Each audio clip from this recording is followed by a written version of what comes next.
Welcome back to Mystery Con. Here, I narrate conspiracy theories to help you relax and sleep. So, make sure to like, subscribe, and share this video with your friends and family. Let me know where you're watching from and what time it is. Now, let's begin. I had never intended for this to happen. In fact, if you had asked me just 6 months ago, I would have sworn I'd be spending my days lecturing at the university, content with my research on the multiverse and the hypothetical nature of parallel realities. That was before I opened the portal. It was an accident, of course. The machine I built, designed to test quantum theory and prove the existence of alternate dimensions, should have been a simple experiment, a theoretical exercise that would further my academic career. Instead, it became a doorway. I still don't fully understand how it happened. One moment, I was staring at the data on my screens, just another glitch in the code, or so I thought, and the next, the entire room went dark. The hum of the quantum reactor stopped, the air grew still, and then, the light. It wasn't like anything I had ever seen. A swirling mass of colors, like a storm cloud wrapped in electric blues and fiery oranges, began to form in the center of the lab. For a split second, I thought I had simply short-circuited the entire facility. But then, the light began to pulse, as if it were breathing, alive. I reached for the emergency shutdown button, my hands shaking uncontrollably. But before I could touch it, the light flickered violently, and someone, stepped through. The figure was cloaked in a dark robe, face hidden in shadow. It stood motionless for what felt like an eternity. I didn't know if I was hallucinating or if I had just opened a rift into another world. Maybe it was all just a dream, a side effect of too many sleepless nights in front of equations that didn't make sense. But no, this was real. The figure stepped forward, and I stumbled back. "Dr. Elliot," it said, its voice calm but cold. "You have opened the gate." I froze, confusion clouding my thoughts. How did this person know my name? And why was I so certain it wasn't a trick of my mind? Before I could respond, the figure turned, its presence suddenly overwhelming. It lifted one hand, and the portal behind it pulsed once more, as if it were calling to something. "The war is coming," it whispered. And then, just as quickly as it had appeared, the figure vanished. The room went silent again. The light was gone. I sat there, numb, for what felt like hours. The equipment hummed back to life, but I couldn't focus on anything. The figure's words echoed in my head. "The war is coming." But what war? And why had it appeared to me? Was I really the one who had unleashed this? I couldn't just let it go. Something told me I had stumbled onto something far bigger than a mere scientific breakthrough. The events that followed that moment only confirmed my fears. The world I thought I knew was crumbling, and I had unknowingly opened a gateway to a conflict that spanned across realities. I spent the next few weeks obsessing over the portal. Each test, every attempt to replicate the anomaly, brought me closer to understanding what had happened, but further from any sense of normality. There were subtle signs, flickers in the air, brief disturbances in my reality, that indicated I wasn't alone in this. Someone, or something, was watching. Then came the phone call. A voice, strained and hurried, warned me to stop my experiments. "You don't understand what you've done," it said. "You're in the middle of something much larger than you can comprehend. They're coming for you." That's when I knew there was no turning back. I had opened the door to something much darker, and whoever was on the other side, or whatever was on the other side, wasn't going to let me shut it again so easily. I couldn't shake the feeling that something was watching me. Each night, as I sat at my desk, poring over data and trying to make sense of the anomalies I had caused, the hairs on the back of my neck would stand up. It was as if the very air in the room was charged with tension, thick with something I couldn't explain. Then, one morning I found it, a clue. It was buried in the data, hidden beneath layers of code that had once seemed so innocuous. But now, as I stared at the screen, my pulse quickened, The numbers didn't add up. The patterns that had seemed random were now clearly too precise to be coincidence. They were too structured. A sequence. But not just any sequence. This one repeated itself across multiple realities, as though it was trying to send a message. A message I wasn't supposed to hear. I traced the anomaly to a small part of the experiment I had initially dismissed as a mere glitch. When I had first encountered the portal, I had assumed it was just a side effect of the unstable quantum field I had created. But now, looking at the data with fresh eyes, I realized it was far more than that. It was a coded warning. The numbers were the key. If I could decipher them, I would understand what had happened when the portal opened. But this wasn't just any pattern, it was a complex algorithm embedded in the fabric of space-time itself. Each number pointed to a different reality, each one representing a different faction at war. The dimensions weren't isolated, they were connected, and someone, or something, was pulling the strings. My heart pounded in my chest as I began to follow the trail, trying to decode the message. It led me to a location. A place I didn't recognize at first, an abandoned building in the outskirts of the city, near the edge of an industrial district. There was no way this could be a coincidence. The coordinates were too precise, too deliberate. I stood up from my desk, the weight of the discovery settling in my stomach like a stone.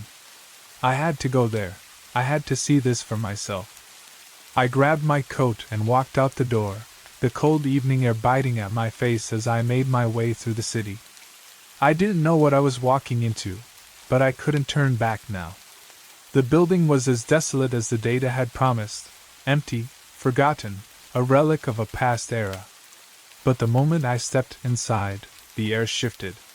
It was the same feeling I had had in my lab, that thick, electric charge in the atmosphere. There was something here, something hidden, something that wasn't supposed to be. I moved cautiously through the abandoned structure, my footsteps echoing in the silence. As I reached the heart of the building, I found it, a room at the center, its walls lined with old equipment that looked eerily similar to the devices I had used in my own experiments. But these machines were different. They were older, more advanced in ways I didn't understand. I approached the central console, which hummed with energy. I could feel the pulse of it deep in my bones. This was no accident. This was part of something much bigger than I had ever imagined. As I ran my fingers over the controls, the screen flickered to life, showing a series of images of a war. A war between different versions of Earth, fought across dimensions. But as I stared at the screen, trying to process what I was seeing, something caught my eye. A symbol, one that I had seen before, but only briefly, in the corner of my lab's computer. It was a symbol I had dismissed, thinking it was just a glitch. But now, it seemed to be the key. The symbol was ancient, etched into the walls of the building, a mark of something far older than human history. As I studied it, I realized what I had uncovered. The war wasn't just between different factions of humans. It was a war orchestrated by something else. Something far more powerful. I could feel my heart racing, the adrenaline coursing through my veins. I had to know more. I had to follow this trail, no matter where it led. As I left the abandoned building, my mind was racing. The symbol. The war. The implications of what I had just uncovered. It was too much to process all at once, yet I knew I had barely scratched the surface. I had to keep moving forward, but with every step, the weight of what I had discovered seemed to press harder on my chest. I had opened a door to something that wasn't meant to be seen, something that had been hidden for a reason. Back in my lab, I sat in front of my computer, the old images still flashing on the screen. The symbol, once a mere curiosity, now felt like a warning, a cryptic message from a power far beyond human understanding. The faction I had seen in the images wasn't just another group of humans fighting for control. No, this was something deeper, something older. But who were they? What were they really after? I couldn't shake the feeling that I was being watched. It was subtle at first, just a feeling in the back of my mind, a sense of eyes on me from the shadows. But then the strange phone call came. The voice on the other end was distorted, its tone hurried, almost frantic. "You don't understand, do you?" the voice asked. "What you're playing with is bigger than you. Much bigger." The words were clipped urgent. "They know. They're coming for you." I felt the blood drain from my face. Who was this? How did they know what I had discovered? "They're coming for you," the voice repeated, before abruptly hanging up. I stared at the phone, my mind racing. Was it a threat? Or was someone trying to warn me? Whoever they were, it was clear that I wasn't just dealing with the government, or a group of rogue scientists. This was bigger. Far bigger. There were forces at play that wanted to keep this hidden. I couldn't ignore it any longer. It wasn't just about the research. It wasn't just about the machine I had built, or the data I had uncovered. I was being hunted, and someone, something, was trying to stop me from unveiling the truth. But why? I began to dig deeper, following every lead I could find, no matter how small. It wasn't long before I found traces of a shadow organization, a secret faction with interests in controlling not just our world, but all worlds. They had been manipulating the very fabric of reality for decades, maybe even longer. This was no ordinary group of conspirators. They were far more powerful, with resources that stretched across dimensions. I discovered that their goal was simple: to control the timeline itself. The war I had seen in the images was part of a carefully orchestrated plan to destabilize the barriers between worlds. The factions fighting each other weren't just fighting for resources or power, they were pawns in a much larger game. A game where the stakes were the very survival of entire realities. As I pieced together the information, I began to understand the scope of the conspiracy. This wasn't a war for land or influence. It was a war for control of the multiverse itself. And the people pulling the strings weren't just human. They were something older, something that had existed long before humanity had even taken shape. I was no longer just a scientist. I was now a player in a game I didn't fully understand.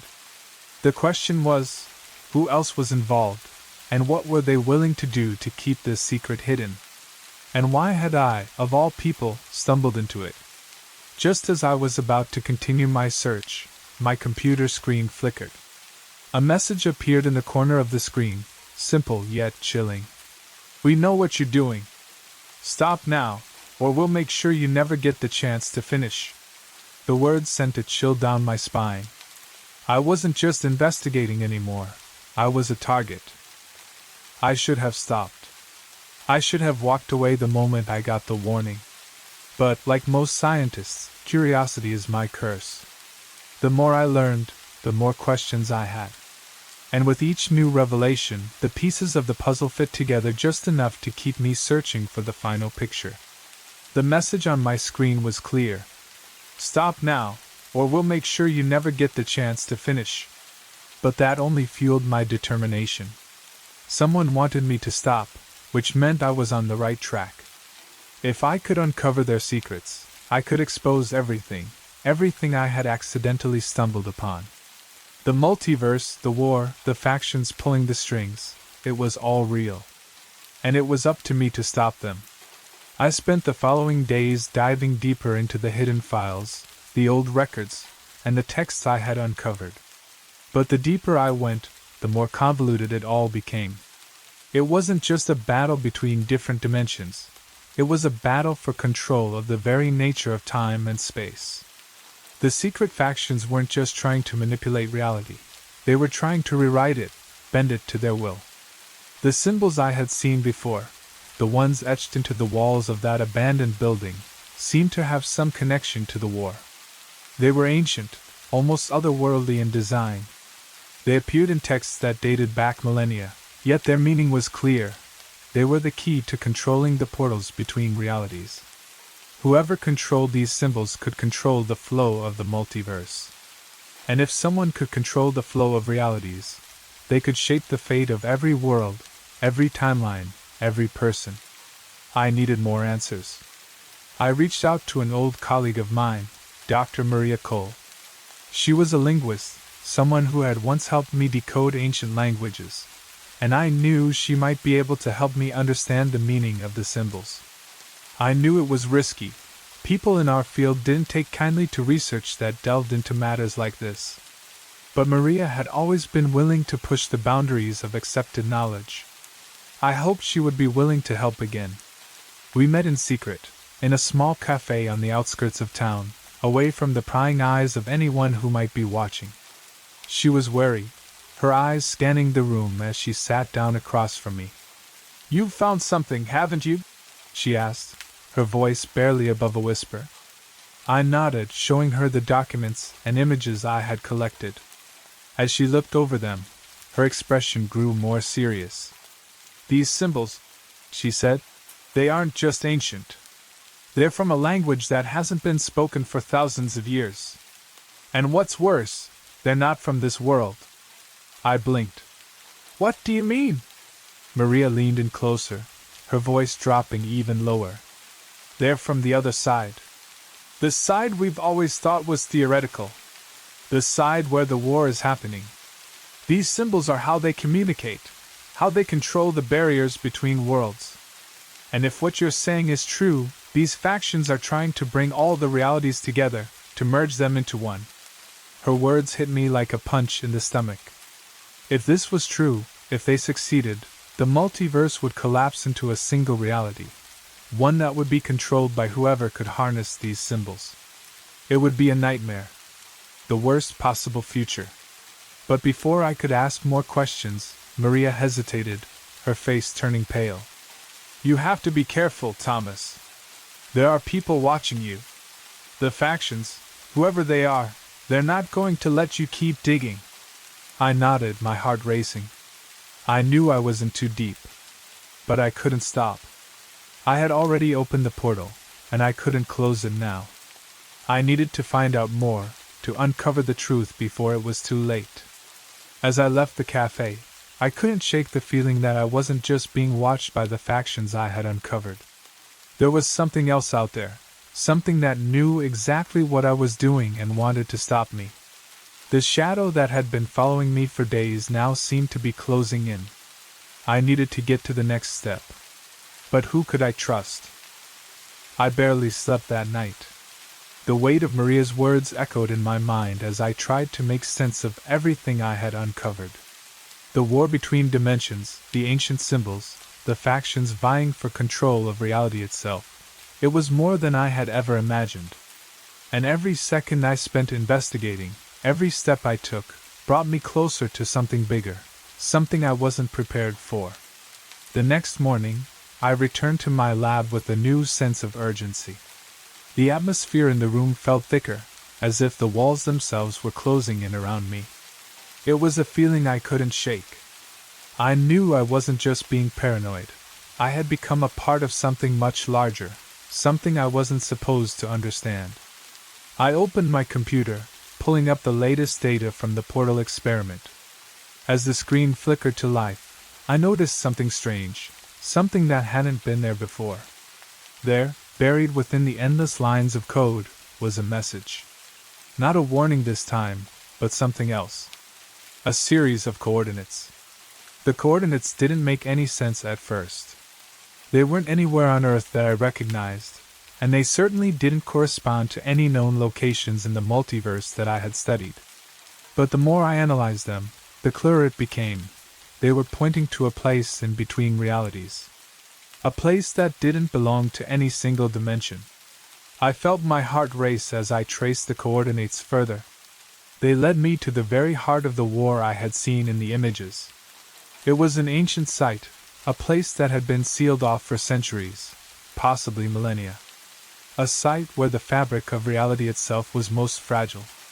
And it was here that the true nature of the war would be revealed.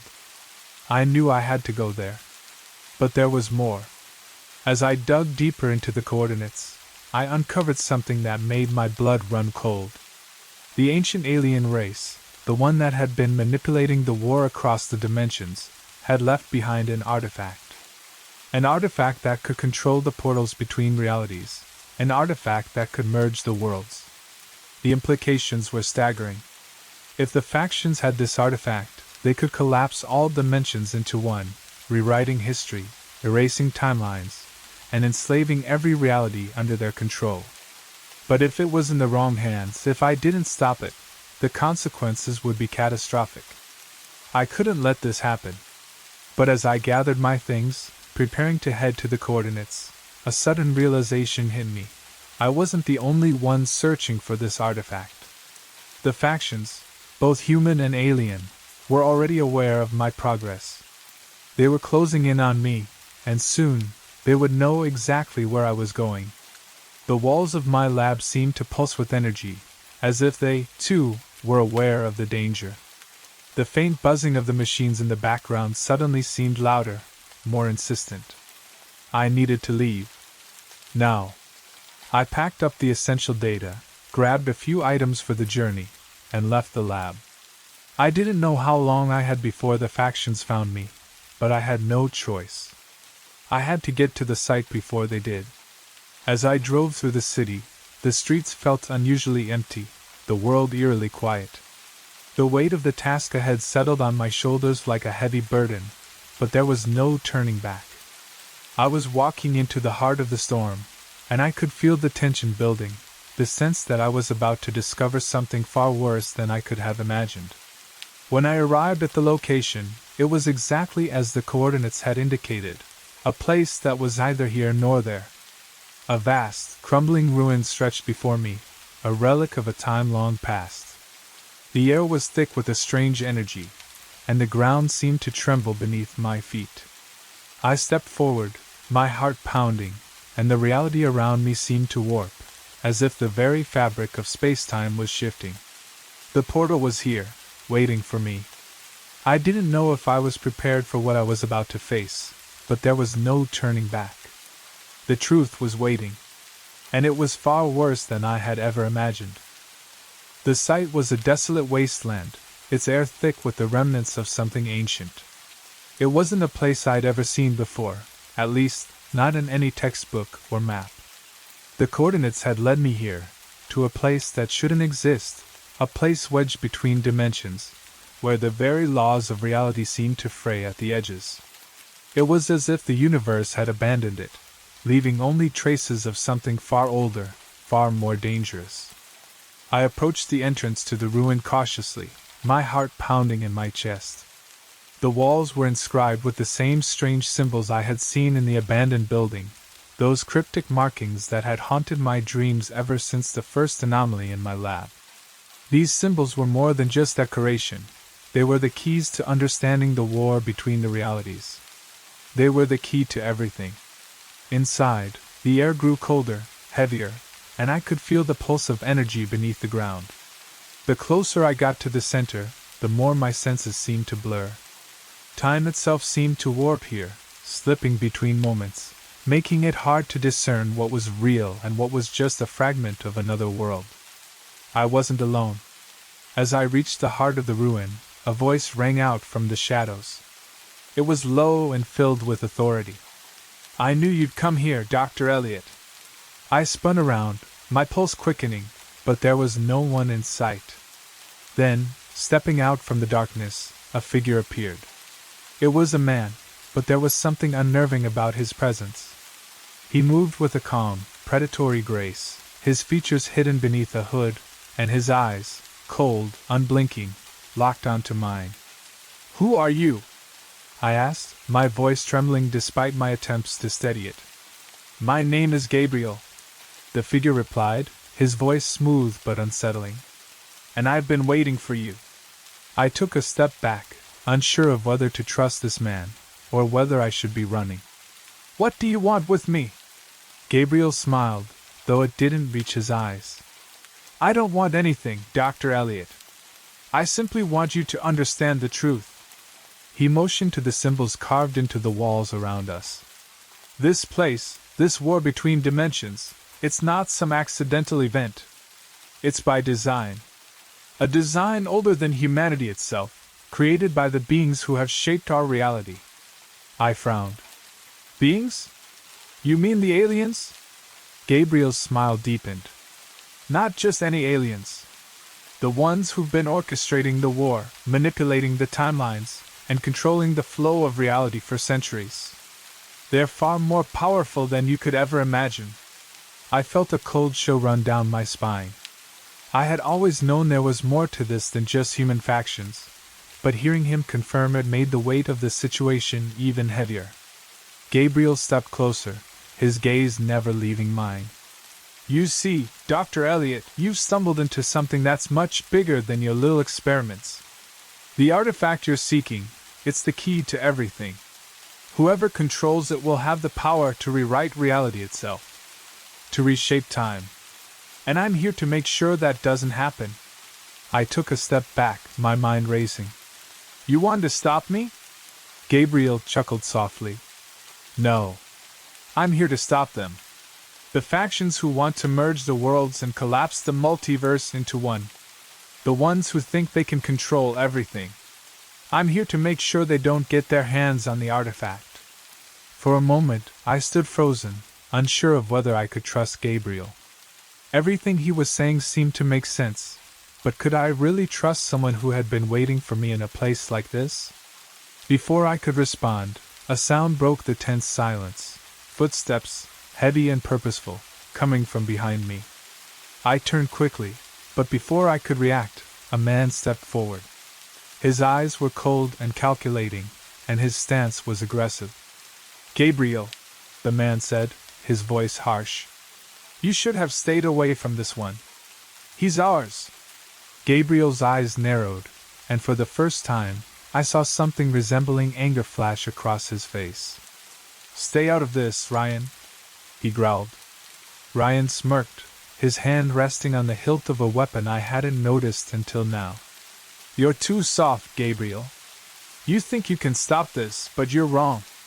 The artifact belongs to the faction, and it's time to finish what we started. I felt a wave of panic rise within me as I realized I was caught in the middle of a battle, one that I hadn't signed up for, and one that was far beyond my understanding. I had thought I was just investigating a scientific anomaly, but now I was a pawn in a war that spanned across dimensions. And these two men, Gabriel and Ryan, represented two sides of this war, both willing to use me to achieve their own ends. I had to make a choice. But how could I possibly know which side to trust? Who was the real enemy? And who was willing to destroy everything to control reality itself? Before I could decide, the ground beneath my feet began to shake, and the air around me crackled with energy. Something was coming, and I didn't know if I had enough time to make the right decision. The shaking intensified, and I had to brace myself against the nearest pillar to keep from falling. Ryan, who had been standing just a few feet away, immediately drew his weapon, his eyes darting around the room, scanning for threats. Gabriel, on the other hand, remained eerily calm, his face a mask of focus. What's happening? I demanded, my voice barely audible over the trembling ground. The air felt thick, charged with an energy I couldn't understand. Gabriel stepped forward, his eyes never leaving the ground beneath our feet. It's starting. The artifact, if it's activated, it will merge the realities. All of them. And once that happens, there's no going back. Ryan's laugh cut through the tension like a knife. You're too late, Gabriel. The artifact is already in play. The merging has begun. I felt a cold sweat break out on my skin. What do you mean in play? What are you talking about? Ryan turned to me, his expression twisted into something resembling pity. You're playing with forces you don't understand, Elliot. You think you're here to stop us? You think you can save these realities from collapsing? You're just a pawn. This was always meant to happen. Gabriel shot Ryan a venomous look. Don't listen to him, Thomas. He's lying. The ground shook again, more violently this time, and I staggered backward, my mind reeling from everything I had just heard. Merging the realities? Was it possible? If they succeeded, everything would be destroyed. Every timeline, Every world. All of it, twisted into a single, chaotic reality, controlled by whoever held the artifact. I was beginning to grasp the scale of what was happening. The factions weren't just fighting over power. They weren't just trying to control resources or influence timelines. No, this was something far more dangerous. They were trying to rewrite the very fabric of existence itself. Why? I asked, my voice breaking through the chaos around me. Why merge the realities? Why destroy everything? Gabriel's eyes softened for a moment. Because the realities are dying, Thomas. They've always been on the brink of collapse. The multiverse is an unstable, fragile thing. The war between the factions isn't just about power, it's about survival. This merging, it's our last chance to stabilize everything. But we're not the only ones who know how to do it. There are others, darker factions, who want to merge the realities for control, to reshape everything into their own image. I turned to Ryan. And you're one of them? Ryan smirked, his grip tightening around the weapon. Not just me. The entire faction. We've been working toward this moment for centuries. The artifact is the key, and now, it's finally in our hands.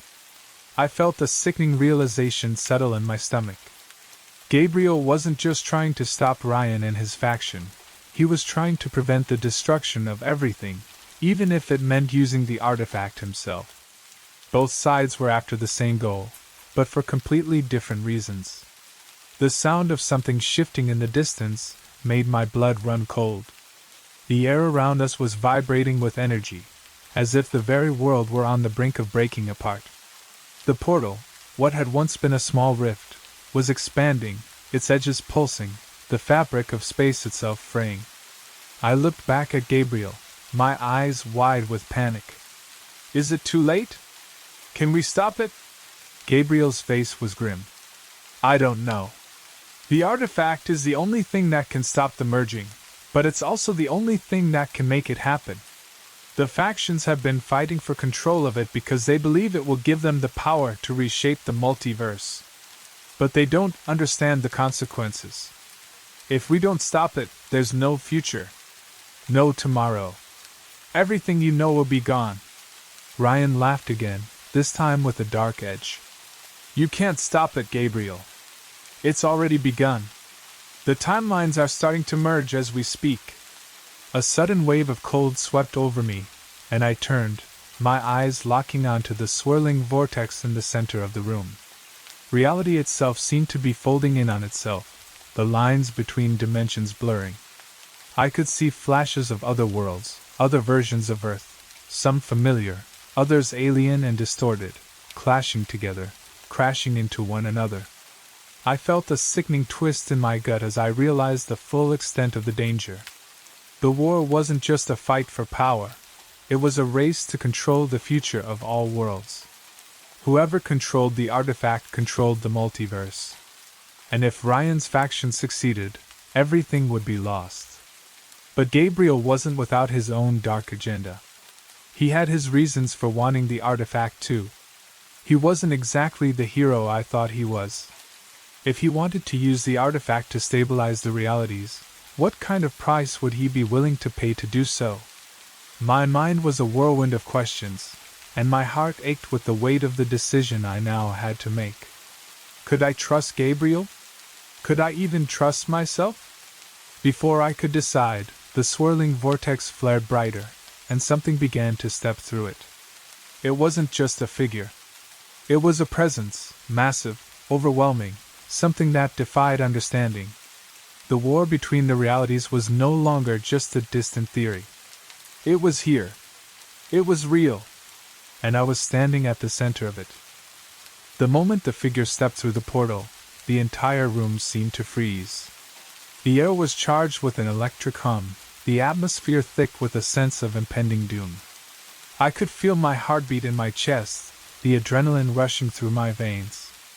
It wasn't just the figure that made my blood run cold, it was the sheer presence of the thing that had emerged from the swirling vortex. It was otherworldly, a being that didn't belong to any dimension I knew. It was tall, towering over both Gabriel and Ryan, its form shifting and distorting as if it were made of the very fabric of reality itself. Its eyes, or what appeared to be eyes, glowed with an unsettling light, and its voice, if it could even be called a voice, rumbled like thunder in the distance. "You are too late," the entity said, its voice echoing through the ruin. "The merging has begun. You cannot stop it." Ryan, his smirk gone, stepped forward, his weapon raised. "You're wrong," he spat, his voice dripping with anger.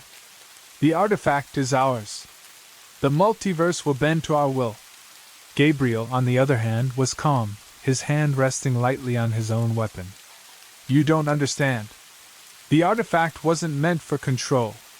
It's meant for balance, to stabilize the multiverse. What you're doing will destroy everything." The being, the entity, paused, its glowing eyes shifting between the three of us. Then, in a voice that was both unsettling and serene, it spoke again. "The balance has already been shattered. You cannot fix what has been broken.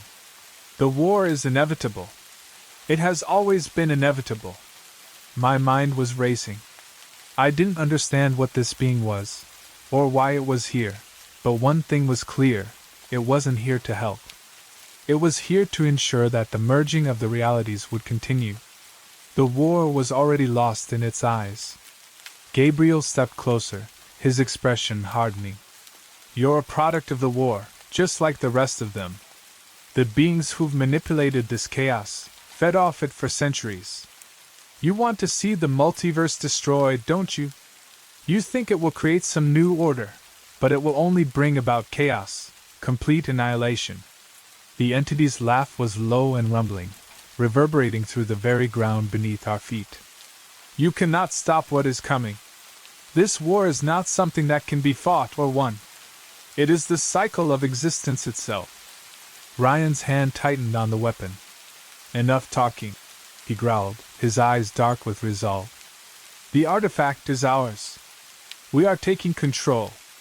But before he could make a move, the entity raised its hand, and the ground beneath our feet began to shift.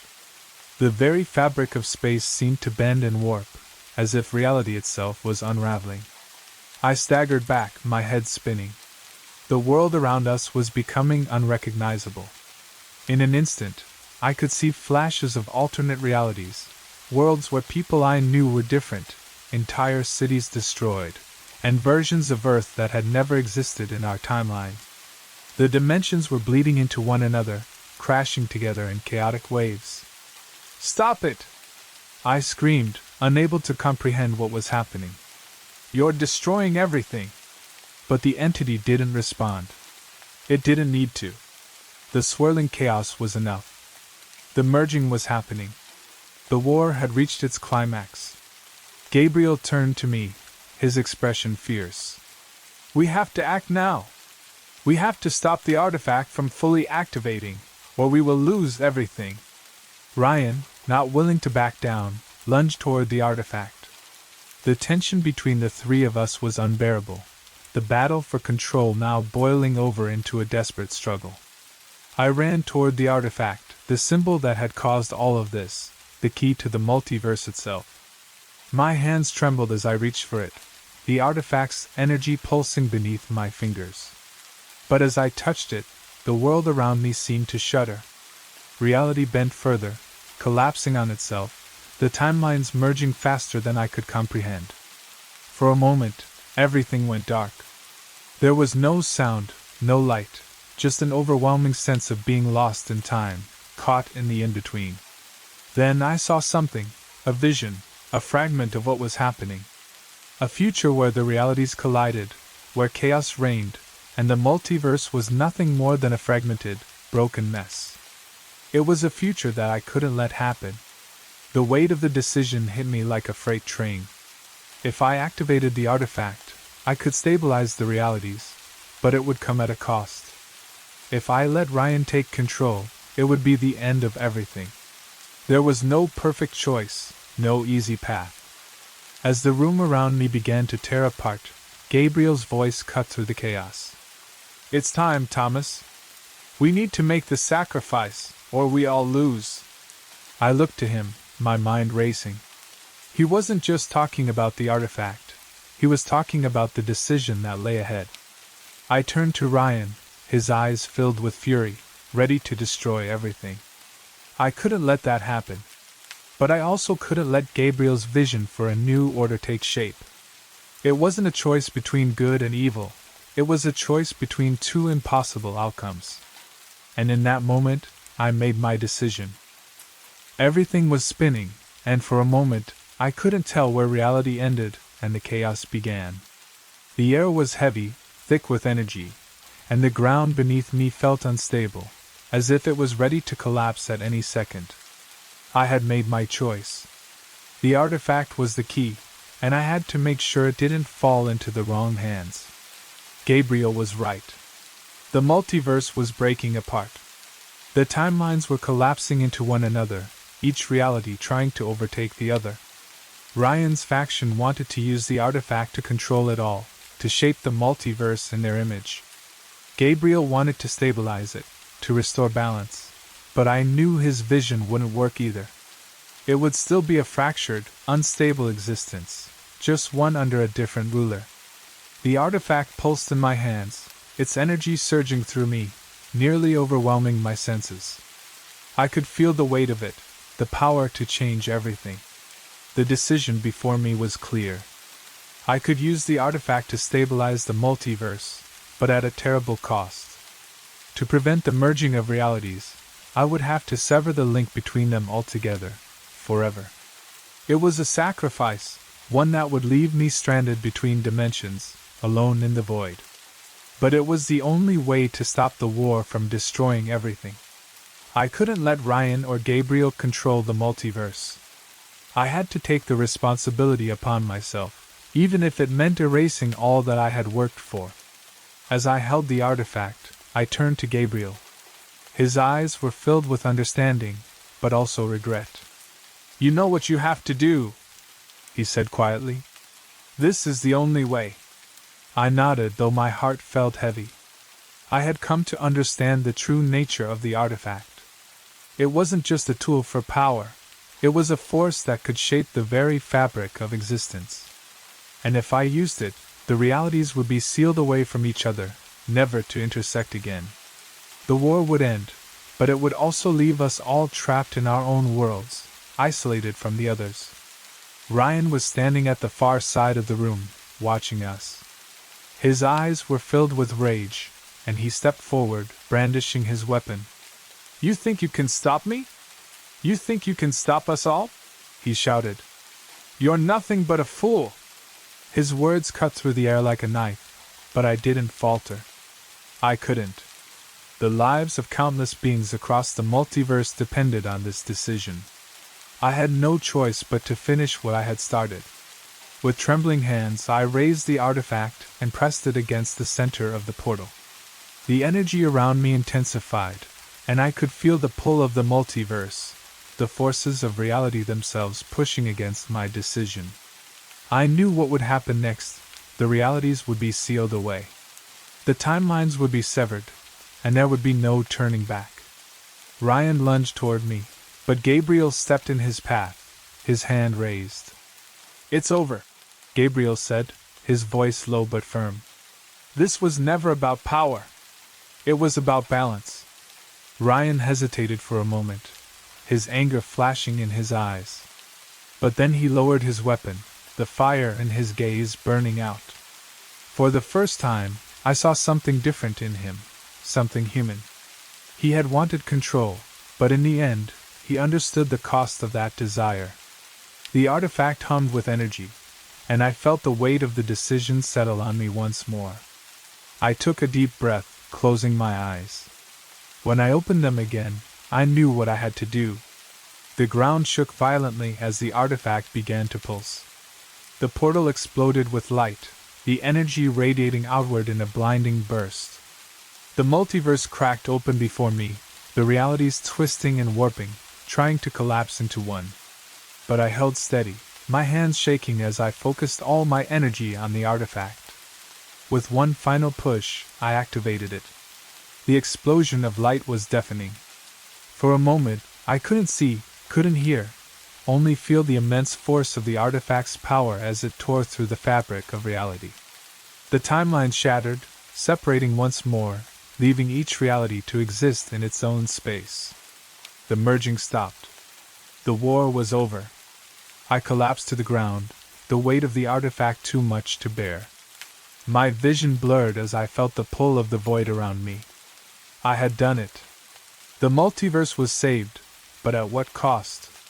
As I lay there, my thoughts drifted to Gabriel, to Ryan, to the others who had fought for control. The reality we had known was gone. It was a new beginning for each world, a fresh start, but one that came at the cost of everything I had known. The timelines were sealed. The war was over, but the price was high. And I was alone. The portal was closing, the energy dissipating. I could feel myself slipping away, trapped in the in-between, the space between dimensions. There would be no return. No going back to the life I had once known. But I had saved the multiverse. And that, in the end, was all that mattered. The light from the portal slowly faded, the once blinding brilliance dimming to nothing. I was no longer aware of the world around me, only the void that stretched endlessly in every direction. My mind was adrift, lost in the silence of a multiverse that had just been reshaped. I couldn't feel my body anymore, couldn't hear the echoes of the battle, couldn't even sense the weight of the artifact in my hands. All I knew was that the war had ended. The realities had been severed. The timelines had been reset. But at what cost? In the brief moments before the light had consumed everything, I had glimpsed flashes, futures, worlds that might have been. It was as if I had seen the lives of billions of people, each one affected by the choice I made. For some, the future would be bright, untouched by the chaos of the merging. For others, it would be a struggle to rebuild, to come to terms with the consequences of the war they never knew existed. I couldn't help but wonder, was it worth it? Was it worth the isolation, the sacrifice of all I knew, just to prevent the destruction of everything? The truth was, I didn't have an answer. Not anymore. The void around me seemed to pulse with energy, as if the fabric of reality itself was beginning to stabilize. Slowly my senses returned.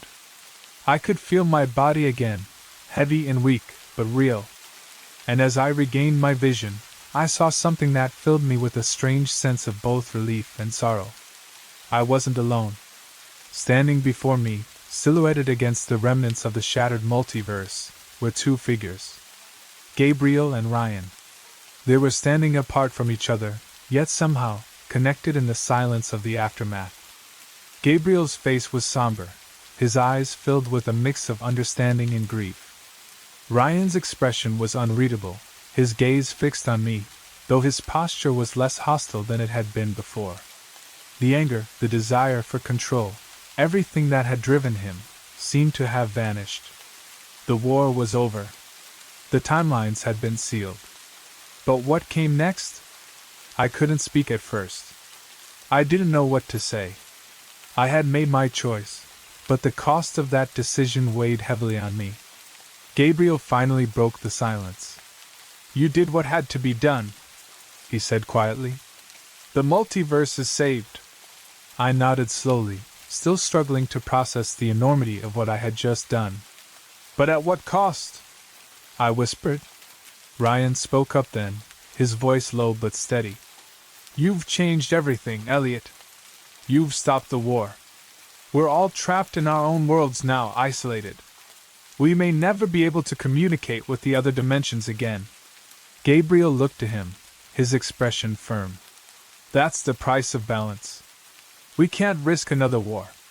Another merging. But yes, we are cut off from everything we once knew." I swallowed hard, the weight of their words settling in. "And what happens now?" Gabriel stepped closer, placing a hand on my shoulder. "Now we rebuild. The multiverse is broken, but it's not beyond saving. We'll find a way to move forward. The work you've done, the choice you've made, it hasn't been in vain." Ryan looked away, his gaze distant. "Maybe. But the future is uncertain now. We'll have to figure it out, without the other dimensions. I looked at both of them, feeling the gravity of what we had done. The war between the realities was over. The timelines had been separated, and we were all left to pick up the pieces. I knew my journey had come to an end. I had made the ultimate sacrifice, sealing myself in the void, trapped between dimensions. There would be no going back to the life I once knew. The world I had fought to protect would continue without me, without any of us. But the war was over. The multiverse had been saved from destruction, even if it meant living in isolation. As I took one final look at Gabriel and Ryan, I realized that, for better or worse, we had all played our parts. We had all contributed to this new, uncertain future. And now, it was up to the rest of the world, every timeline, every reality, to forge their own path. The finality of it all settled in. The multiverse was no longer a battleground. It was a blank slate. And for the first time in a long while, I allowed myself to believe that, perhaps, that was enough. I never believed in alternate realities. Honestly, I barely believed in miracles or luck.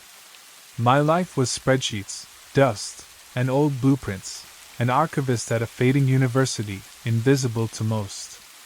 Maybe that's why when the mirror cracked, I didn't call for maintenance or security. I just stared. It happened late one Thursday night. I was alone, cataloging old architecture plans in the sub-basement archives. A full-length mirror leaned awkwardly against the wall, too clean to belong in a place that smelled like mildew and forgotten dreams. As I dragged a heavy filing cabinet across the floor, it scraped too close, and the mirror fractured. Not broken exactly, more like peeled. Behind the fractured glass, a narrow passageway shimmered, soft silver bleeding into the concrete wall. It pulsed faintly, like it was breathing. I should have called someone. I should have backed away. But my curiosity lit up like a fire inside my chest, burning hotter than fear. Without thinking, I squeezed through the cracked mirror and stumbled into the passage. The air changed instantly. It smelled like rain on metal, sharp and electric. Lights lined the walls, tiny orbs embedded in the surface like living stars. The hallway stretched longer than the building itself could possibly allow. I hesitated, heart thundering. One step became two. Two became a dozen. At the end of the corridor was another mirror, but this one wasn't cracked. It shimmered, almost inviting me to step through. I raised my hand. My fingertips tingled as they touched the surface, and before I could pull back, the world twisted inside out. When I opened my eyes, I was standing in the middle of a busy street. Except, it wasn't my street. Not exactly. Everything looked familiar, the street names, the storefronts, but the details were wrong. The lampposts spiraled upward like silver vines. Cars floated soundlessly a few inches off the ground. People walked past, their clothes sleek and almost liquid, eyes distracted by holographic screens flickering in the air around them. No one noticed me. Or so I thought. A woman across the street locked eyes with me. She was dressed in all black, her hair silver at the roots like frost creeping through darkness. Her gaze was sharp, almost fearful. Without a word, she tapped something into a thin bracelet around her wrist and disappeared into the crowd. My pulse hammered in my ears. I had crossed into somewhere, or something, I wasn't supposed to see. Instinct kicked in. I turned down a narrow alley, hoping to find a hiding spot, but there were no trash bins, no crates, no clutter. Just clean, smooth walls. Too clean. That's when I spotted it, a small pendant lying forgotten near a drain, glinting under the strange neon lights. It was a symbol I didn't recognize, two interlocked circles, one solid, one fractured. I reached for it, and the moment my fingers brushed the pendant, the hairs on my neck stood up. Somewhere nearby, a soft, rhythmic hum grew louder, like something powering up. Was it just a city noise? Or was it hunting me already? I pocketed the pendant and ran, heart thudding, questions chasing me with every step. Who built this place? Why was it hidden behind a mirror? And most importantly, how the hell was I supposed to get back? I didn't get far before I realized this city wasn't just unfamiliar, it was watching me. As I ducked into another side street, pretending to study the floating ads and neon streams, I caught sight of small black drones hovering near the rooftops. They weren't clunky like the surveillance gear back home. These were sleek, silent, almost invisible unless you knew where to look. And they were looking. For the first time in years, I regretted every late-night sci-fi movie I ever laughed at.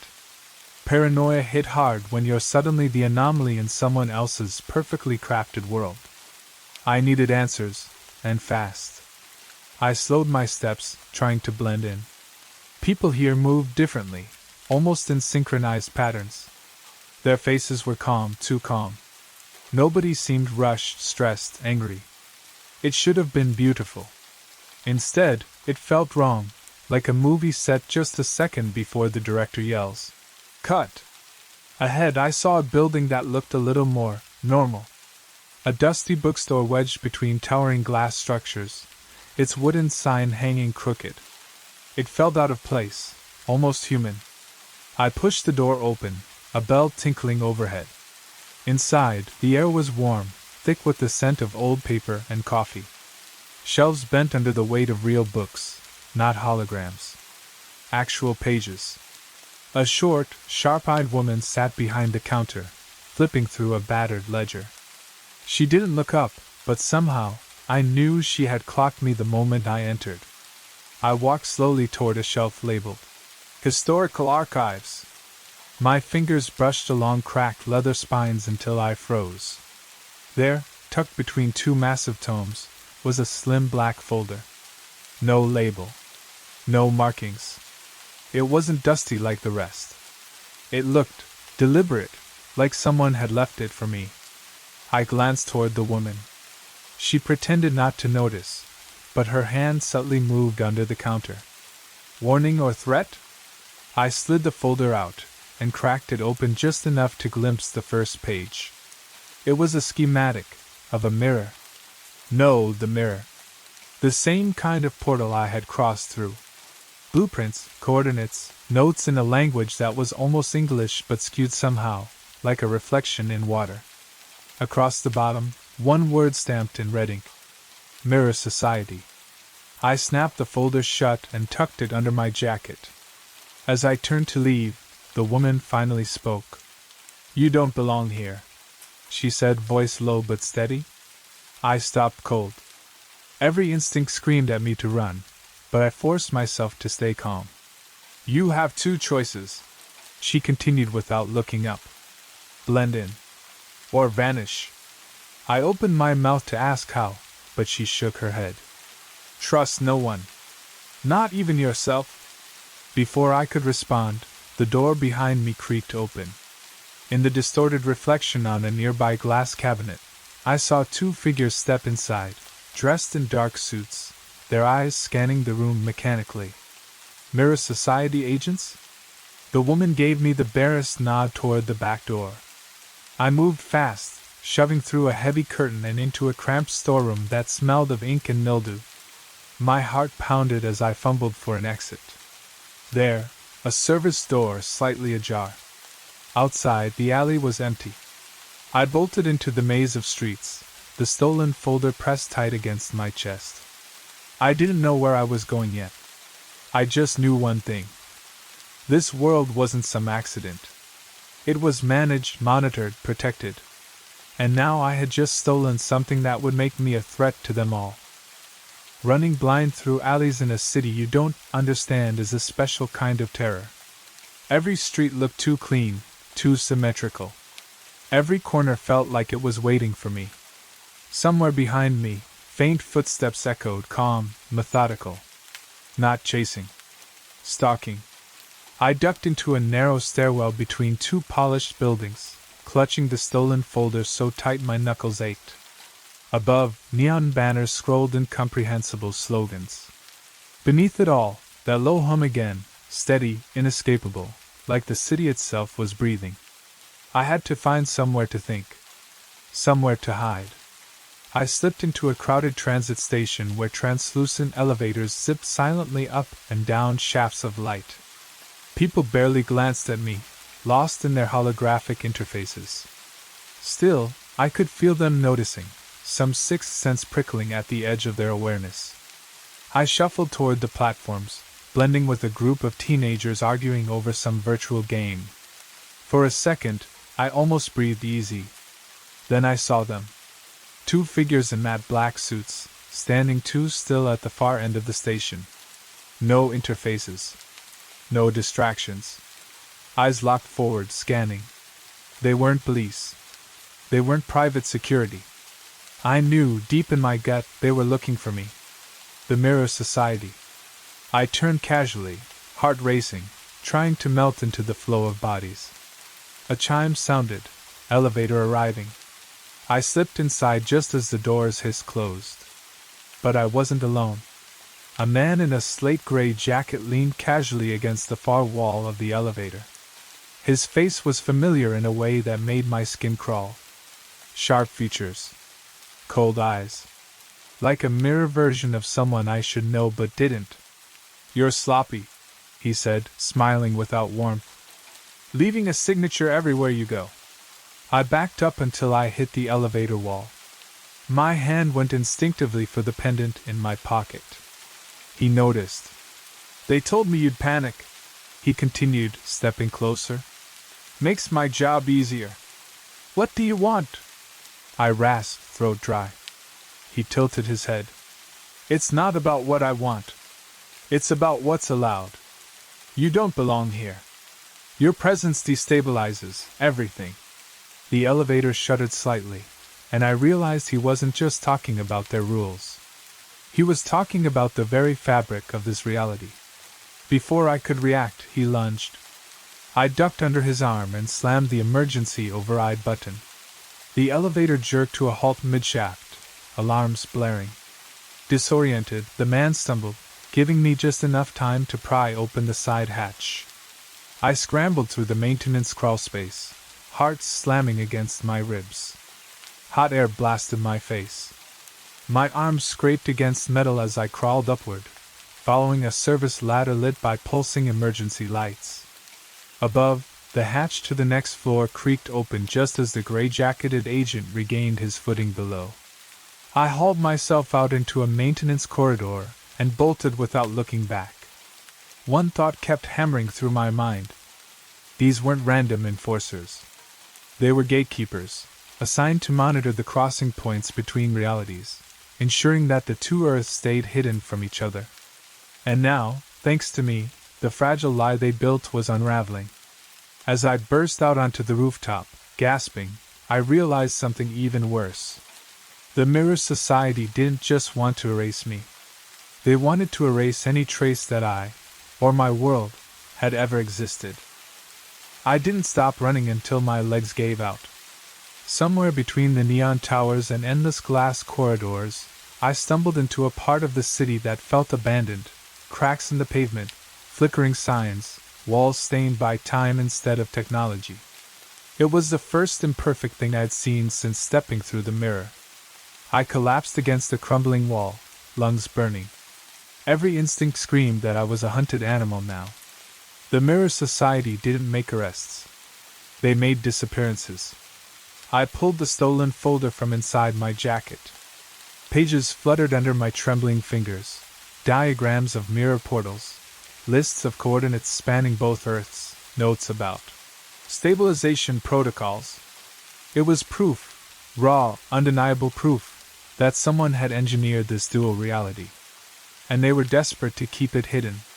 A soft click echoed from the alley mouth. I froze. Out of the shadows stepped the last person I expected, the silver-haired woman from the bookstore. She moved cautiously, hands raised to show they were empty. "You're lucky," she said quietly. "Most don't survive a direct encounter with a gatekeeper." I pushed myself up, wary. "Who the hell are you?" She glanced over her shoulder before speaking. "Name's Lisa." I'm with the crows. Crows? She smiled grimly. Not all of us worship the Mirror Society. Some of us remember the truth. Lisa beckoned, and despite every survival instinct screaming against it, I followed. What choice did I have? She led me through a series of back alleys into what looked like an abandoned subway terminal. There, tucked behind a false wall, was a hidden outpost, graffiti-tagged, low-lit, alive with whispered voices and the crackle of old electronics. The people inside looked rough. Scars. Mismatched clothes. Eyes that had seen too much. They were the resistance. The crows were once scientists, Lisa explained as she led me deeper. Historians. Builders. Before the split, we helped design the stabilization tech. We thought we were preserving humanity. We didn't realize we were trapping it. We reached a central room lined with maps and monitors. Red dots marked dozens of cities, on both sides of the mirror.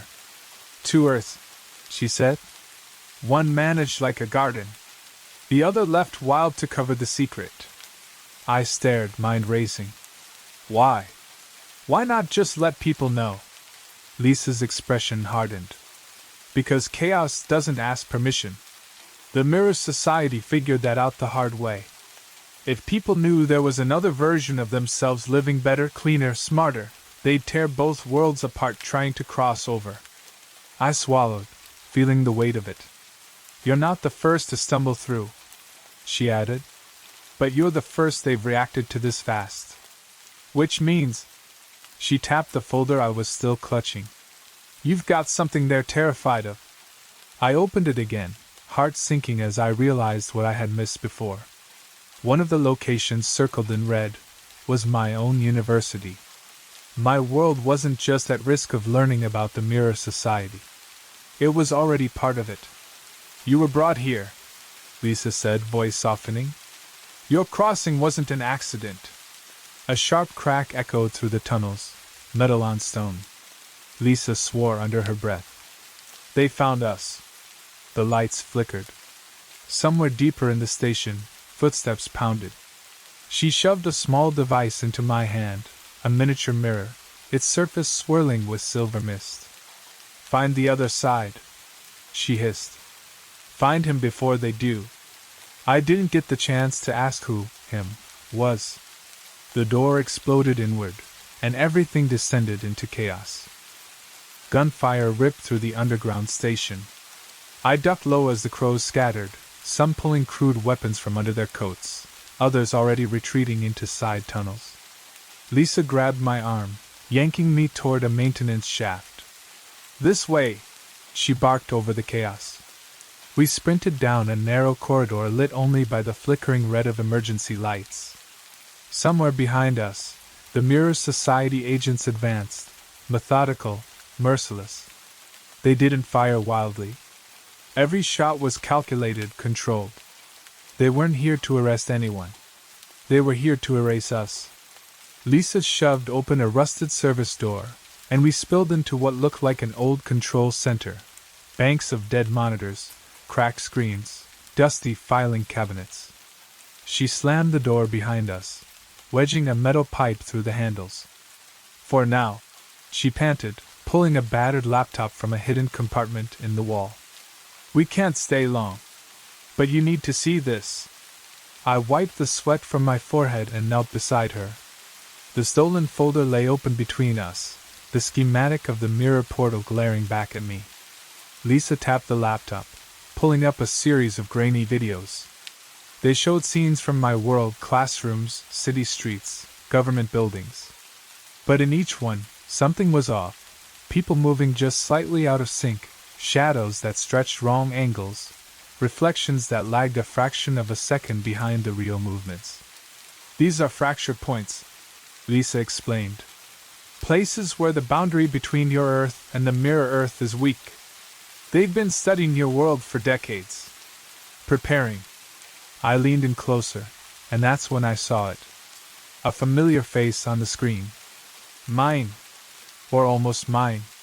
He stood at the center of a boardroom, speaking to men and women in suits I didn't recognize. His movements were sharper, his voice colder. This version of me didn't look curious or confused. He looked in charge. "What the hell is this?" I whispered, feeling bile rise in my throat. "That's your reflection," Lisa said quietly. "The Mirror Society's prize project." I staggered back, dizzy. No, that's not." She grabbed my shoulders, forcing me to look. "They chose you. Your genetic pattern, your mental profile, perfect for cross-world manipulation. He's already begun infiltrating your reality through weak points. You didn't find the portal by accident. You were meant to. Drawn here by him." The room tilted. For a moment, I couldn't breathe. My doppelganger wasn't just wandering. He had a mission. And I was the final obstacle in his way. A low rumble shook the walls. Dust rained from the ceiling. The Mirror Society agents were breaching the outer walls. Lisa shoved a flash drive into my hand. "This has the rest of the files. Take it. Expose them." "How?" I rasped. "I can't even get home." "You can't," she said grimly. "But you won't like the price." Before I could ask what she meant, a second explosion rocked the building. The wall to our right crumbled inward, and blinding white lights cut through the dust. Figures moved toward us, cloaked in black, rifles raised. "Go!" Lisa shouted, throwing herself at the first agent through the breach. I bolted through the back hallway, the flash drive clenched tight in my fist, heart hammering in my chest. Somewhere out there, my double was already moving. And if I didn't stop him, my world wouldn't just be invaded. It would be replaced. I ran like hell through the ruins of the old station, the flash drive burning in my pocket like it was radioactive. I didn't know where I was going anymore, just that I had to move, had to survive. The Mirror Society wasn't going to stop with one failed capture. They were relentless. Mechanical. They didn't see me as a person. I was a contamination that had to be wiped clean. When I finally collapsed behind a half-destroyed fountain in what looked like an abandoned civic square, my chest was heaving and my legs felt like they'd been dipped in concrete. I needed help. But not from strangers. I needed someone I could actually trust. That's when I remembered Jalen, a name Lisa had mentioned once, quickly, like she didn't want to say it too loud. A broker of information. Someone who dealt with cracks in the system. If anyone could help me navigate this nightmare, it was him. I found him 2 levels below the city surface, in a neon-lit bar where everything smelled like hot metal and regret. A heavy bass beat rattled my ribs as I pushed through the crowd of half-drunken patrons, finally spotting a wiry man hunched over a corner booth. He looked up as I approached, eyes sharp beneath a mess of dark curls. "You're the tourist," he said flatly, taking a long drag from a glass pipe that shimmered with blue vapor. I didn't bother denying it. "I need a way back," I said, keeping my voice low. "And I need to find him." Jalen leaned back, studying me. Dangerous words. Dangerous goals. He tapped a few commands into a device on the table. A holographic map flared to life, twisting streets, fractured gateways, unstable sectors. "You want out? There's only one operational portal left," he said. "But it's not stable. And it's guarded." I clenched my fists. "I don't care." He smiled thinly. "You will." The price wasn't just information. Jalen demanded something in return, half the data from the flash drive. I hesitated. This wasn't just evidence anymore. It was everything Lisa had risked her life for. Handing over even a piece of it felt like betrayal. But then I pictured my double, standing at a podium, addressing my world's leaders like a conquering hero. I couldn't afford pride. Reluctantly, I agreed. As Jalen skimmed the copied files, his expression shifted, subtle, but I caught it. Fear. Greed. "You have no idea," he muttered, almost to himself. You think it's just the mirror society pulling strings? Kid, this goes way deeper. What are you talking about? I demanded. He shut off the device with a snap. You've got bigger problems than a doppelganger, he said. There are fractures happening all over. Someone, or something, is collapsing the boundaries between worlds. Pretty soon neither side's going to be able to hide. Before I could press him further, the bar's lights flickered violently. Jalen's smile froze. They're here. I turned, just in time to see agents in black flood through the entrance, weapons drawn. The bar erupted into chaos. People screamed. Tables overturned. I dove behind the booth as energy blasts scorched the walls above me. Jalen grabbed my arm, yanking me toward a hidden exit. As we ran, a sick thought gnawed at the back of my mind. Was Jalen helping me to survive, or just helping himself? The streets outside blurred into a neon nightmare. We weaved through crowds, Jalen barking directions I barely heard. When we finally ducked into an abandoned freight depot, I slammed him against the wall, fury boiling over. Did you set me up? I growled. His grin didn't falter. You're still breathing, aren't you? Not an answer. Not even close. For the first time since stepping into this mirror world, I realized something worse than being hunted. I was alone. If trust had been fragile before, it shattered completely now. I kept my distance from Jalen as we moved through the depot's underground corridors, him muttering directions, me following only because I didn't know where else to go. The flash drive weighed heavy in my pocket, a secret, a weapon, and now a target painted on my back. We stopped at a rusted maintenance door. Jalen entered a series of codes on a keypad hidden behind a loose tile. The door groaned open, revealing a narrow tunnel lit by harsh white fluorescence. They call this place the nursery, he said as we stepped inside. His voice had gone flat, almost mechanical. You're about to understand how they keep control. The air was cold, sterile, and humming with a low mechanical vibration that seemed to crawl under my skin. As we walked deeper, I started noticing details that made my stomach knot, rows of glass pods lining the walls, each one filled with a clear fluid. Inside floated people. Or things that used to be people. Men and women, suspended like insects in amber. Some were identical copies of each other. Some looked half-formed, their faces twisted in frozen screams. I stumbled back, bow rising in my throat. They don't just manage information, Jalen said softly. They manage people. When someone steps out of line, questions, doubts, they don't erase them. They replace them. He tapped the glass of one pod where a woman floated, eyes closed. She was a journalist once. Asked the wrong questions. Her replacement is still writing articles in her name. Always loyal. Always safe. I stared at the endless rows, the horrific efficiency of it. The Mirror Society didn't just curate a perfect world. They engineered it. Control wasn't passive. It was biological. They call it recasting. Jalen continued. Takes a few days to build a new body. Memories edited, loyalty hard-coded. Nobody notices the switch because who wants to believe their best friend, their boss, their spouse isn't real? I shook my head, hard hammering.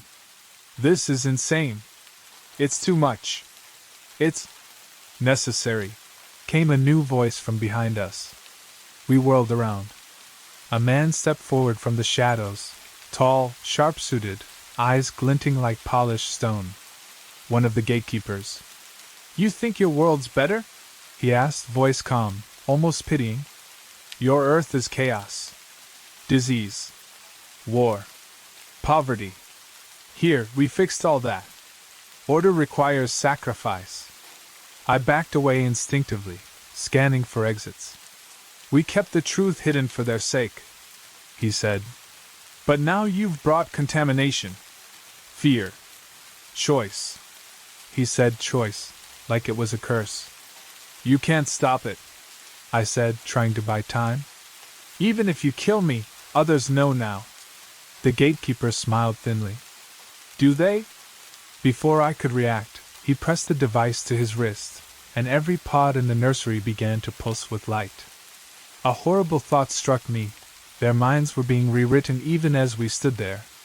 If they did it to the people here, they could do it to the resistance. To Lisa. To anyone. Jalen tugged my sleeve, urgent.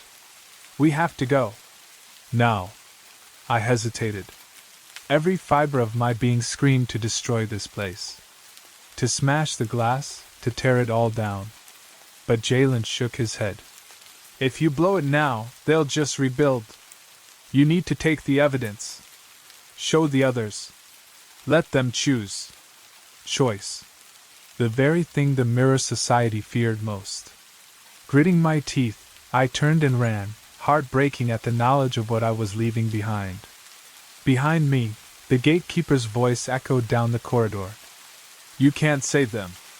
You can't even save yourself. We didn't stop running until the glow of the nursery faded behind us. My body ached, lungs heaving, but adrenaline kept my legs moving. Jalen led us through a labyrinth of old industrial zones, places forgotten even by this mirror city. Finally, we collapsed behind a rusted freight container. For a moment, we just sat there, gulping down air like it was oxygen after drowning. They're going to escalate now, Jalen muttered, glancing over his shoulder. You saw too much. I need to get back, I said. My voice sounded distant, hollow. I need to warn them. You're too late, Jalen said, not unkindly. He's already making his move. I knew who he meant before he even said it. Myself. Or rather, the version of me that belonged to this world. The perfect reflection they had molded, nurtured, unleashed. Jalen pulled a crumpled sheet from his jacket, a communication intercept, fuzzy but readable. It showed a series of access codes, meeting locations. One name kept repeating. Cole. My name. No. His name now. He's scheduled to cross through the unstable portal tonight, Jalen said. Back to your Earth. If he succeeded, he wouldn't just blend in. He would replace me. Quietly, perfectly. The world would never know. He wants what you have, Jalen said. Freedom. Power. Chaos. I didn't hesitate. Where is he? Jalen hesitated, then pointed toward the towering skyline in the distance. Transit Hub 12. High security. He'll need a charged portal generator to make the jump. If you're going to stop him, it's now or never. The journey to Transit Hub 12 was a blur.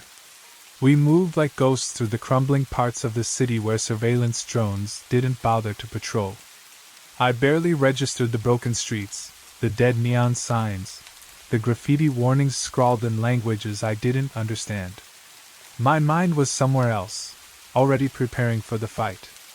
As we neared the hub, I made Jalen stop. This is my mess, I said. I finish it. He nodded once, no argument. Maybe he knew there wasn't any other way this could end. I slipped through a cracked service entrance, heart pounding, every muscle wired tight. Inside, the hub was a hive of polished metal and humming machinery. Long, spiraling ramps led up to the portal chamber, a vast room where a swirling vortex of light pulsed inside a metal ring. And standing in front of it, calmly adjusting settings on a console, was him. Me. Or the thing that wore my face. He turned as I approached, and for a split second, we just stared at each other. It was like looking into a distorted mirror, same eyes, same build, but there was a hardness in him I didn't recognize. A precision, a coldness. He smiled. I was wondering when you'd catch up, he said. His voice was mine, but stripped of doubt, fear, hesitation. What are you doing? I demanded, voice low. Finishing what should have started long ago, he said. One Earth is broken beyond repair. The other, stagnant, controlled. It's time to merge them. Time to build something better. By replacing me? I spat. He shrugged. One small sacrifice for a greater world. I clenched my fists, stepping closer. He raised the device, small, silver, humming with the same energy I felt when I crossed through the first portal. I can't let you do this, I said. And you can't stop me, he replied. He lunged first. I dodged barely. We crashed into each other, grappling, fists flying. It wasn't a clean fight. There was nothing cinematic about it. It was raw, brutal, desperate. At one point, he pinned me against the console, his hand tightening around my throat. You're weak, he hissed. You don't deserve your world. My vision darkened at the edges. With a last burst of strength, I drove my knee into his gut, breaking his grip. He stumbled, just long enough for me to grab the portal control unit from his hand. Without thinking, I slammed it against the console. The portal shrieked, wild, unstable. Sparks rained down. Warning sirens blared. You fool! He roared, lunging for me again. But this time, I was ready. Using the chaos, I slammed him backward toward the portal. He lost his balance, arms flailing, and was sucked into the swirling maelstrom. Gone. The portal collapsed with a deafening boom, the energy wave knocking me off my feet. When the dust settled, silence reclaimed the room. I lay there for a long moment, staring up at the cracked ceiling, the weight of what I'd done pressing down harder than gravity. One battle won. But the war? Far from over. I forced myself to stand. The portal ring sparked weakly, a dying machine gasping for breath. Across the ruined chamber, shards of broken glass and twisted metal littered the floor like bones after a battle. I had stopped him. My doppelganger, the perfect reflection the mirror society had so carefully engineered, was gone. But the fight had torn something else open too. The portal wasn't just destroyed. It was unstable. Tiny fractures spiderwebbed across the air itself, like invisible cracks in a pane of glass, vibrating with a frequency I could almost feel in my bones. Reality was bleeding at the seams. From the corner of my eye, I saw Jalen stumble into the chamber, clutching a bleeding arm. You idiot! He gasped. You destabilized the anchor. I didn't need an explanation. Even without understanding the full science, I could feel it. Without a stable portal, the boundary between the mirror Earth and my own would collapse. The fracture would spread, tearing through both realities until neither was left whole. You have to shut it down! Jalen shouted over the rising hum. I thought I just did! I yelled back. He shook his head grim. Destroying the portal was only half the battle. The main anchor, the original gateway you came through, it's still active. It's drawing both realities together. The original mirror. The cracked mirror back at the university archives. Panic stabbed through me. If I didn't stop it, both worlds would collide, and millions of lives would be shredded in the fallout. You need to trigger a controlled collapse, Jalen said, pressing a small device into my hand. Overload the source manually. I looked down at the device. It was no bigger than a lighter, its surface etched with runes I couldn't read. Simple. Terrifying. There's a catch, isn't there? I said quietly. Jalen nodded. You won't survive the collapse.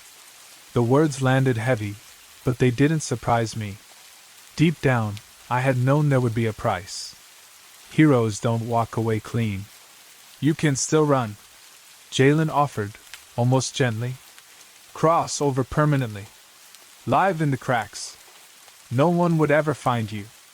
I thought about it. I thought about a life lived hiding, sneaking through fractured realities, always looking over my shoulder. I thought about the millions of people, on both Earths, living their lives, oblivious to the war raging in the shadows. I thought about freedom. And then I thought about choice. The one thing the Mirror Society feared most. No. I wasn't going to abandon my world. I wasn't going to abandon any world. I gave Jalen a grim smile. Tell them the truth. Both worlds. Tell them everything. He stared at me for a long moment, then gave a single, solemn nod. I turned and limped toward the emergency transit line, every step heavier than the last. Hours later, I stood once more in the old archive basement where it had all started.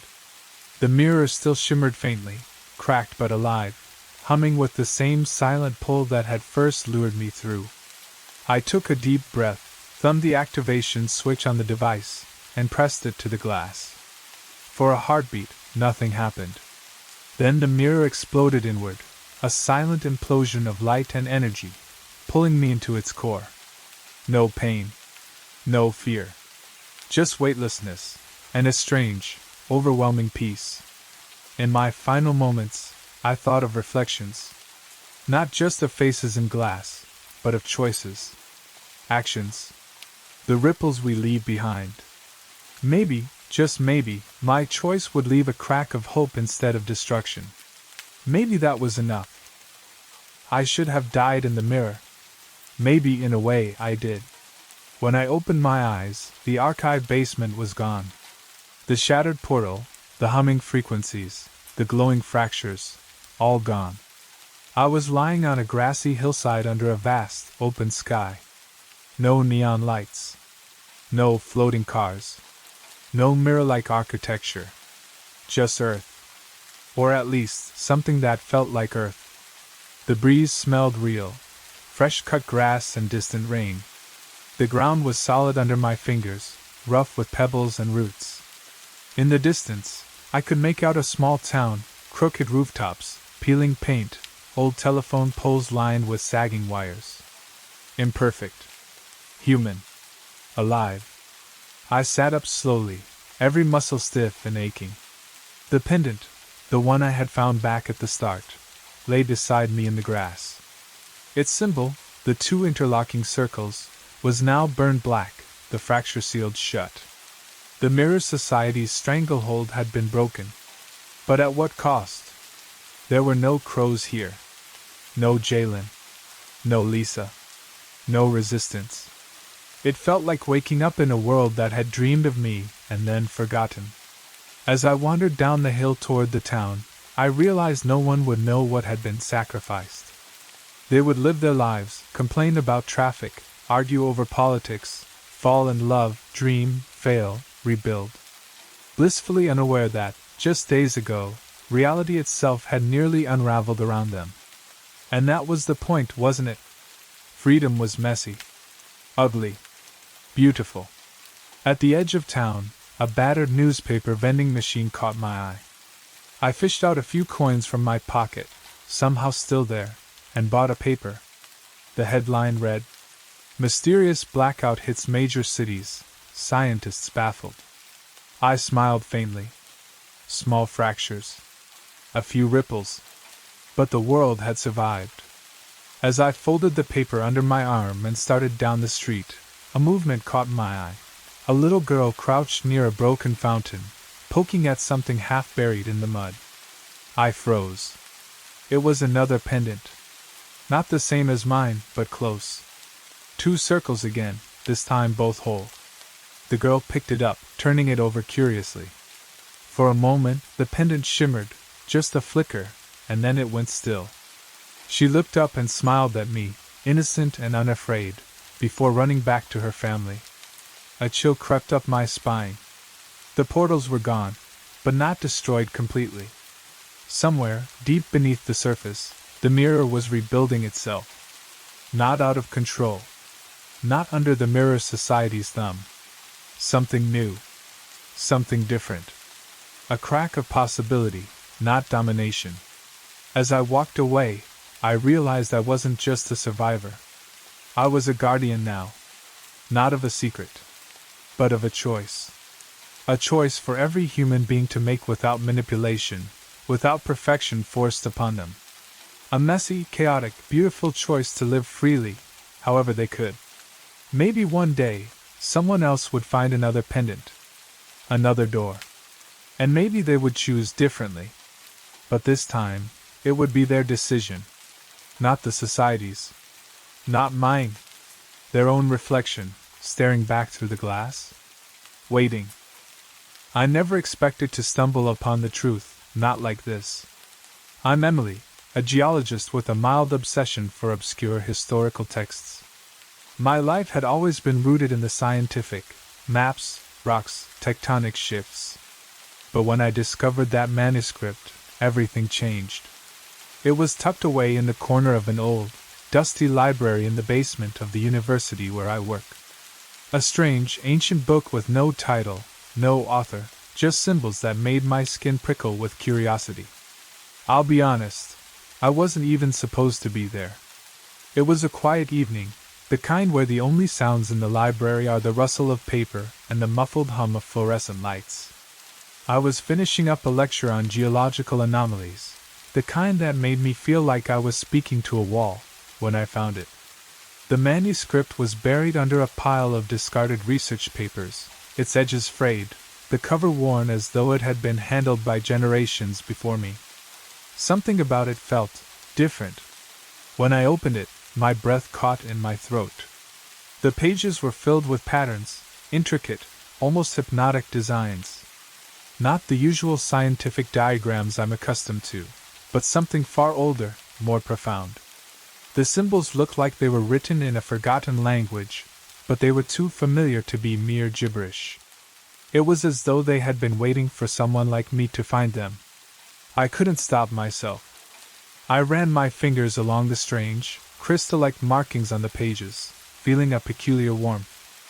I've seen my share of strange things in my years as a geologist, but this felt like a call, as if the book knew I was there, reaching out through the centuries. The first line of the manuscript read, "The library beneath the Earth's core holds all memory." At first I thought it was nonsense, some kind of poetic metaphor. But then, as I continued reading, a deeper truth began to take shape in my mind.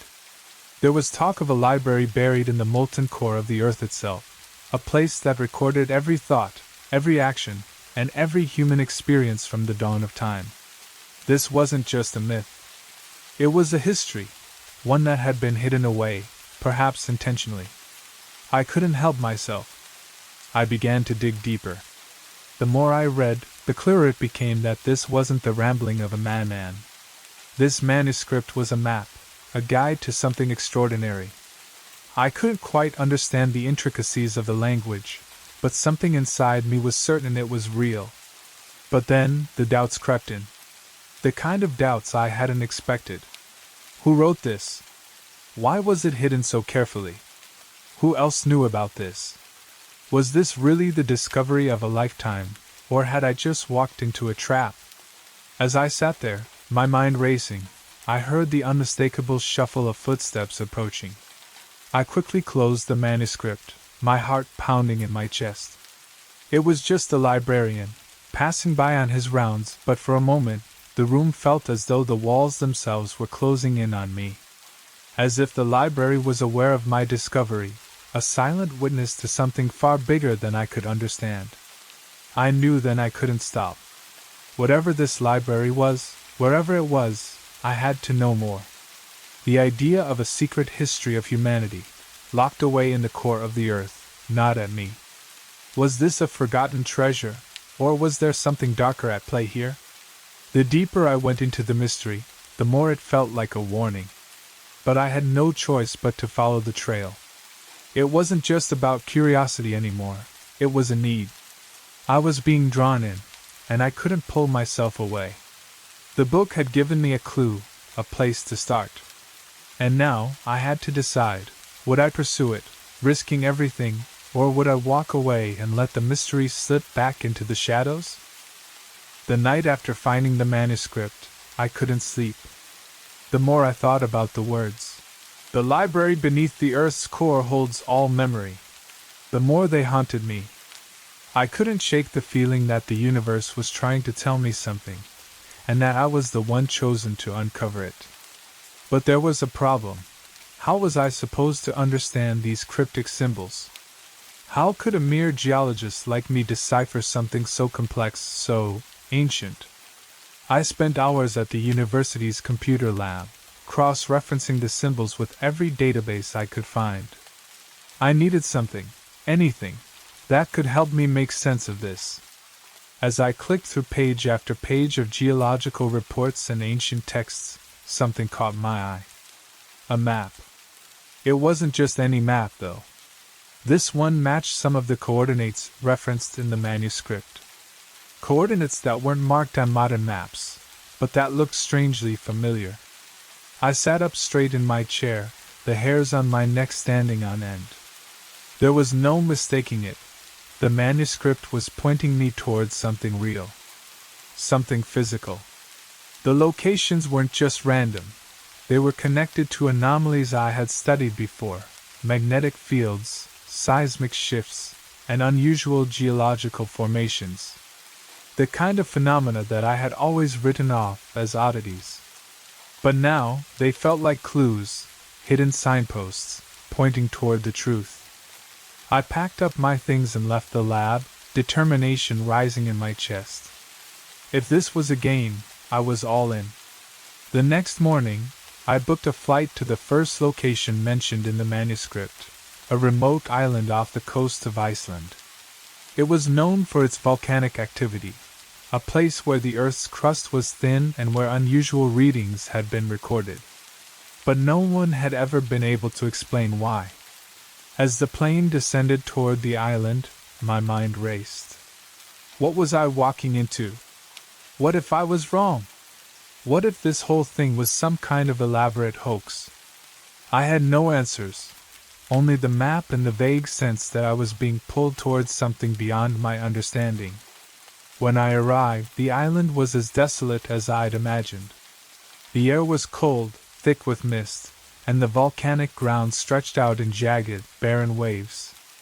I made my way to the coordinates, which led me to a site near a dormant volcano.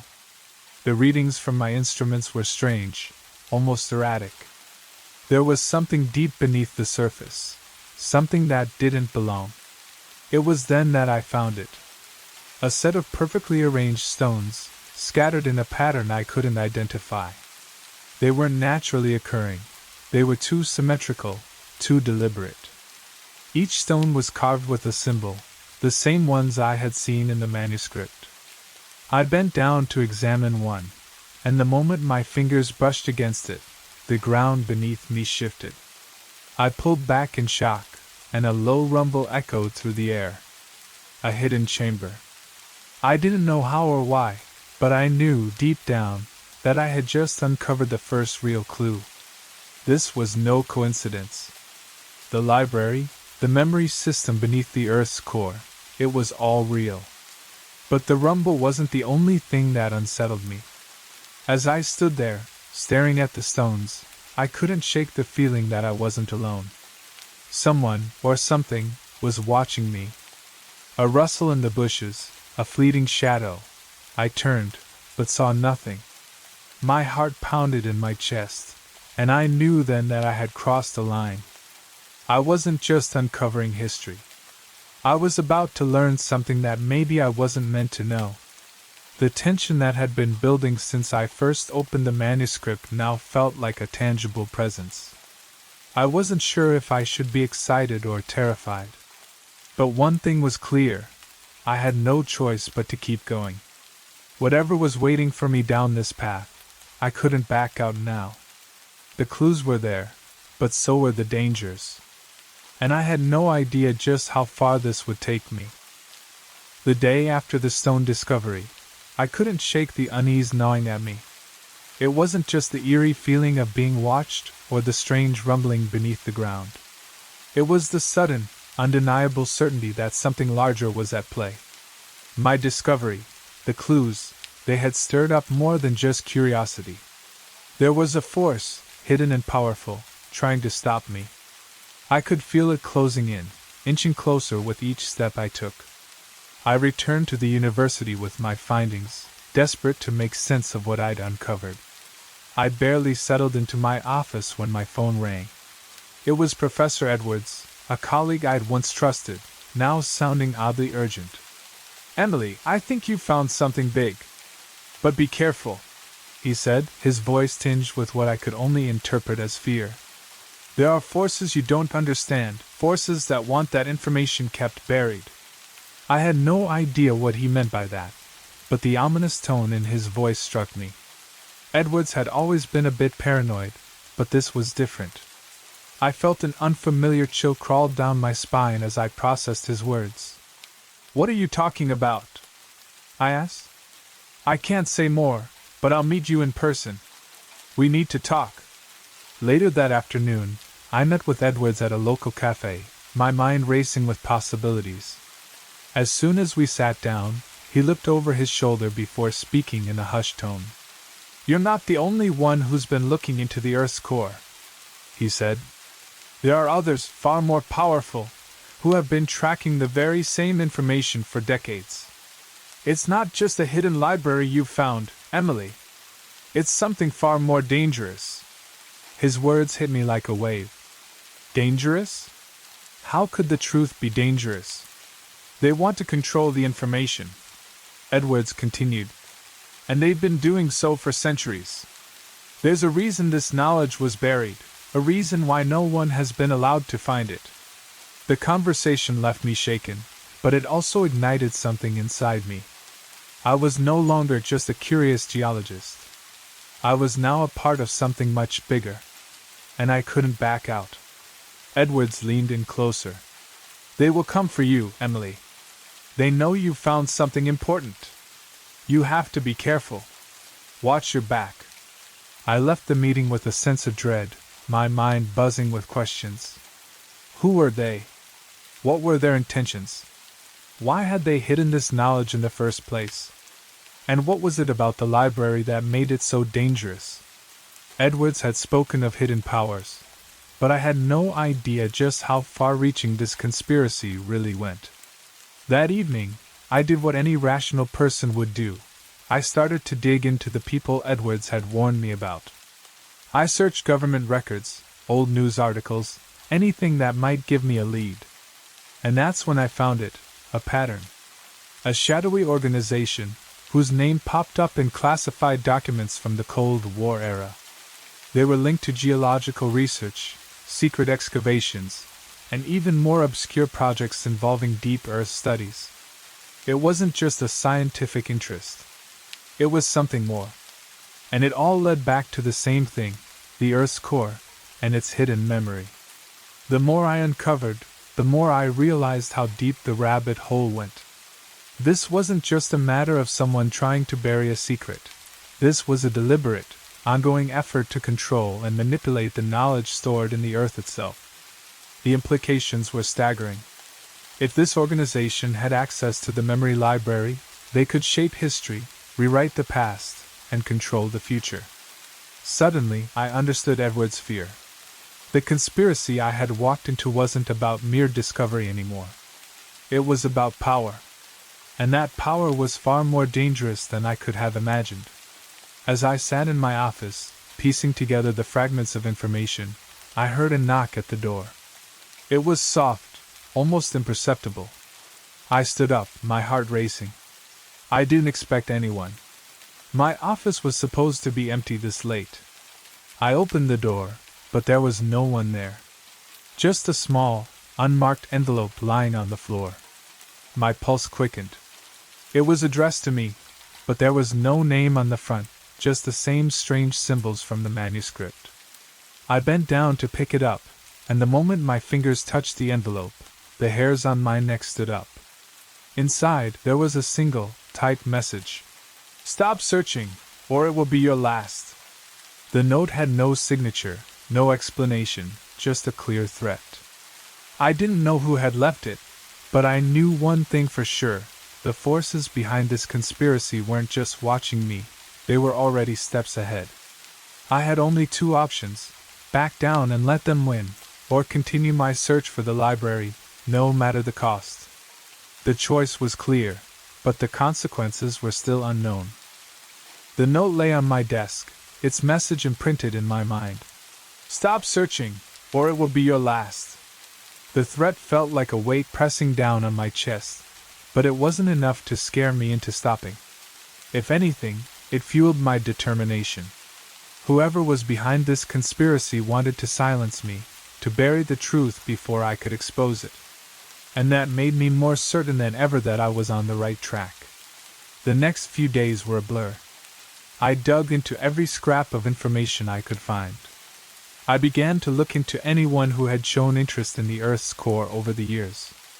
I started reaching out to old colleagues, experts, anyone who might have some knowledge that could help piece together the mystery of the library. What I found was both intriguing and terrifying. A few phone calls and emails led me to a former researcher, Dr. Jonathan Hale, who had once worked on a government project that involved deep Earth studies. Hale was an older man, once a prominent figure in geological circles, but he'd gone quiet after a major fallout with his colleagues. He was known to have disappeared off the radar for years, and many had assumed he'd retired from research. But something told me he knew more than he let on. I tracked him down in a small town in the Swiss Alps. When I arrived at his modest cabin, he was sitting on the porch, staring out at the mountains. His face was weathered, his eyes sharp, but there was a weariness to him that I couldn't ignore. I introduced myself, trying to mask the anxiety creeping up my spine. I wasn't sure if he would help me or if he would send me away. "Dr. Hale, I need your help," I said. "I'm investigating something related to the Earth's core. It's a matter of national importance. I think you might know something about it." He looked at me for a long moment, his expression unreadable. Then, without a word, he stood and motioned for me to follow him inside. Once we were seated in his small living room, he spoke. "They've been watching you," he said, his voice gravelly. "The people you're up against are not just any ordinary group.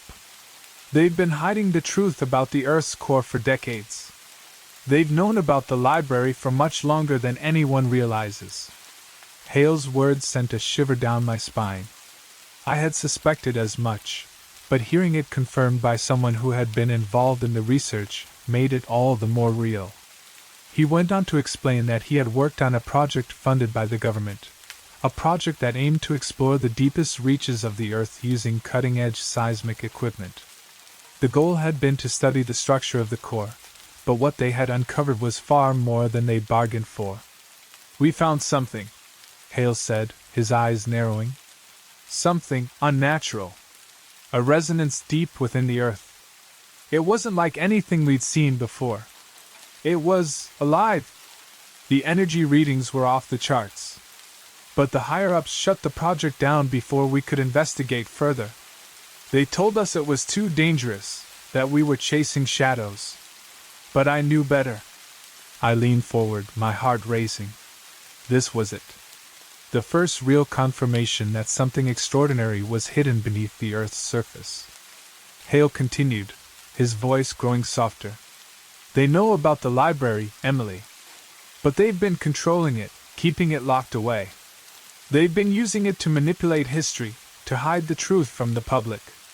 There are people who have been using it for power, for centuries." My mind was spinning. The pieces of the puzzle were starting to fall into place.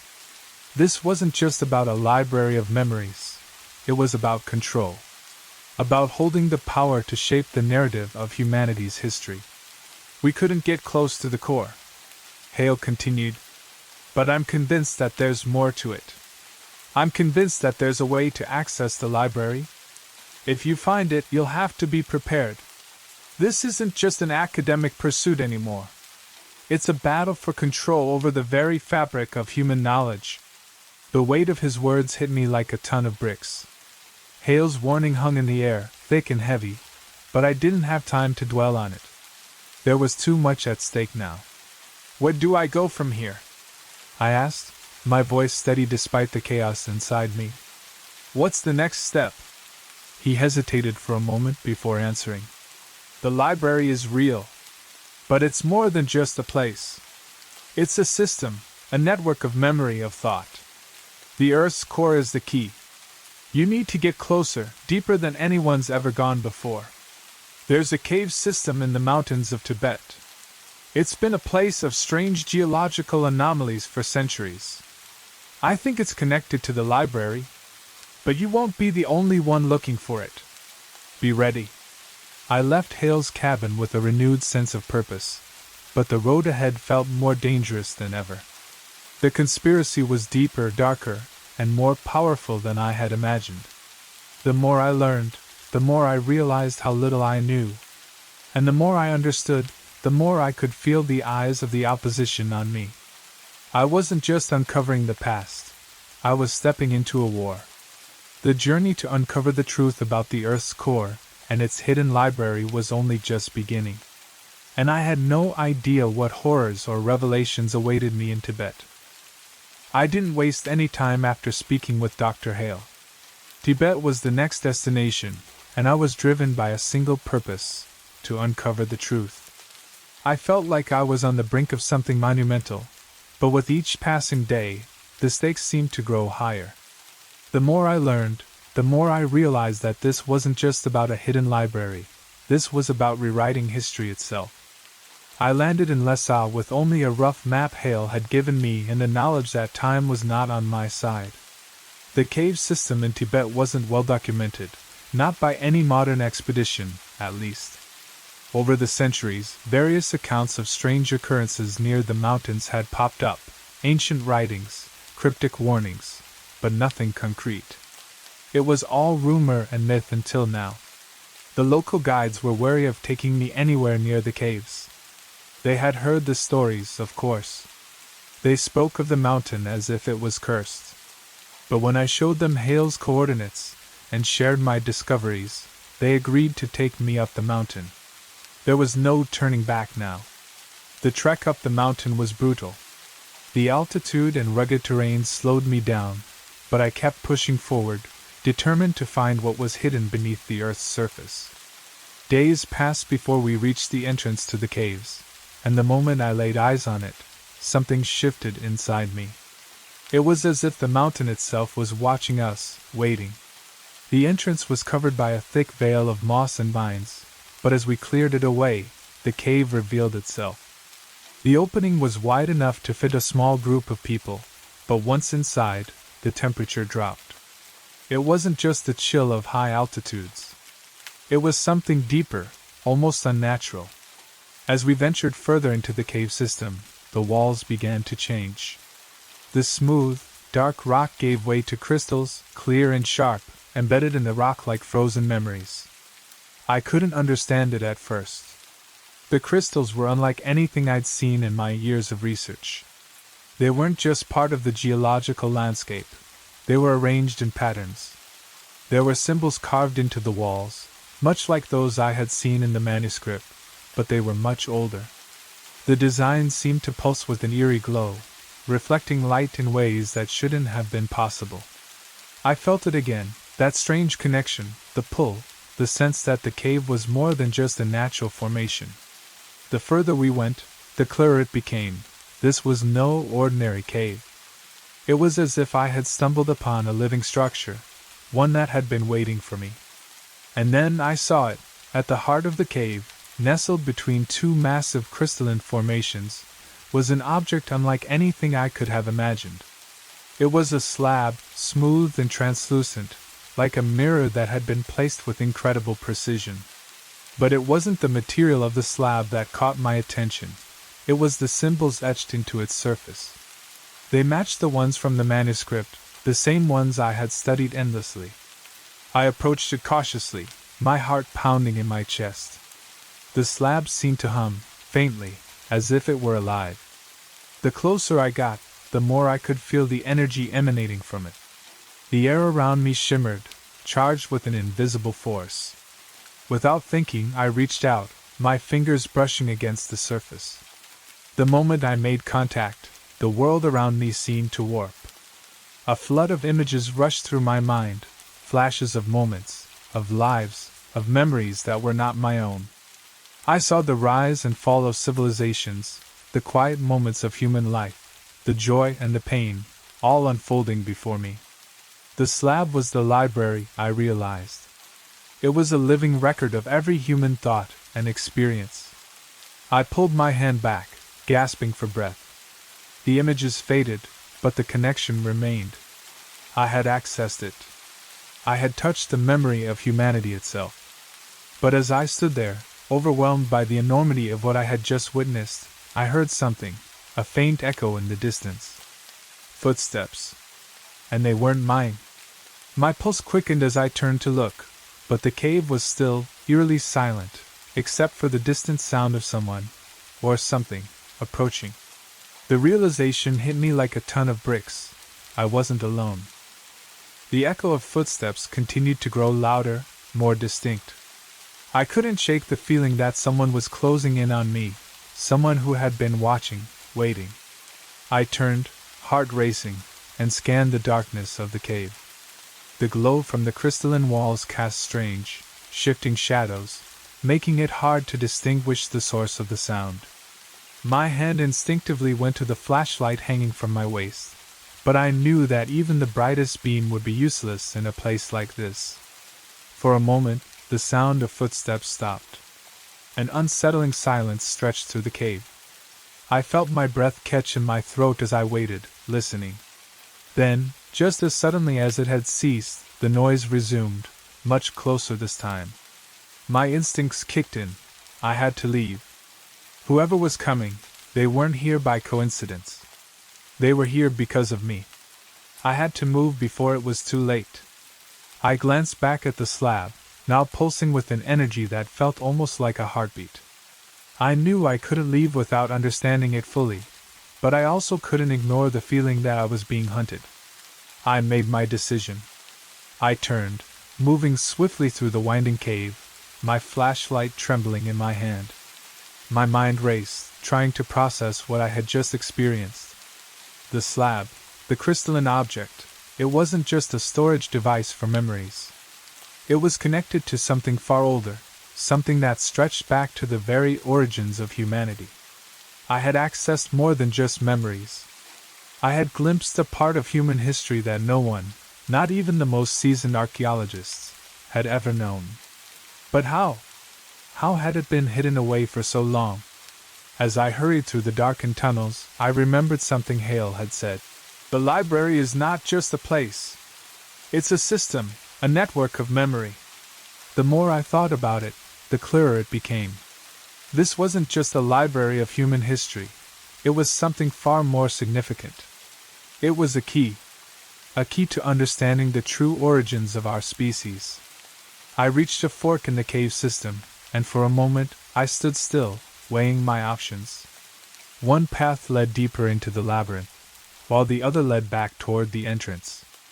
I didn't know where the footsteps had gone, but I had no intention of getting caught off guard.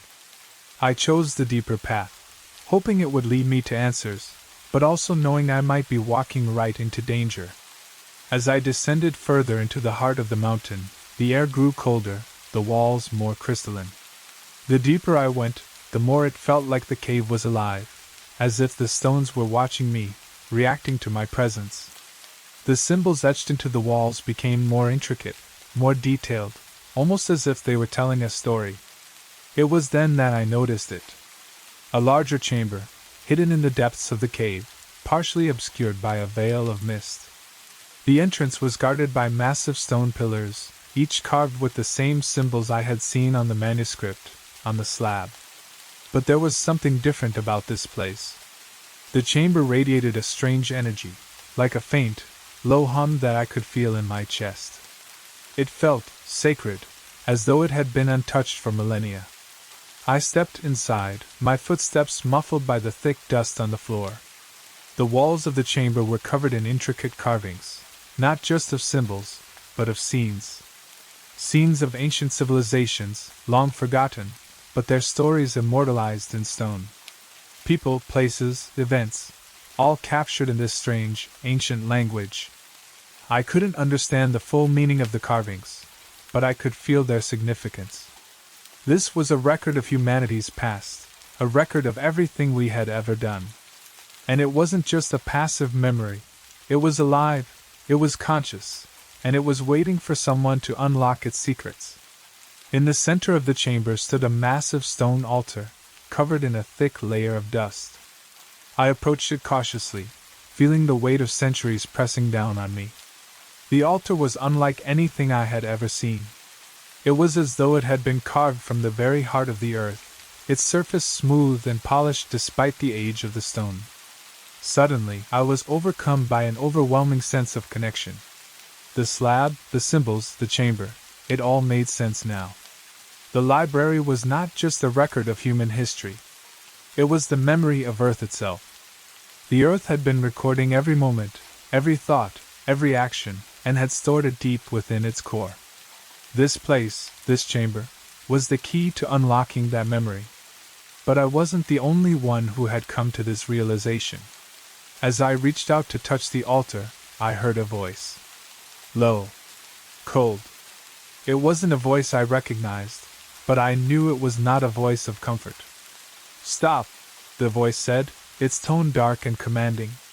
You don't belong here. I froze, my heart hammering in my chest. The cave seemed to darken around me, the hum of energy intensifying. I wasn't alone anymore. And whatever was in the shadows with me wasn't here to help. I spun around, my flashlight trembling in my hand, but there was no one there. The cave remained eerily still, the shadows stretching out like fingers reaching for me. The voice, though, lingered in my mind, cold and authoritative. Whoever or whatever it was, I knew one thing: they weren't going to let me continue unchallenged. I hesitated. The feeling of being watched intensified, the air thicker with an unseen presence. It wasn't just the remnants of an ancient past that were pressing in on me. It was something living, breathing, and intent on stopping me. I needed to get out of the chamber. But I couldn't leave just yet, not after everything I had uncovered. I had to understand what was happening here, and I had to understand it now. I turned back to the stone altar, my fingers brushing against the intricate carvings. They seemed to shift under my touch, as if they were alive. I felt the pulse of energy grow stronger, my heart pounding in sync with it. I was on the verge of something monumental, something that could change everything. But just as I took a step closer to the altar, a sudden movement to my left caught my eye. It was too quick to be a shadow. Someone, or something, was standing in the doorway of the chamber. I froze, my blood running cold. It was him. Dr. Jonathan Hale. He stood there, his face shadowed, eyes narrowed as he watched me. I couldn't believe it. Hale, the man who had warned me, who had seemed like an ally, was standing there in the depths of the earth, in the very place I had come to uncover the truth. But now, everything about him felt wrong.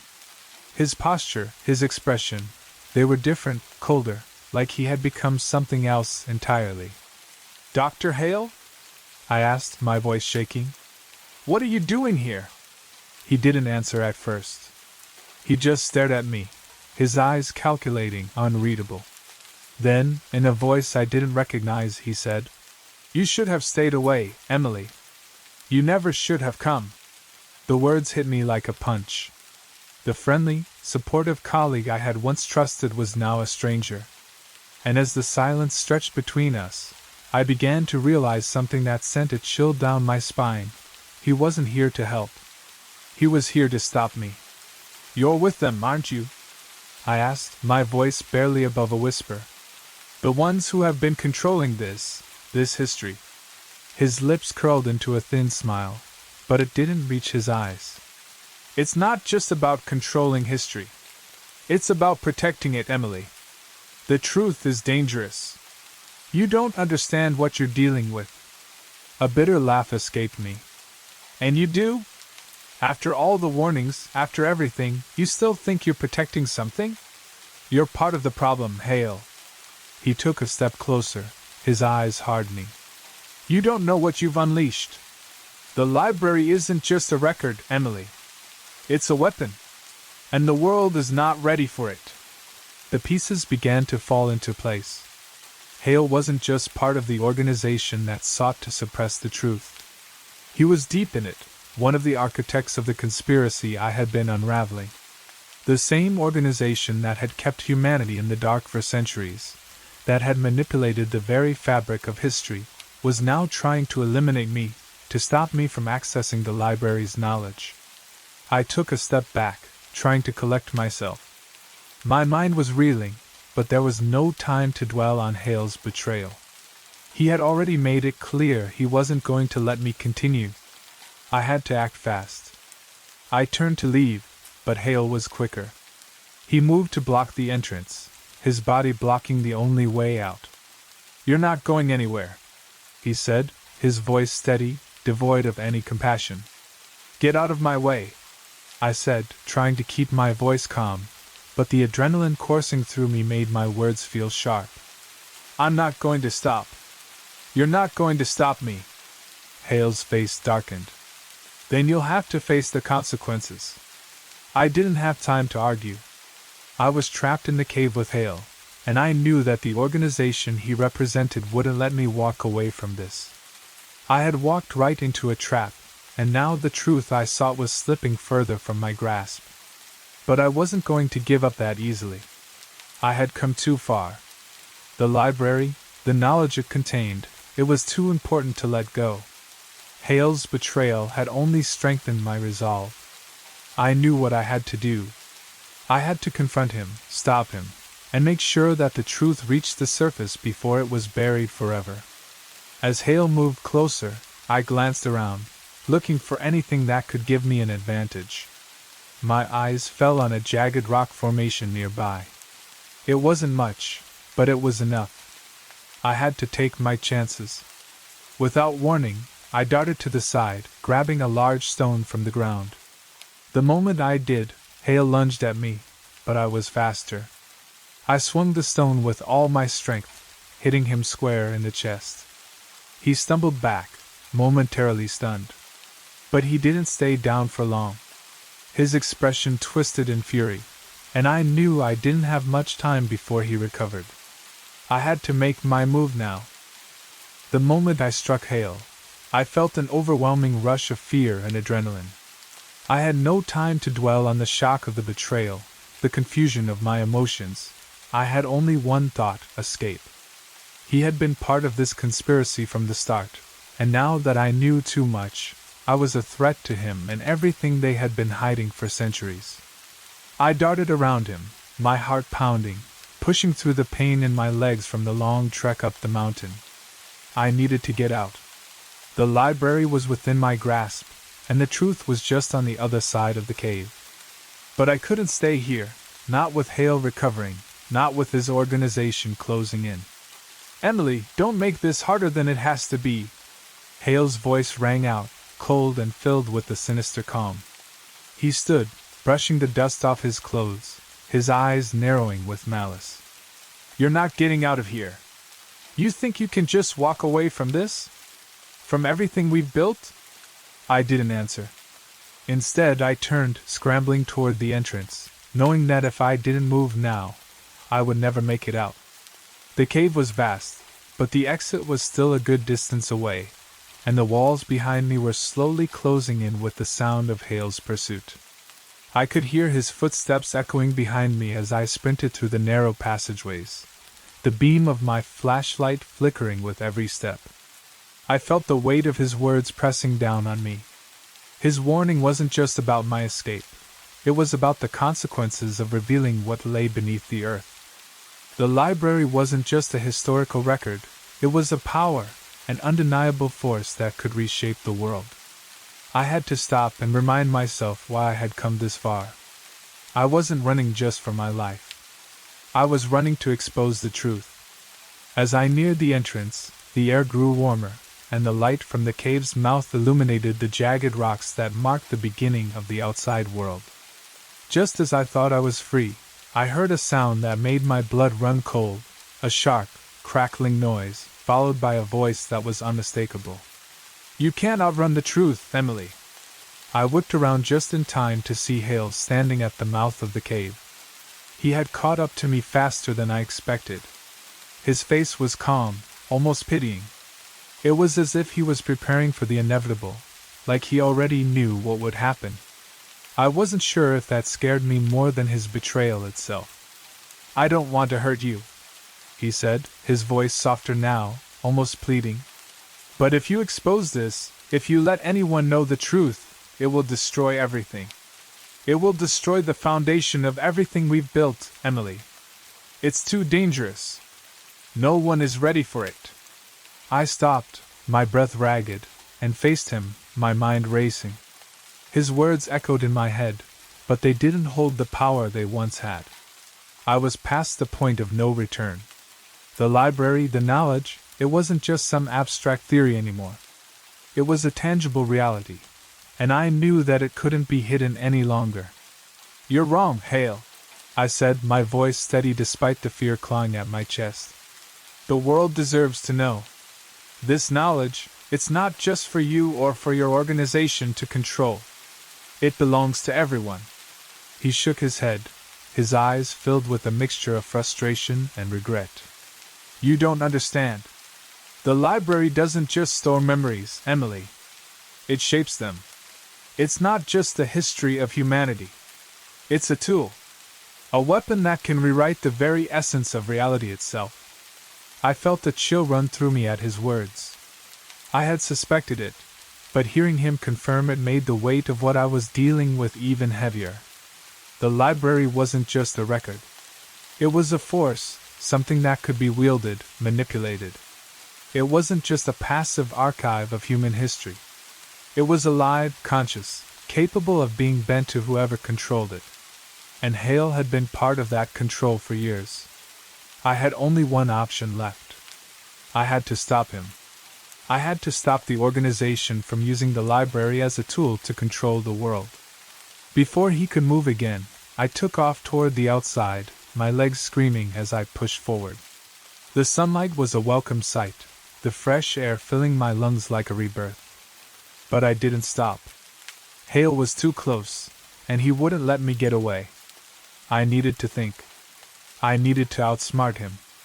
I reached the base of the mountain, where the snow-covered slopes lay ahead of me. I glanced back. Hale had stopped at the cave entrance, watching me, his expression unreadable. I couldn't stop. I couldn't look back anymore. I had come too far to let him stop me now. I reached for my phone, fingers trembling as I dialed the number I knew I had to call. The authorities would have to help, even if it meant exposing the conspiracy for what it was. Even if they didn't believe me at first, they had to. But as the phone rang, I heard it, the unmistakable sound of helicopters in the distance. My heart sank as I realized the organization had already mobilized. I had no more time. The race against time had become even more literal. I didn't have much time. The helicopter's rotors cut through the air, growing louder with each passing second. My stomach churned with anxiety as I sprinted down the slope of the mountain, my legs burning, the cold wind biting at my face. Hale and his organization were closing in on me, and I knew that they wouldn't stop until I was silenced. The phone call had barely connected, and I hadn't even had a chance to say anything before I heard the distant sound of the chopper blades. It wasn't just any helicopter. I knew, instinctively, that it was them, the organization that had been tracking me for weeks. I had become a threat, and now, I was a target. I kept running, my mind racing. The world was changing, and I was at the center of it. The library, the memory system hidden within the Earth's core, was the key to rewriting human history. And Hale had been right about one thing: it wasn't just a record. It was a tool. A powerful tool, capable of reshaping the very fabric of reality. Whoever controlled it could change the course of humanity. But they couldn't control it anymore. Not while I still had a chance to expose it. I couldn't outrun them forever. I knew that. The organization had too many resources, too much power. But there was something else I had learned from Hale's words. The library was more than just a weapon. It was a part of the Earth itself. It had its own consciousness, its own will. And it wanted to be free. I slowed as I reached a rocky outcrop, where the landscape opened up to a narrow valley. The helicopters were getting closer. I could hear them now, their engines thundering in the distance. I needed to make my move before they arrived. In that moment, I realized what had to be done. The organization had controlled the truth for so long, burying it, manipulating it. But if the library was as powerful as I suspected, then it needed to be exposed. It needed to be unlocked, not just for me, but for everyone. The world deserved to know its true history, to access the memories stored deep beneath the earth. They couldn't continue to hide it, to control it. I turned and ran back toward the mountain entrance, my breath coming in quick, ragged gasps. I had a plan, one that might be my only chance. If I could reach the chamber in time, I could activate the energy embedded in the slab. It was a long shot, but I didn't have a choice. The helicopters were almost overhead now. I could hear their engines roar, the sounds of men shouting into radios, organizing the search. They were getting closer, and I had no time left. I reached the cave's mouth and ran inside, hoping I hadn't waited too long. The chamber was still there, the slab still pulsing with that strange, almost sentient energy. The symbols on the walls seemed to glow faintly, as though they were alive, waiting for me to return. I stepped into the center of the chamber, my heart pounding in my chest. The sounds of the helicopters grew louder, their blades thundering overhead. I had seconds, maybe minutes, before they descended upon me. I took a deep breath, my fingers brushing the surface of the slab, and closed my eyes. I had to trust that it would work. I had to trust that the library, the Earth's memory, would answer me. I pressed harder, focusing all my energy on the stone. The vibrations beneath my fingers grew stronger, the hum growing louder. It was like the earth itself was awakening, responding to my presence. Suddenly, a burst of light erupted from the slab, and the symbols around me flashed to life, each one more vivid and powerful than I had ever seen. I felt the connection in my bones. The library was alive, more alive than I had ever imagined. I could feel the memories flooding through me, the history of the world unfolding in an instant. The ancient civilizations, the hidden truths, the untold stories, it was all there, all accessible in that one moment. The power of it nearly overwhelmed me. But then I heard it. The unmistakable sound of footsteps behind me, growing louder. Hale had found me. The moment had arrived. I turned to face him, but I didn't see just Hale. There were others, agents from the organization, their faces masked, their eyes filled with the same cold determination that Hale had shown earlier. They surrounded me, but I stood firm, the energy of the library still swirling inside me, feeding me with the truth of everything it contained. "You don't understand, Emily," Hale said, his voice strained but calm. "This power was never meant for you. You can't control it." I stood taller, my voice steady. "I'm not trying to control it, Hale. I'm trying to free it. The truth belongs to everyone, not just to you and your organization.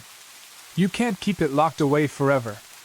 He took a step forward, his face shadowed. "You have no idea what you're playing with. The world isn't ready for this. It's too dangerous." I shook my head. "The danger isn't in the truth. It's in the lies you've been telling." In that moment, I made my choice. I couldn't allow them to control the library, to control the knowledge it held. The world deserved to know. I pressed harder against the slab, and in an instant, the entire cave erupted with a blinding light. The energy surged, and I felt the Earth's memory flooding out, spilling into the world. The symbols, the history, the untold truths, they were all free now, shared with humanity for the first time in millennia. The last thing I saw before everything went white was Hale's face, his eyes wide with disbelief and fear. Then, the light enveloped me, and the world as I knew it began to change. The light consumed everything. I could feel it enveloping me, pulling me in, merging with the very core of the earth. Time itself seemed to stretch and bend as the surge of energy from the slab blasted outward. I couldn't tell if it was seconds or hours that passed as I stood there, but when the light finally began to fade, I was no longer in the cave. I stood outside, in the valley below the mountain, bathed in the soft glow of the setting sun. The air felt different, lighter, fresher, as if the world itself had exhaled a deep breath. I wasn't sure how I had gotten here or how much time had passed, but one thing was clear: the world was no longer the same. The energy from the library, the Earth's memory, had been unleashed. The knowledge, the memories, the hidden history of humanity was now accessible to everyone. No longer could it be suppressed, hidden away by a powerful few. The veil had been lifted. I looked around, my mind still reeling from the surge of information I had just experienced. For the briefest moment, I had seen everything: the rise and fall of civilizations, the truths that had been buried, the secrets that had been locked away for centuries. The history of humanity, in all its beauty and horror, was now free. But with that freedom came consequences. Could humanity handle it? Would they be able to process the weight of what they now knew? As I stood there, contemplating the enormity of what had just happened, I heard it, the faint hum of helicopters in the distance.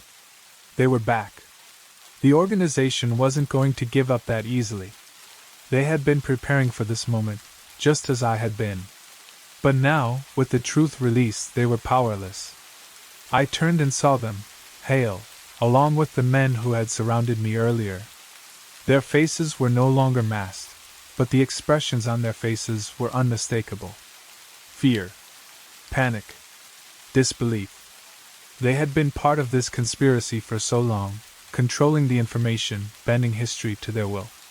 And now, it was all slipping through their fingers. Hale was the first to speak, his voice tinged with anger and fear. "What have you done, Emily?" he demanded. "You can't control it. You can't undo it." I shook my head, my voice steady despite the adrenaline still coursing through my veins. "I didn't try to control it. I set it free. The world deserves to know. The truth is not yours to keep." He stepped forward, his face twisted in frustration. "You have no idea what you've unleashed. You've doomed us all." But his words no longer held the weight they once did. The truth was out, and no one could stop it now. The world would have to face the consequences, just as I had. The knowledge of humanity's past, the good, the bad, and everything in between, was now available to everyone. It would change the world in ways we couldn't predict, but it had to happen. The lies, the suppression, the manipulation, it had all come to an end. As I stood there, facing Hale and the others, I realized something profound. I had been part of a larger story, one that stretched beyond my own life, beyond my own desires. The library wasn't just a record of humanity's history. It was a call to action, a challenge to embrace the truth and confront the consequences of our past. The world couldn't keep hiding from itself. The truth had to be faced, no matter how uncomfortable, no matter how painful. With a final glance at Hale and the men who had once been his allies, I turned and walked away. I didn't need to fight them anymore. The library had done its work. The truth was out, and it would take its course. As I made my way down the mountain, I could hear the distant sounds of the world beginning to shift. People were waking up to the truth, and there was no going back. But even though the world had changed, I couldn't help but feel a sense of peace. The knowledge, the memories of humanity, were no longer locked away. They were free. And for the first time in a long while, I felt like I was free too. I never thought the clouds could be anything more than simple patterns in the sky, fluffy, white, and fleeting. But that changed on the evening I first saw them. It was an ordinary day, or so I thought. The city buzzed below me, as usual, people hurrying home from work, the distant hum of traffic blending with the evening chill.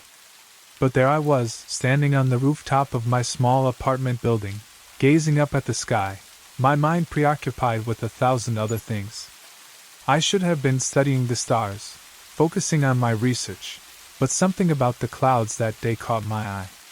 They weren't normal. They couldn't be. I wasn't sure if it was just the way the light hit them, or if it was something more. The clouds formed intricate, almost deliberate patterns, swirling like a blueprint in the sky.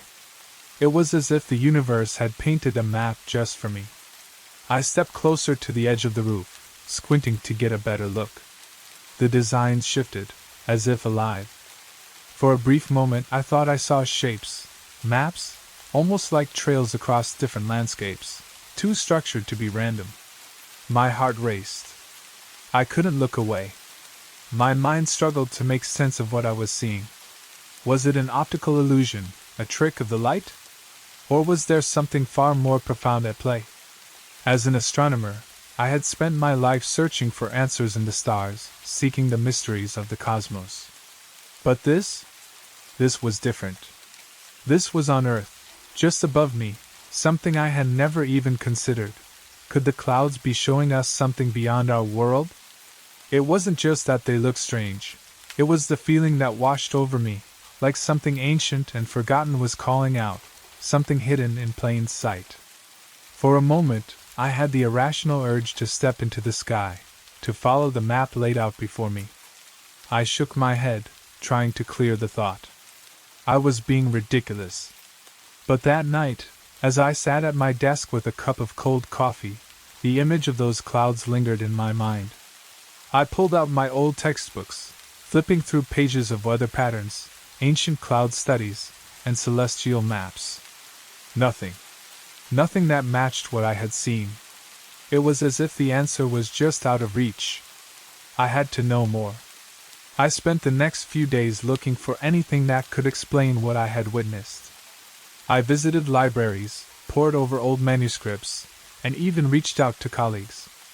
But no one seemed to take me seriously.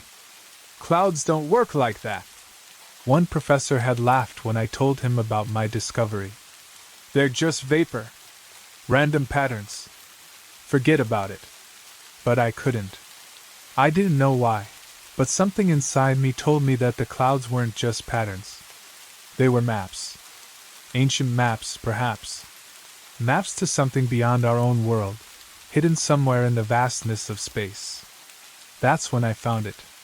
Buried deep in an old book I borrowed from a dusty corner of the university library, I found a reference to ancient scholars who had believed just that.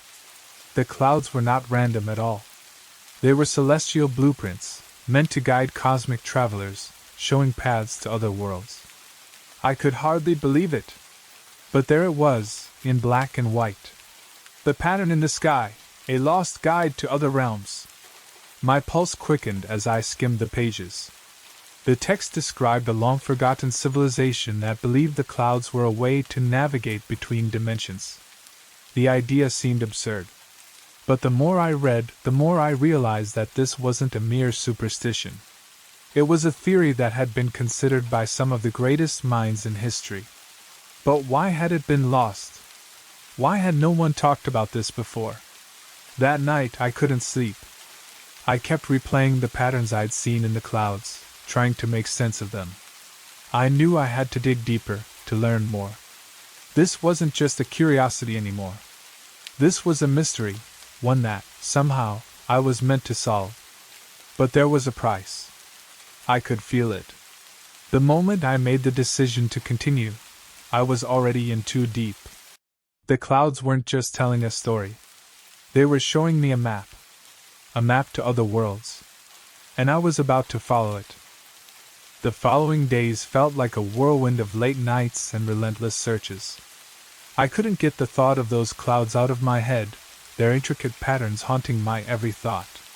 It was as if they were trying to tell me something vital, but I just couldn't decipher the message. I'd spent my entire life studying the stars, and now, here I was, obsessing over something I never thought I'd consider: clouds. My small apartment had become a chaotic mess of books, papers, and scribbled notes.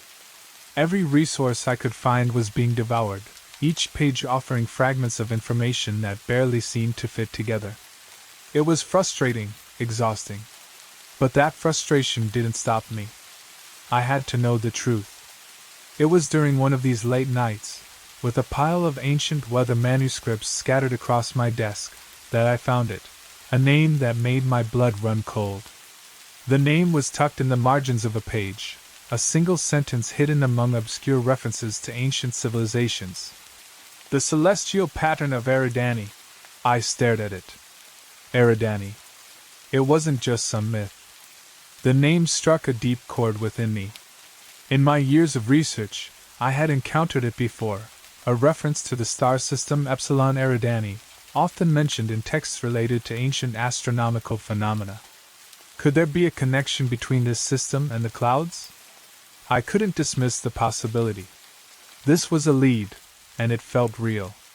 I quickly researched the star system, finding a troubling fact buried in academic papers. Some ancient cultures had believed that the constellations in the Eridani system were key to unlocking dimensional pathways. They even believed that clouds, of all things, held the key to finding those pathways. This wasn't just a coincidence. This was starting to make sense. Excited, I visited the university's historical archive the very next morning. My usual spot was a dusty corner filled with obscure texts, most of which hadn't been touched in years. I combed through ancient maps, journals, and scrolls, hoping to find something that could further corroborate what I'd learned. Then, amid the clutter of forgotten papers, I found it, a journal dated back to the early 1800s. The faded pages were filled with observations of cloud patterns that seemed too deliberate, too precise. One passage stood out. The clouds above the Temple of Delphi mirrored the patterns seen in the stars of Eridani, showing a path from this world to the next. I stopped, my breath catching in my throat. Could this be the clue I'd been searching for? The idea that the clouds weren't just part of the sky. They were somehow connected to the ancient belief in celestial navigation. A path from one world to the next. The more I read, the more the pieces began to fall into place. There were countless references to cloud formations in connection with celestial navigation, with travelers using the sky as a map to different worlds. The weight of it all settled on me like a blanket. The ancient texts, the connection to Eridani, the belief that the clouds were more than they seemed, it was all there, laid out before me, piece by piece. But what did it all mean? Why had this knowledge been hidden away for so long? And what was the significance of the artifact I'd uncovered, the celestial map that had somehow linked the clouds to other dimensions? As I stared at the journal in my hands, a sudden chill ran down my spine. There was something about this journal, something in the way it had been written, that felt wrong. Like someone had intentionally hidden this information, erased certain parts to keep the truth from getting out. I turned the page carefully, as if I was unlocking a secret that was never meant to be found. And then I saw it. A symbol. A symbol that made my heart stop.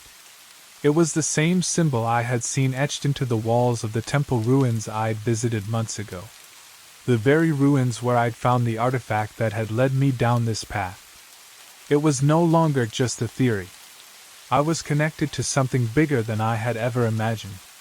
And I was being watched. The sudden realization hit me like a punch to the gut. It wasn't just the ancient scholars or the forgotten civilizations that I had to worry about. Someone, or something, was actively trying to keep this information buried. The Obscura wasn't just a group of shadowy figures. I had a sinking feeling they were already aware of my progress. And they weren't going to let me continue without a fight. I had to act fast. But what could I do? If I was right, I was standing on the edge of something massive, a discovery that could change everything. But now, I was no longer sure I could trust anyone. Not even myself. I gathered my things quickly, my mind racing with the implications of what I had uncovered. The journey ahead wasn't just about finding the truth. It was about surviving long enough to see it through. I had already gone too far to turn back. And somehow, I knew it wasn't just the clouds I needed to worry about anymore. The clouds weren't the only thing hiding a map. The world itself seemed to be conspiring against me. It was the middle of the night when the first warning came. I was alone in my apartment, poring over the journal I had discovered at the university library. My eyes were burning from hours of reading, and the once thrilling excitement was now turning into a low hum of anxiety. The clouds. The ancient artifacts. The maps to other worlds. I was getting closer to the truth, but it was all starting to feel overwhelming.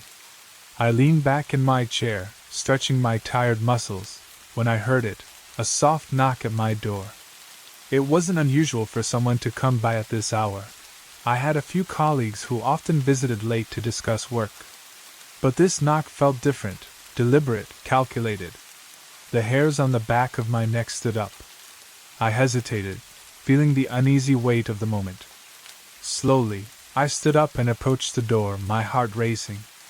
As I reached for the handle, I had the sudden urge to look through the peephole. What I saw made my stomach drop. There, standing in the hallway, was a man in a dark suit.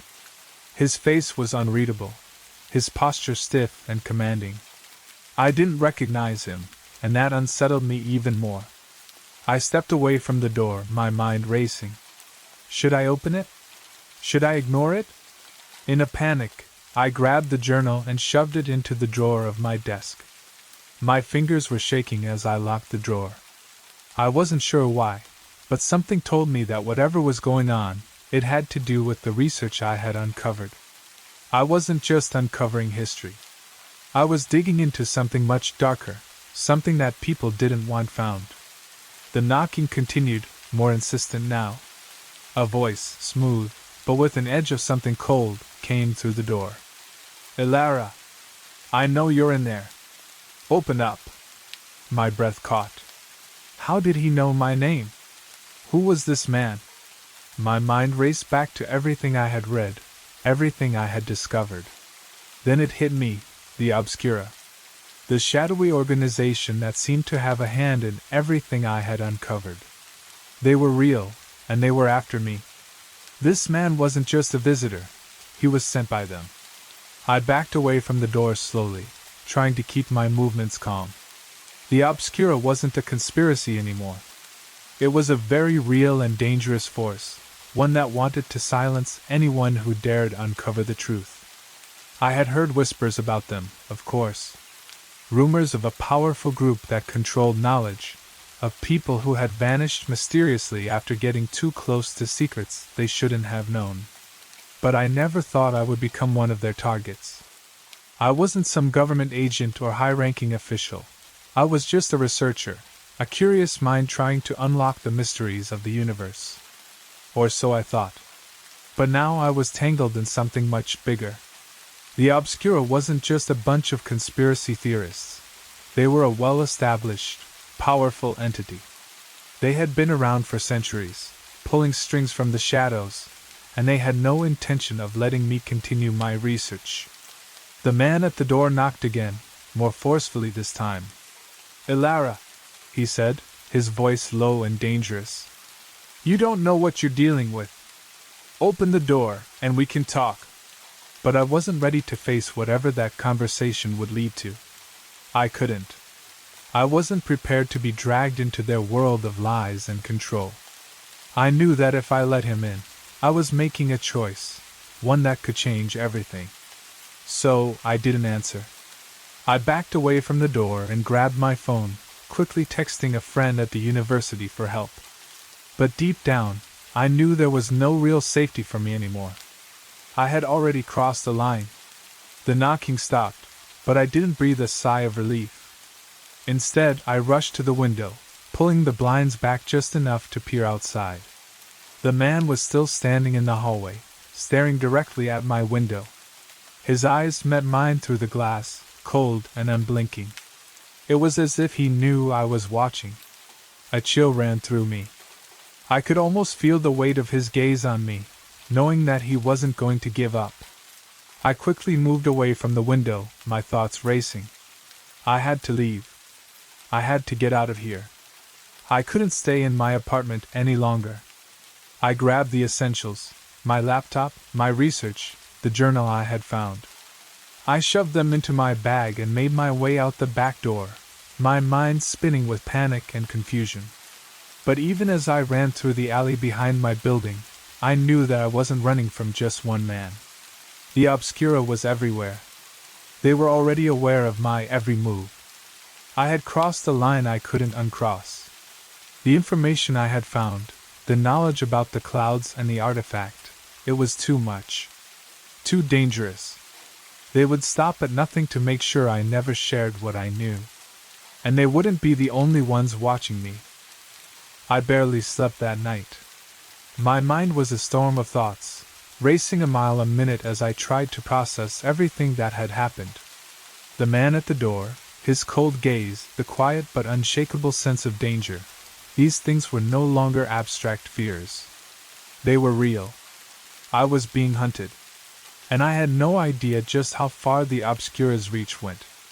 The next morning, I decided to take a step back. I couldn't keep running or hiding. If I was going to uncover the truth about the clouds and the artifact, I needed to be smart. I needed information, and I needed it fast. So, I did what any researcher would do. I turned to the archives, the ancient texts, and every obscure source I could find. I headed back to the university library, my usual refuge. I was trying to act as normal as possible, keeping my movements cautious, avoiding eye contact with anyone who might be watching. My heart pounded in my chest as I entered, as if I was stepping into a lion's den, and I couldn't shake the feeling that I was being observed. Every person I passed, every shadow seemed to hide a potential threat. In the library's labyrinth of bookshelves, I found a secluded corner where I could dive deep into the files and notes I had gathered. I couldn't afford to waste any more time. The journal I had found, the one that referenced the star system Eridani, was my only lead, and I had to exhaust every possibility before the obscura found me. Hours passed. I combed through dusty journals, old maps, and centuries-old astronomical studies, trying to find anything that could connect the dots. It was exhausting, but with each new document, I felt a sense of urgency growing stronger inside me. I couldn't let this be buried again. The knowledge was too important. It wasn't until late afternoon that I stumbled upon something that stopped me cold. It was a manuscript tucked away in an old file, one that had clearly been untouched for decades. The title caught my eye. The Mapping of Worlds, Ancient Celestial Navigation and Dimensional Pathways.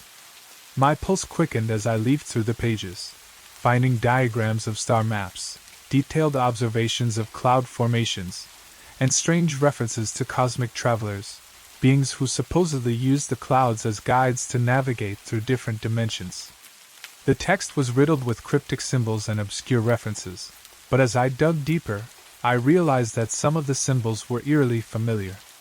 They matched the designs I had seen in the clouds. The same precise patterns. The same intricate geometry. I scanned the room to make sure no one was watching me. The weight of the moment was starting to settle in. The cloud patterns weren't just random after all. They were guides, maps leading to other realms, to worlds beyond our own. And the ancient texts weren't the only place this information had been hidden. It was right here, buried in the university's archives, tucked away in plain sight. My mind raced as I tried to connect everything I had learned. The artifact, the clouds, the star system Eridani, it was all pointing in one direction. These weren't just ancient myths. They were truths that had been suppressed for centuries. And now, I was the one uncovering them. But as I continued to study the manuscript, something caught my attention. A section near the end, written in a hand I didn't recognize, referenced an event that took place just a few years ago. The note read, "The pattern in the clouds reappears. The artifact has been found. Protected at all costs." I felt the blood drain from my face. The note was dated less than a year ago. I wasn't the first person to stumble upon this secret. Someone had already found the artifact, the very one that had led me down this path, and they were willing to do anything to protect it. But who? And why? Suddenly, I heard footsteps approaching. My heart skipped a beat. I wasn't alone. I quickly shoved the manuscript into my bag and gathered my things, trying to remain calm. The air felt thick with tension, like I was being watched from every corner of the library. I left in a hurry, my footsteps echoing down the hallway as I made my way out the back exit. I didn't stop to look back. But as I stepped into the alley behind the building, I caught a glimpse of someone, a man in a dark suit, just like the one who had knocked on my door the night before. He was standing across the street, his eyes fixed on me. My breath caught in my throat. The Obscura wasn't just tracking me, they were closing in. I had to act quickly. I couldn't let them get to me again. But I couldn't run forever. I needed answers. I needed to find the artifact, and I needed to understand why it had such power. The more I uncovered, the more I realized that the deeper I went, the more dangerous the path became. But there was no turning back now. I had already uncovered too much. The sun had barely risen, but I had already been awake for hours, my mind racing with the weight of what I had learned. The manuscript I found in the archives, it was a game changer. The ancient texts, the celestial patterns, the cloud maps, and the warnings from the past, everything was aligning. But even as the pieces of the puzzle started to come together, I couldn't shake the feeling that I was standing on the edge of something far bigger and far more dangerous than I could have imagined. The Obscura was close. Too close. And they wouldn't stop until they had everything I knew buried once again. I couldn't afford to wait any longer. The discoveries I had made in the past few days weren't just academic. They were personal. If the information in the text was true, if the clouds truly mapped pathways to other worlds, then the artifact I had uncovered held the key to unlocking those realms. The thought alone sent a chill down my spine. And the fact that the Obscura was already trying to track me down only confirmed how important this discovery was. They knew what I knew, and they were coming for me. But I couldn't back down. Not now. Not after everything I had learned. I spent the morning gathering my notes and research, piecing together the final clues. The more I studied the symbols in the ancient manuscripts, the clearer it became. There was a specific configuration, one that appeared in both the cloud patterns and the celestial maps, that pointed to a location. A place that had been hidden away for centuries, perhaps even millennia. It wasn't just a geographic place, it was a dimensional nexus, a crossroads between worlds. My hands trembled as I traced the lines of the map. I had been right all along. The clouds were not just random patterns. They were the key. They were showing us the way to a doorway, a portal that connected our world to others. And it was hidden in plain sight, right above our heads, waiting for someone to find it. The artifact I had found, the one that had been hidden beneath the temple ruins, wasn't just a map. It was a tool, a key to activate the pathways that the clouds revealed. I could hardly believe it. It felt like something out of a dream. But as I looked at the notes and diagrams before me, the truth was undeniable. The artifact was a map of the stars, yes, but it was also a guide to the very clouds themselves, teaching us how to read the celestial patterns and unlock the pathways that connected different dimensions. And the more I thought about it, the more I realized the significance of this discovery. These were not just theoretical dimensions. These were worlds, real worlds, connected through the fabric of space and time. The weight of it hit me suddenly. This wasn't just about knowledge anymore. This was about power. The kind of power that could reshape everything. The Obscura had kept this hidden for so long because they knew how dangerous it was. And now that I had uncovered it, I couldn't just walk away.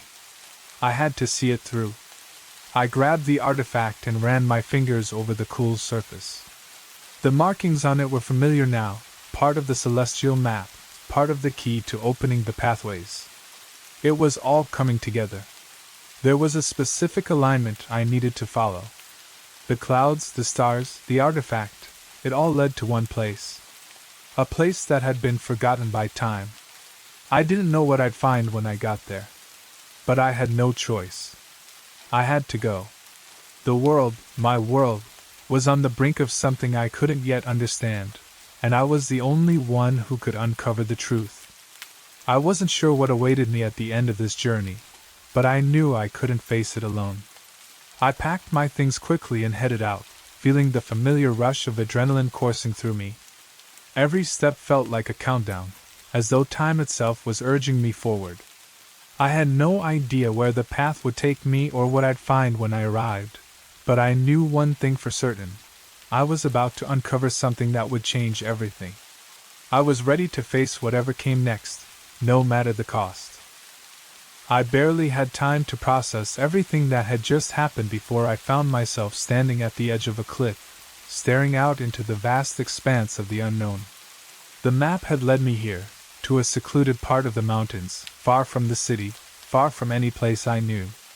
The air was thick with the scent of pine and earth, and the wind carried a chill that made my skin prickle. But I didn't feel cold.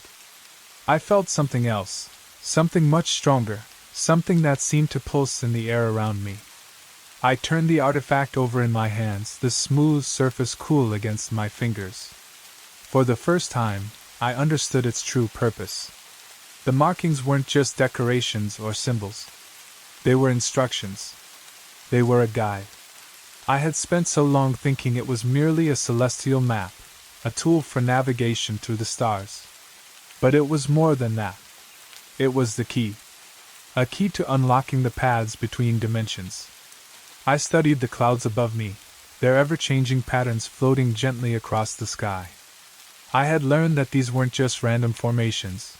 They were encoded messages, guides to the gateways that linked our world to others. But I hadn't known how to open the door until now. As I gazed at the clouds, I felt an undeniable pull. The artifact responded to the energy around me, vibrating faintly in my hands, almost as if it were alive. It was then that I realized the artifact wasn't just a map to navigate. It was a device that could tap into the energy of the clouds, opening the dimensional rifts hidden in plain sight. But there was more to it than just unlocking doors. The artifact was a bridge, a way to communicate with whatever, or whoever, resided on the other side. I took a deep breath, steadying myself. There was no turning back now. I had come this far, and I had to know what lay beyond the veil. I had to see it for myself. I raised the artifact toward the sky, following the instructions engraved on its surface. Slowly, I began to trace the lines in the air, the motions precise and deliberate. As my fingers moved, I felt a hum in the air, a vibration that seemed to echo through my bones. The clouds above me shifted, their patterns changing rapidly, swirling and twisting into an intricate design. I could feel the power in the air, the connection between the artifact and the clouds strengthening with every movement. The sky seemed to open before me, the clouds parting as though they were a curtain, revealing a shimmering doorway in the sky. My heart raced as I watched the portal form, the swirling energy of the rift pulsating with light. I had never seen anything like it. It wasn't just a doorway, it was an invitation. An invitation to cross into another world. But something wasn't right. As the portal grew larger, I felt a strange pull, like gravity was bending in a way I couldn't understand. It was as though the rift was trying to drag me in, pulling me toward the unknown. My mind raced with questions. What was I about to step into? Was it safe? Or was I opening a door that I couldn't close? I stepped closer to the rift, my heart pounding in my chest. The air around me was thick with energy, and I could feel a strange pressure building, as though the very fabric of reality was shifting. I glanced around, half expecting to see someone, the Obscura, maybe, watching from the shadows. But the area was empty, eerily still. It was just me and the rift, and the undeniable pull that was calling me forward. Then, from the corner of my eye, I saw movement. A shadow, flickering at the edge of the rift. My breath caught. The Obscura. They were here. They had been watching me. Before I could react, a figure emerged from the shadows, stepping into the clearing. It was a man, dressed in a dark suit, his face partially obscured by the hood of his cloak. The same man who had knocked on my door weeks ago. The same man who had been tracking me. His cold, calculating eyes locked onto mine, and I could feel the weight of his gaze, as though he was measuring me, deciding what to do next. "You've gone too far, Ilara," he said, his voice calm but laced with something darker. This is where it ends. I didn't move. I didn't know what to say. The portal behind me shimmered, its energy pulsing more violently now, as if it were alive. I realized then that the portal wasn't just a door, it was a test. It was waiting for me to make a choice. The man took a step forward, and I instinctively took a step back, my eyes still locked on the swirling rift. I could hear his footsteps growing closer, the sound of his shoes crunching against the dirt. You don't understand, he continued, his voice low and persuasive. This power isn't meant for someone like you. It was never meant to be found. You've uncovered something that should have remained buried. But as he spoke, something inside me clicked. I wasn't afraid anymore. I had come too far, and I couldn't let them, take this from me. The clouds, the artifact, the portal, they were all connected, and I was the one who was supposed to unlock their secrets. I wasn't going to back down now. Not when I was so close to the truth. With a quick motion, I pressed the artifact into the center of the portal, holding it steady as the energy around me began to intensify. The rift flared brightly, blindingly so, and in that instant I knew I had made my choice. The world around me seemed to collapse into a whirlwind of light and sound. For a moment, I couldn't see anything, couldn't hear anything. It was as though time had stopped altogether. And then, as quickly as it had begun, everything went silent. The light faded, and when I opened my eyes, I was no longer standing on the cliffside. I was somewhere else. I couldn't even comprehend what I was seeing. The world I had stepped into, this new dimension, was nothing like anything I had imagined. The air was thick with an otherworldly energy, its presence pulsing around me like the beat of a heart. I was standing on a wide, smooth plain, the ground beneath my feet shimmering with an iridescent glow. The sky above was a swirling blend of colors, hues I couldn't quite describe, as though the very fabric of this place was alive, shifting and breathing. For a moment, I forgot everything, the portal, the obscura, the danger. I was here, in this strange new world, and I felt a sense of awe wash over me. This was what I had been searching for.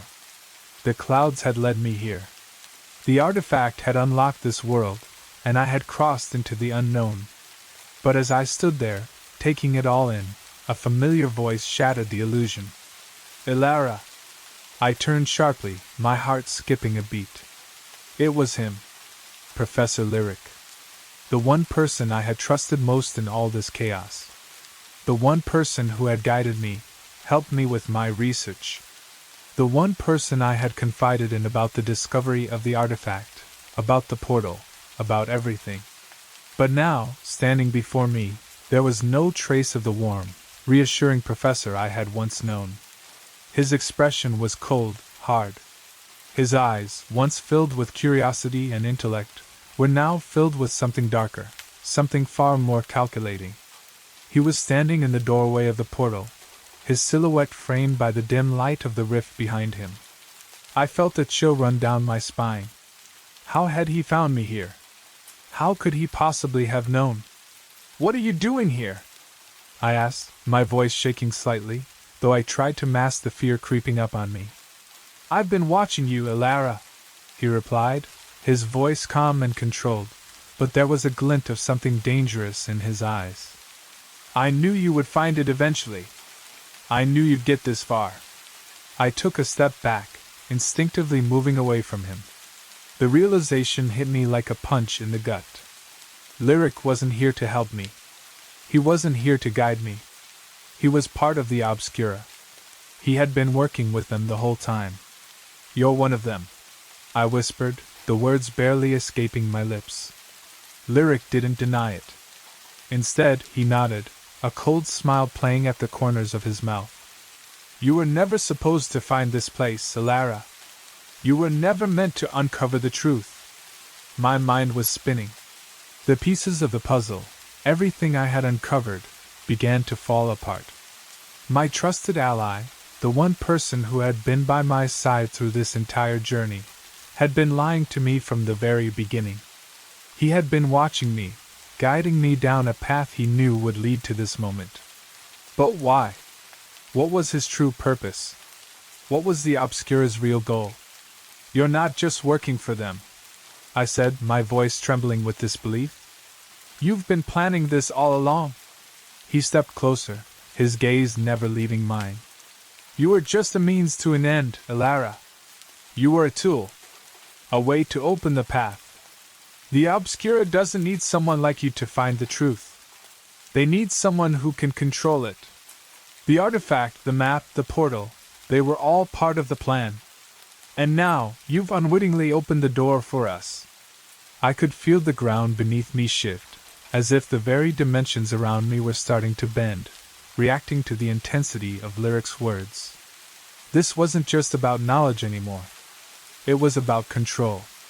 The Obscura had been manipulating me, using me as a pawn to unlock the secrets they had kept hidden for so long. "How could you do this?"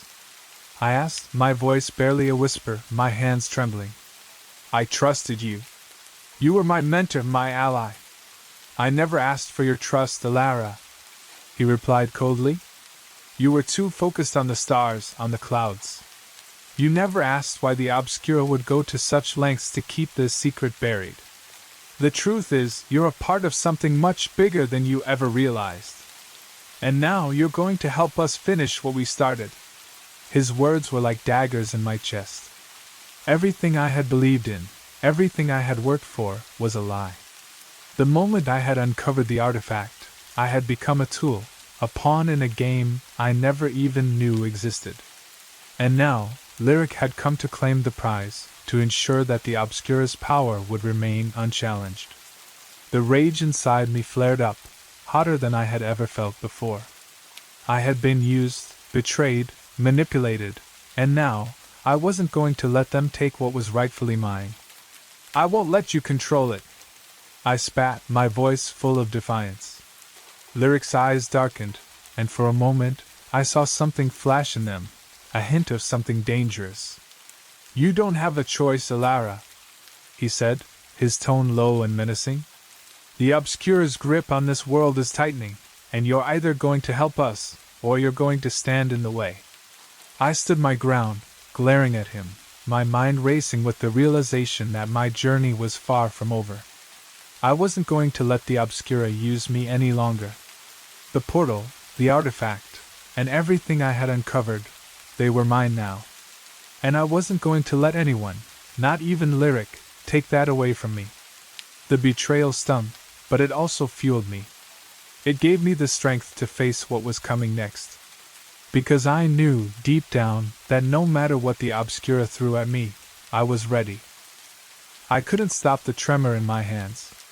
The betrayal stung, but more than that, it fueled a burning anger that pushed me forward.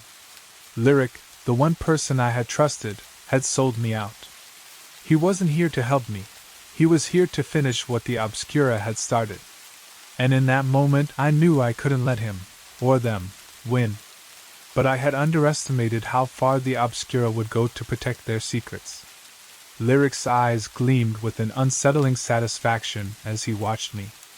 "You can't fight them, Elara," he said. "You can't stop us. We've been planning this for centuries. You were always meant to open the door. But now you're out of your depth. You'll never control what you've unlocked." The world around us seemed to close in, the air growing thick with tension. I could feel the portal pulsing behind me, its energy swirling like a living thing, waiting for my next move. It was as though the very fabric of this dimension was reacting to my presence. But as I stood there, trying to gather my thoughts, the sound of footsteps approaching shattered my focus. I spun around, and that's when I saw them. A group of figures emerged from the shadows, their dark, hooded cloaks blending with the surrounding mist. They were members of the Obscura. The ones Lyric had worked for all along. They moved with precision, their faces obscured by their hoods, but their intentions were clear. They weren't here to negotiate. They were here to end this. "Take her," Lyric ordered, his voice cold, emotionless. "She's no longer useful. She's a threat to everything we've built." Before I could react, Two of the figures lunged at me, their movements swift and calculated. My heart raced, adrenaline flooding my system as I dodged the first attack, barely avoiding a sharp blade aimed at my side. I scrambled backward, my mind reeling. They were here to kill me. I had known it was coming, but the reality was worse than I had imagined. I reached for the artifact, my fingers brushing against its cool surface, as if it might offer me some semblance of control. I had used it to open the portal, to unlock the pathways. But now, I needed it for something else. I needed to fight back. One of the figures advanced on me, a gleaming dagger in hand. I stepped back, my heart hammering, but I didn't back down. With every ounce of strength I had, I raised the artifact, the symbols on it glowing with an otherworldly light. The moment the artifact made contact with the air, the energy in the surroundings seemed to shift, a crackling sound filling the space as the portal pulsed again, its light flaring brighter. The ground beneath me rumbled, the air thickening with the same energy that had called me here. The Obscura agents hesitated, their expressions hidden behind their hoods, but I could feel the fear radiating from them. They had underestimated me. They had underestimated what I had discovered. I held my ground, the artifact glowing fiercely in my hand. I wasn't just a pawn in their game anymore. I was the one in control. The figure with the dagger lunged again, but this time, I was ready.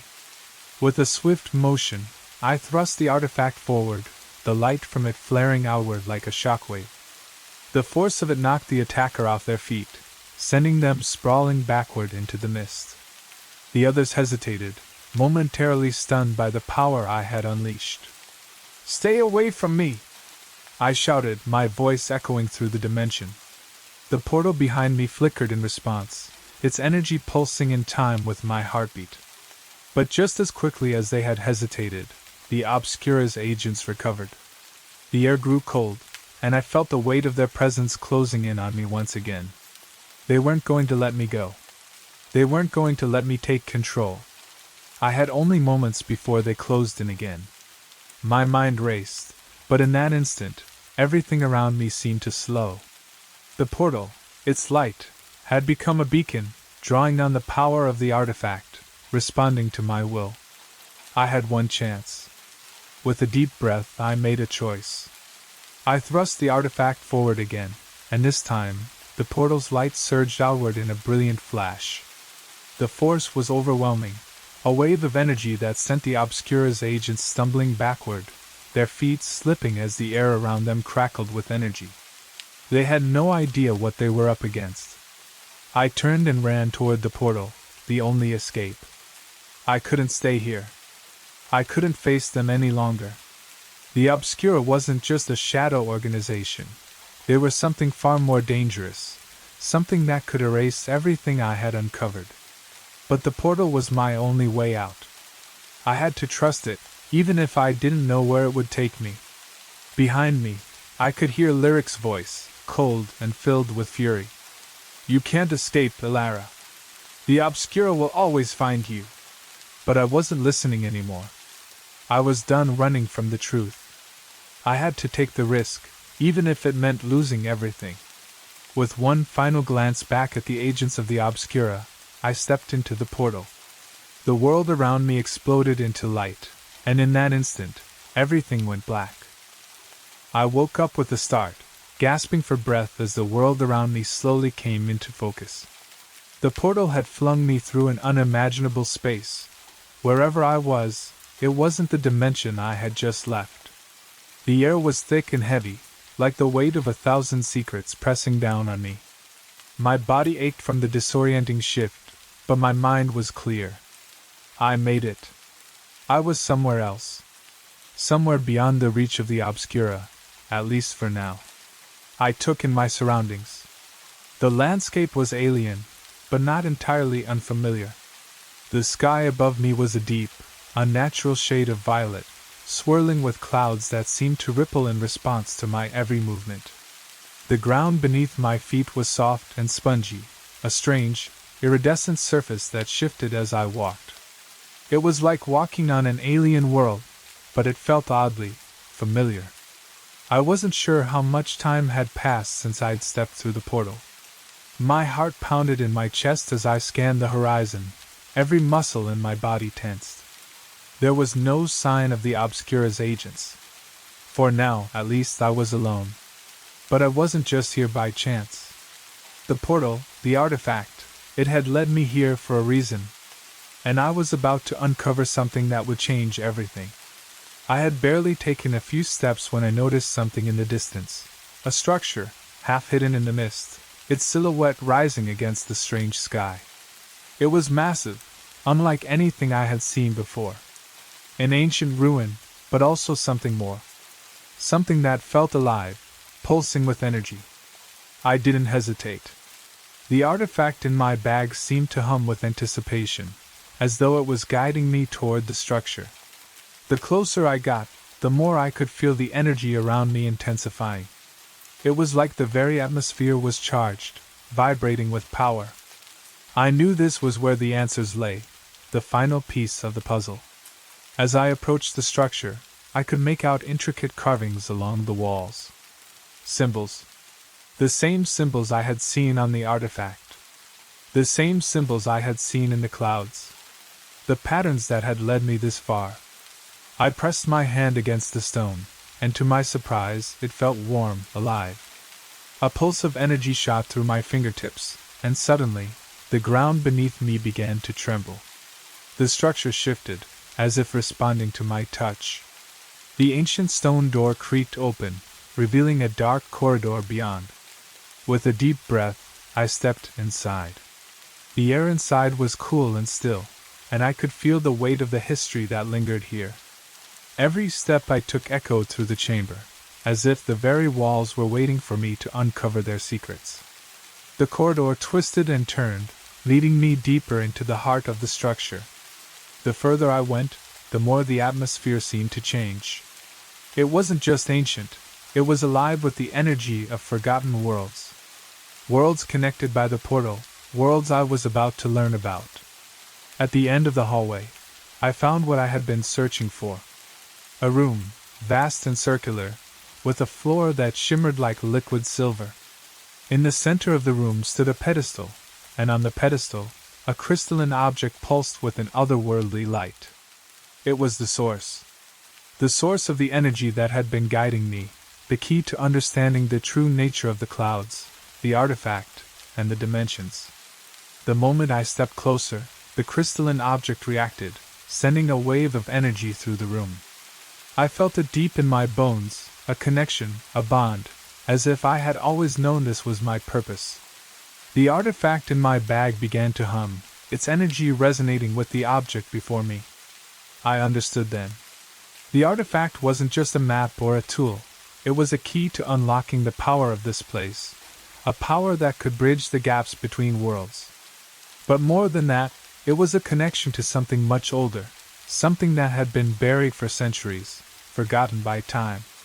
A civilization, a race of beings who had mastered the art of traveling between dimensions, who had hidden their knowledge away to protect it from those who would misuse it.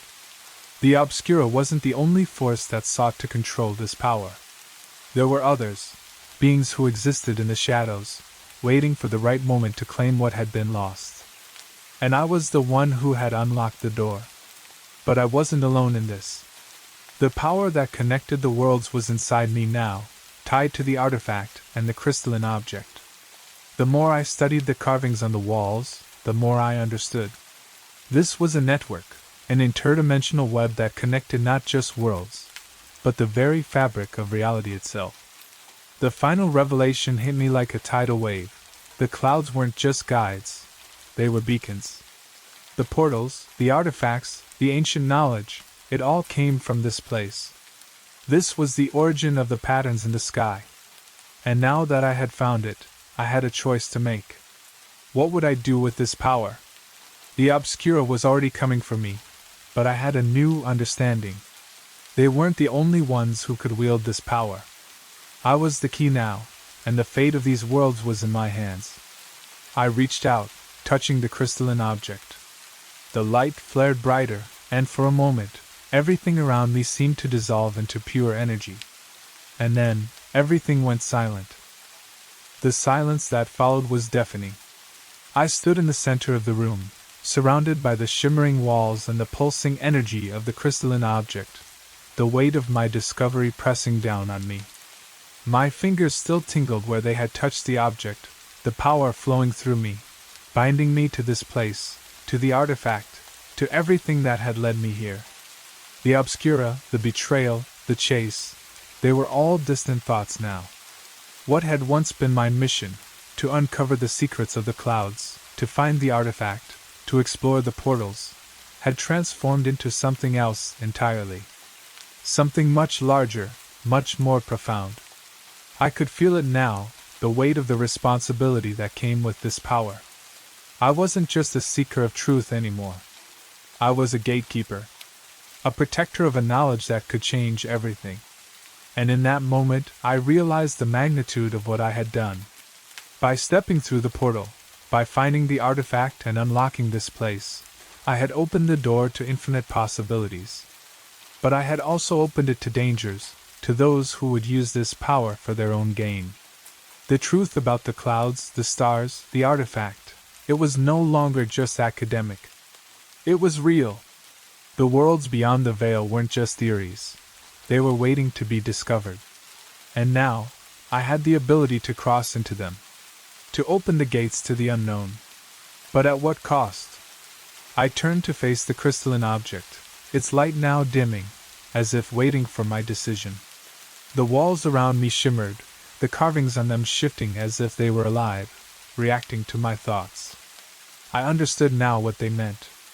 This was more than just a place of knowledge. It was a place of choice. The path forward wasn't clear. The power I now possessed was both a gift and a curse. I heard the faint sound of footsteps behind me, the familiar rustling of movement in the mist. I didn't need to turn around to know who it was. Lyric.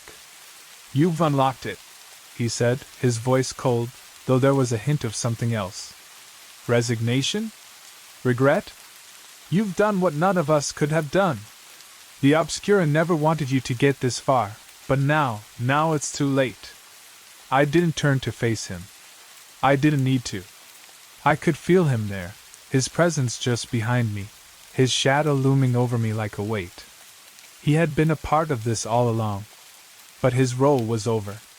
Now, it was my choice to make. "Why, Lyric?"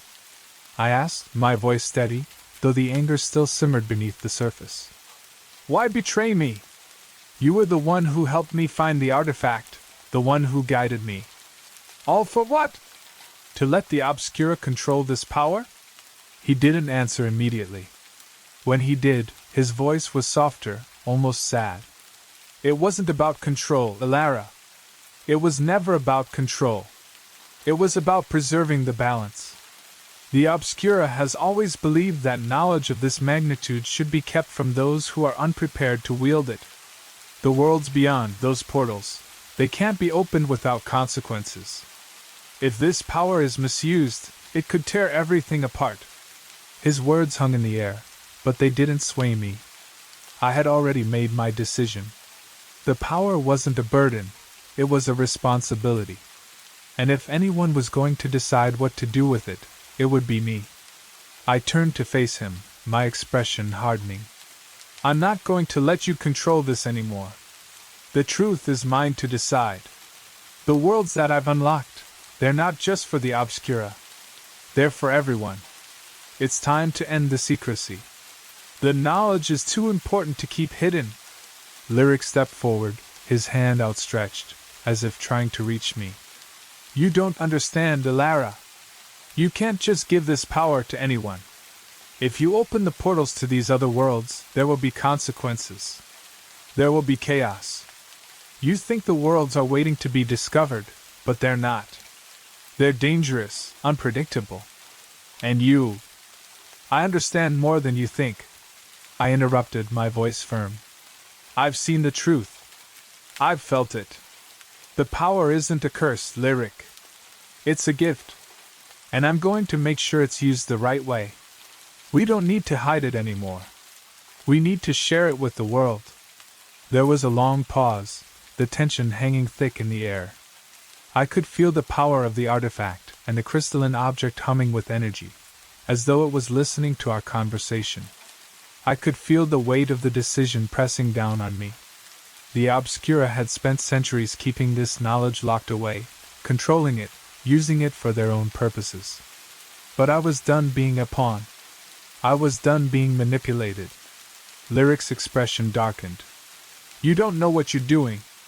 "I know exactly what I'm doing," I replied, my voice steady and resolute. "I'm choosing to step into the unknown. And I'm going to do it on my own terms." I didn't wait for him to say anything else. I stepped forward, holding the artifact high, letting the light from the crystalline object flood the room. The portal behind me flickered, its energy surging as I activated the final mechanism. The walls of the room seemed to pulse with life, the carvings shifting once again. The energy around me was overwhelming, but I embraced it. I knew that whatever happened next, I was ready. The portal behind me flared brightly, opening once more. I didn't look back as I stepped into the light. The unknown was calling me, and this time, I was ready to face it head-on. The worlds beyond the veil were waiting for me, and I wasn't going to let fear or betrayal stop me from discovering what lay beyond. As I stepped through the portal, I knew this was just the beginning. The journey wasn't over. It had only just begun. I remember the first time I heard the signal. It wasn't a loud event, no dramatic flare of alarms or flashing lights. It was more like a quiet whisper, something that seemed to come from nowhere. I sat alone in the observatory late one evening, the cold light of distant stars filtering through the glass. My fingers hovered over the console, scanning the usual array of space data when something caught my attention, a faint but repetitive pulse. At first, I thought it was just another glitch in the system. Maybe a stray cosmic ray or some unremarkable noise from the equipment. But there was something different about this one. Something deliberate. I leaned closer, tapping the screen with a growing sense of unease. The signal was almost rhythmic, almost too perfect to be random. It had a pattern to it. I could feel my pulse quickening, and for a moment, the hum of the observatory seemed to fade, leaving only the sound of my breath and the faint static from the monitor. I knew I had to check it again. As I ran deeper analysis, I saw something I couldn't explain. This signal, it wasn't just some random burst of radiation. It had structure. A clear, repeating cadence, like an old radio transmission. I felt the first stirrings of curiosity mixed with apprehension. My mind raced. Could it be a message? And if so, from where?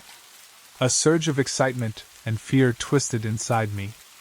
The concept of intelligent life beyond our world wasn't new, but this was different. It wasn't just a random signal bouncing off cosmic dust. It felt intentional, purposeful.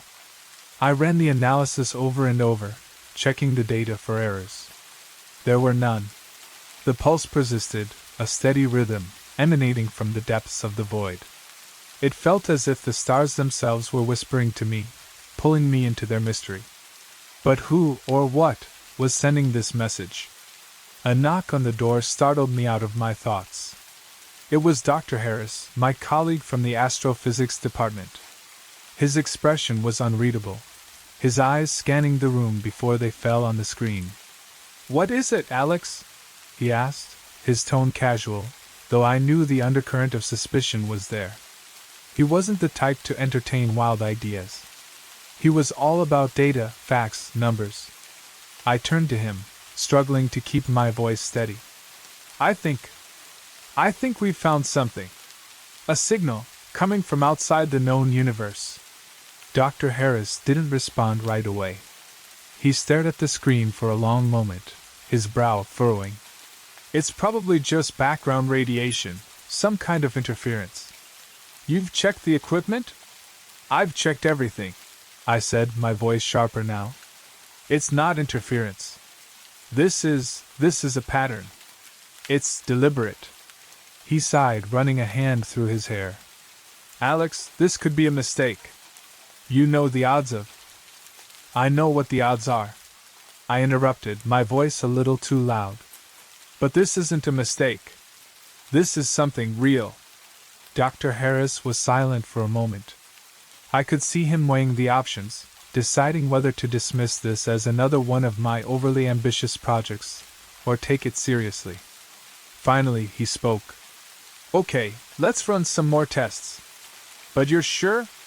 Because if this is what you think it is, we're stepping into something big.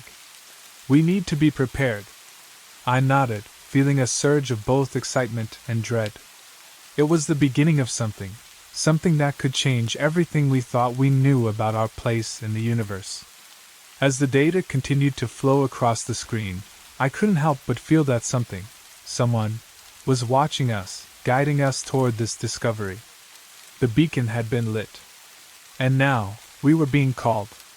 But what would we find when we answered? The days that followed were filled with a mix of disbelief and quiet anticipation. I couldn't stop thinking about the signal. Every time I closed my eyes, I saw it, those rhythmic pulses, like a heartbeat echoing from the depths of space. The world outside felt distant, as though I was tethered to something far larger than myself. Something ancient.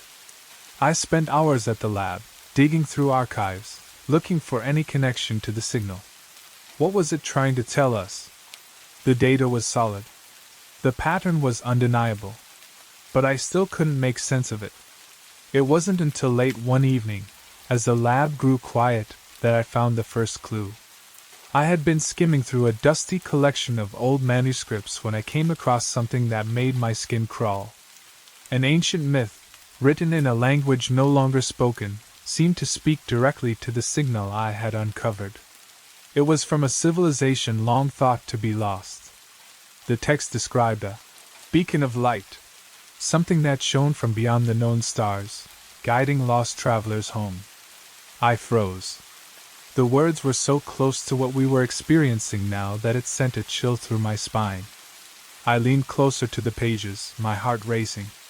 The myth spoke of the eternal lighthouse, a cosmic guardian that could be seen only by those who were ready to receive its message. Those who saw it were led home, away from destruction and into safety. But the myth was incomplete. Like the people who wrote it had been silenced before they could tell the whole story. I took a deep breath and rubbed my eyes. Could this be it? Could the signal I had uncovered really be the mythical lighthouse? The idea seemed absurd, but the evidence was there. My mind spun as I tried to connect the dots. The signal was unlike anything we'd ever encountered, too structured to be random, too purposeful to be dismissed as cosmic noise. I turned back to the monitor, pulling up the signal once again. It was still there, that same rhythm, that same pulse, like a message waiting to be decoded. I was certain now. This was no coincidence. The signal wasn't just a freak event. It was a message. A cosmic lighthouse calling us. But who or what had sent it?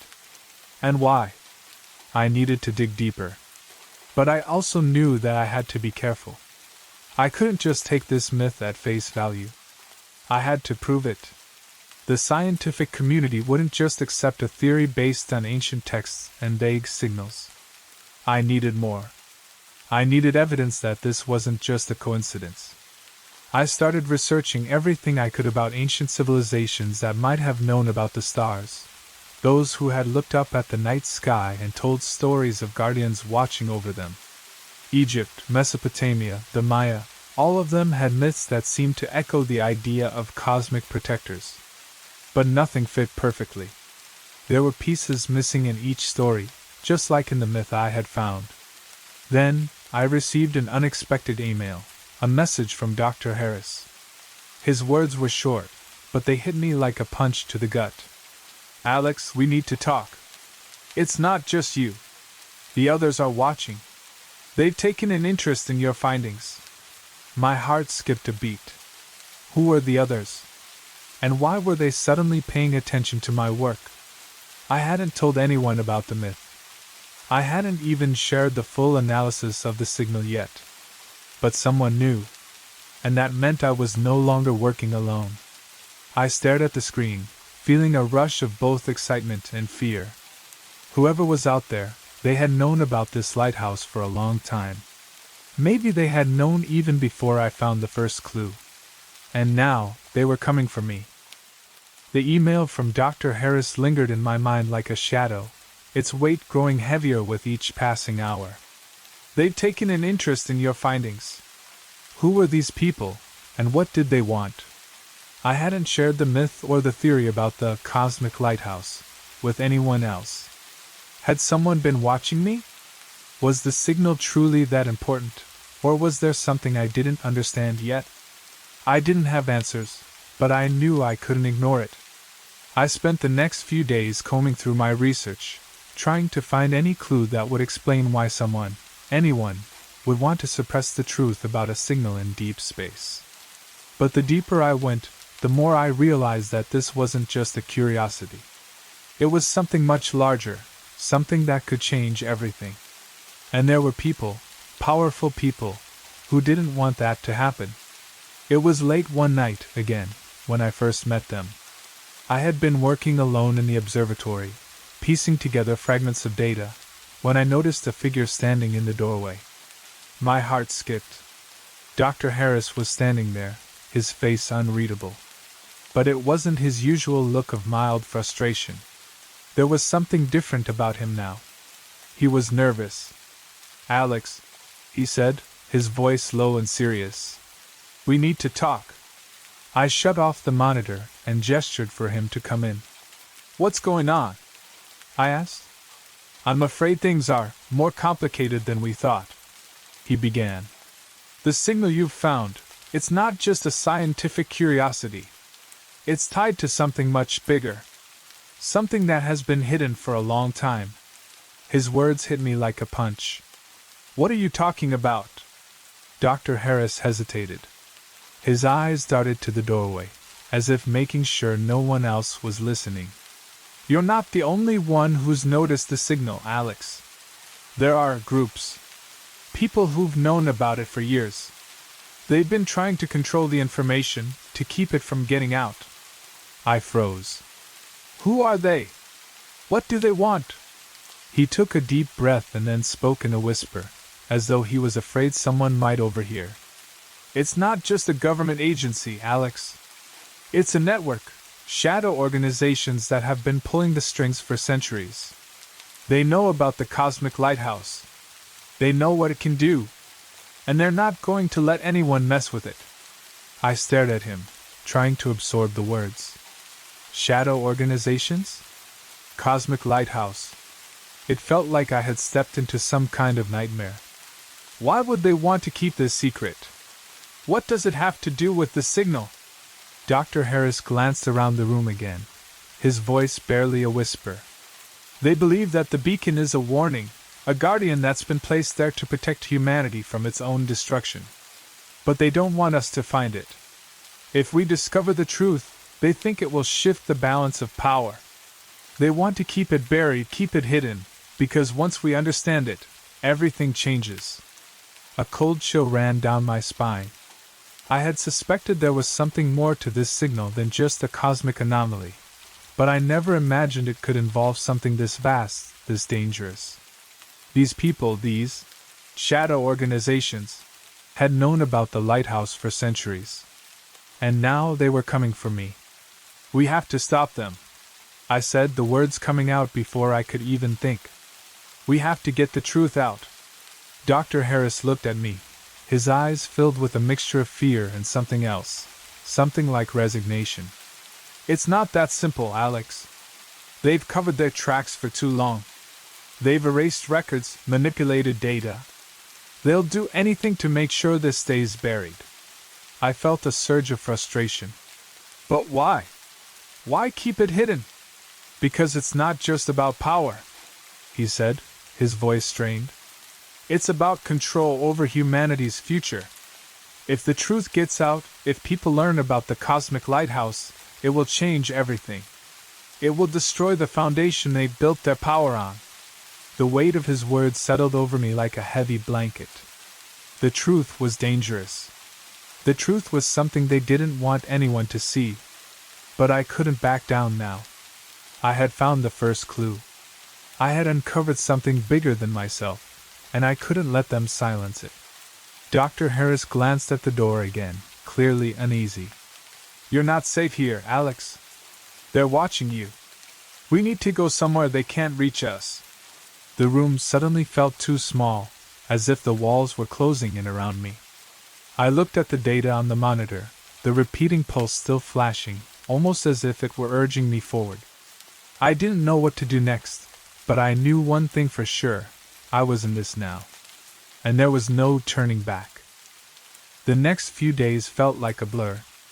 Dr. Harris and I took every precaution, meeting in secret, and rarely staying in one place for too long. It was impossible to know who was watching, and I couldn't shake the feeling that we were being followed. Every phone call felt like it could be intercepted, every email potentially compromised. But still, I pushed forward. The signal, the beacon, it was too important. And now, I knew I couldn't let these shadowy figures stop me from uncovering the truth. The research became all-consuming. I dug through every record I could find, archives from long-forgotten space missions, declassified documents, ancient texts. Anything that could shed light on the signal, on the eternal lighthouse. The deeper I went, the more I realized that the conspiracy was far older than I had anticipated. It wasn't just a few rogue organizations trying to suppress information. This was something that stretched back centuries, even millennia. One afternoon, I found something that sent a chill down my spine, an old journal from a 1960s space mission, one that had been kept hidden from the public. The mission had been a failure, disastrous, in fact, but there was one detail that caught my eye. The astronauts aboard the spacecraft had reported seeing something, a light in the distance, far beyond the reach of human technology. They'd described it as a lighthouse, but no official report had ever mentioned this part of their testimony. The data had been buried, likely because the truth of it was too unsettling. I sat there in stunned silence for a long moment. The pieces were starting to fall into place. This wasn't a new phenomenon. People had known about the lighthouse, maybe not in the way I had imagined it, but the concept had been around for a long time. The military, space agencies, and other powerful organizations had been tracking it, perhaps trying to make sense of it themselves, but they had kept the truth hidden. But why? Why had they tried to erase every trace of this information? What was so dangerous about the lighthouse that they couldn't allow anyone to know? I didn't have all the answers, but I was getting closer. Every document, every piece of evidence seemed to point to one thing: the lighthouse was no myth. It was real, and it was guiding humanity's future in some way, whether we understood it or not. But how? And why now? I knew I had to find more. More data, more records, anything that could help me understand what was really going on. But I couldn't do it alone. I needed to reach out to someone who might have more information, someone who had been involved in the space programs long before I had. Someone who had seen things the public would never know. That's when I contacted Dr. Margaret Turner, an old colleague from my days in the research labs. She had worked on classified space projects, and was one of the few people I trusted completely. I sent her an encrypted message, hoping she could help me understand what was happening. I knew she had connections, and I was hoping that she could point me in the right direction. 2 days later, I received her reply. "Alex, I've been waiting for you to ask. I can't say too much, but you're on the right track. The signal, the lighthouse, it's all connected. There's something bigger at play here, and you're not the only one looking for answers. Be careful. They're watching, and they'll do anything to stop you from finding out." Her message sent a jolt of adrenaline through me. I knew she was right. I had always suspected that I wasn't the only one searching for the truth, but hearing it from Dr. Turner made it all too real. There were others who had the same questions, the same desire to uncover the secret of the lighthouse. But that also meant I was no longer in control. The enemy wasn't just a shadowy government agency or corporate interest. It was a global network of people, all trying to keep this truth hidden. I quickly responded, arranging a meeting with her. She was the key to unlocking everything. But I had to be cautious. I couldn't trust anyone completely, not even her, no matter how much I wanted to. The game was changing, and I needed to be ready. The days that followed were a blur of research and paranoia. I gathered what I could, finding connections between the ancient myths, the astronauts' reports, and the declassified documents. It felt like I was piecing together a puzzle that had been deliberately scattered, with half of the pieces missing. But even as I made progress, I knew time was running out. The more I uncovered, the more I realized how dangerous this pursuit had become. The forces that wanted to keep the truth hidden were closing in. I met Dr. Turner in a small cafe in a quiet corner of town, far from the university. We sat down quickly, not exchanging pleasantries. There was too much at stake.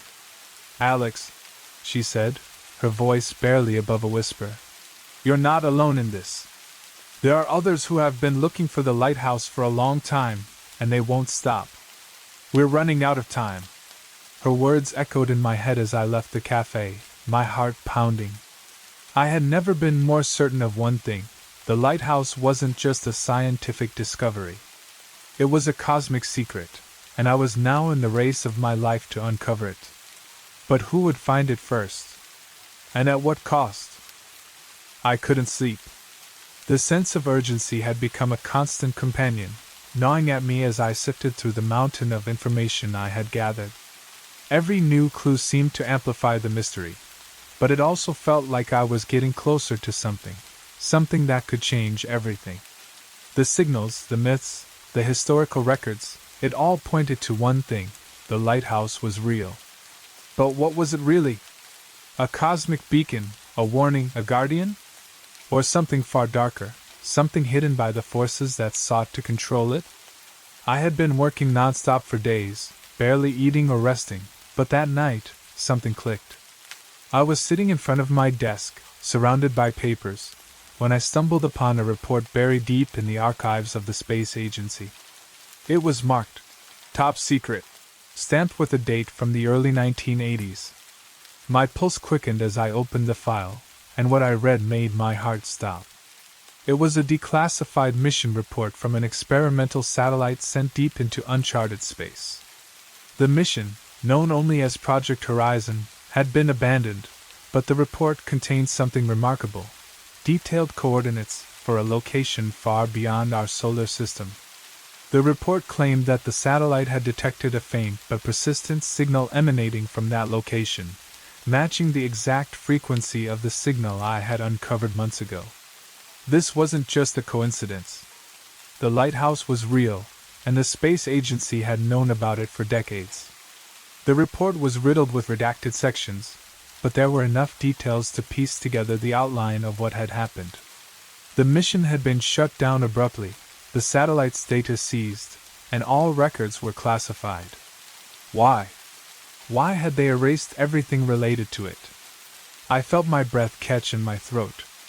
This wasn't just a scientific anomaly, it was a cover-up. The very people who had known about the lighthouse had chosen to suppress it. I sat back, trying to process the information. I was holding a smoking gun, the key to everything, and yet I still didn't know what to do with it. The implications were staggering. The existence of the lighthouse had been kept hidden not just from the public, but from scientists, from anyone who could have verified it. They had silenced it, buried it. But why? What was the significance of this beacon? And why did they feel the need to keep it so secret? I had to go further. I needed to find the coordinates, I needed to verify the data, and I needed answers. But I couldn't do it alone. Dr. Harris had been cautious about what we shared, but this was too big. He had to know. I grabbed my phone and called him, but there was no answer. He had been distant lately, not returning my calls or messages. That wasn't like him. I tried again, urgency flooding my chest, but still no response. I stared at the screen, feeling a sinking sensation in the pit of my stomach. Something was wrong. The phone call, the missing contact, it all felt like a warning. The deeper I got into this, the more dangerous it became. It was then that I heard the knock on the door. I froze. No one should have been here. Not this late. Not after everything that had happened. I opened the door cautiously, and standing there was Dr. Harris, looking more disheveled than I had ever seen him. His face was pale, his eyes wide with a mix of fear and urgency. "Alex," he said, his voice shaking, "we need to go. Now." I stepped back, allowing him inside. "What's going on?" I asked, my heart racing. "They know," he whispered, barely audible. "They've found out. We don't have much time." I didn't ask who they were. I had a sinking feeling I already knew. He looked around the room, his gaze landing on the pile of papers in front of me.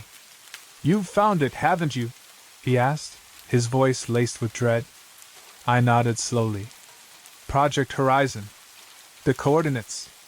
The lighthouse, it's real." Dr. Harris took a deep breath and ran a hand through his hair. "Alex, this is worse than you think. You're not just dealing with shadow organizations anymore. You're dealing with something far more powerful. This isn't just a secret. It's a weapon." "A weapon?" I repeated, my mind spinning. "What do you mean?" "They're planning to use it. The lighthouse is more than a beacon. It's a way to control the future. Whoever controls it controls everything." I took a step back, my heart pounding. "What are you talking about? What's the real purpose of the lighthouse?" He shook his head, his voice barely a whisper. "It's a tool, Alex. A cosmic tool. It's designed to manipulate the fate of civilizations. It can steer the course of human history. But if they get to it first, if they control it, they can reshape the world. And not for the better." I felt a chill run down my spine. The lighthouse wasn't just a beacon. It was something far more powerful, far more dangerous than I had ever imagined. "We need to stop them," I said, my voice firm. "We need to get to it before they do." Dr. Harris nodded gravely. "It's too late for that. They've already started moving." I stared at him in disbelief. "Then what do we do?" "We run," he said quietly. "We get out of here. We lay low. We disappear." I didn't argue. I didn't question him. There was no time left. The discovery I had made, the truth about the lighthouse, it was more than I had ever anticipated. It was a cosmic force, a potential weapon that could change everything. And the people who had kept it hidden for so long were coming for us. I had no choice but to follow Dr. Harris's lead. But deep down, I knew the hardest part was just beginning. The truth about the lighthouse wasn't something the world was ready for. And neither was I. I don't know how much time has passed since Dr. Harris and I disappeared. Hours, days, maybe longer. Time had begun to lose meaning as we moved from one hiding place to the next, each one more obscure than the last. Our lives had become a blur of encrypted messages, shadowy rendezvous, and a constant paranoia that someone, somewhere, was watching our every move. Every time I thought we were getting closer, every time we found a new lead, the shadows seemed to move faster, closing in around us. It was as if the moment we uncovered one layer of the conspiracy, another, even darker layer would emerge, like peeling back the skin of a rotten fruit to reveal even more rot beneath. The deeper we went, the more questions arose. What was the lighthouse really? What did it mean for the future of humanity? We were staying at a safe house, another anonymous apartment, tucked away in a part of the city no one would think to look. The only contact we had with the outside world was through encrypted channels, and I could feel the weight of isolation pressing down on me. But I couldn't afford to stop. Not now. The pieces were starting to come together, and I needed to finish what I had started. One evening, as I was combing through more old files, I found something that sent a tremor through my body. It was a document dated back to the 1970s, one that had been lost in a labyrinth of bureaucratic red tape. It referenced something called the Eternal Project, a research initiative launched by several major global powers, something that had begun as a way to study cosmic signals, but quickly evolved into something far more sinister. The document was vague, fragmented, but the one thing it made clear was that the lighthouse was not just a beacon. It was an advanced piece of alien technology, and it was buried in a location known only to a handful of people in the highest echelons of power. I stopped reading, staring at the page, my heart racing. Alien technology? The lighthouse wasn't a myth or a cosmic phenomenon. It was a tool, a machine, something designed to be used. I had to know more. But how much was real? How much of what I had uncovered was planted, manipulated, to send me on a wild goose chase? How much of it was just part of their game? It was at that moment that the first real crack in the conspiracy appeared. I had been working late again, my mind consumed by the new information, when I noticed something strange on the monitor, an anomaly in one of the data sets I had been analyzing. It was subtle, almost imperceptible, but it was there. Someone had tampered with the signal data. The patterns I had been tracing, the ones I had thought were unbroken, had been altered. But by who? I immediately tried to reverse the changes, tracking the digital fingerprints of whoever had meddled with the data. The trail led me to a surprising source, an old colleague of mine, someone I had trusted and worked with for years. Dr. William Calder, a respected scientist in the field of deep space signals, had access to the same data I had been working on. I remembered him as a quiet, methodical man, someone who never raised his voice or drew attention to himself. He was the last person I would have suspected to be involved in something like this. I needed answers, and I needed them now. I reached out to Dr. Calder, using a secure communication channel, and received an immediate response. His tone was calm, but there was something off about it. "Alex," he said, "you've come close to the truth. Too close. There are things you don't understand." I could feel my chest tighten as I read his words. He knew. He had known all along. "What are you talking about, William?" I typed back, keeping my voice steady despite the rising panic in my chest. "What's really going on?" There was a long pause before his reply came through. "You were never meant to find the lighthouse, Alex. It's not just a tool. It's a key. A key to something much larger. And you're not the first to look for it. But they will come for you now. I can help you." Before I could respond, the message cut off abruptly. The screen went dark. I sat there for a long time, my mind spinning. Dr. Calder hadn't just been an observer. He had been part of it, part of the larger network trying to suppress the truth. And now, I was more than just a curious scientist. I was a threat to something bigger. The game had changed again. And this time, the stakes were higher than I ever could have imagined. I knew I had to act fast. Dr. Calder's warning wasn't just a plea for me to stop. It was a sign that I was getting closer. But I had no idea how deep this rabbit hole went, or what I was really up against. All I knew was that I couldn't stop now. I had to find the lighthouse. I had to unlock its secrets before it was too late. But every step I took seemed to bring me closer to something I couldn't understand, something far beyond the scope of what I had ever imagined.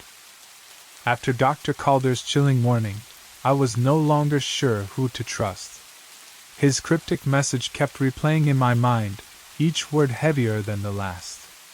"You're not the first to look for it." What did that mean? Who else had been searching for the lighthouse, and how many had failed?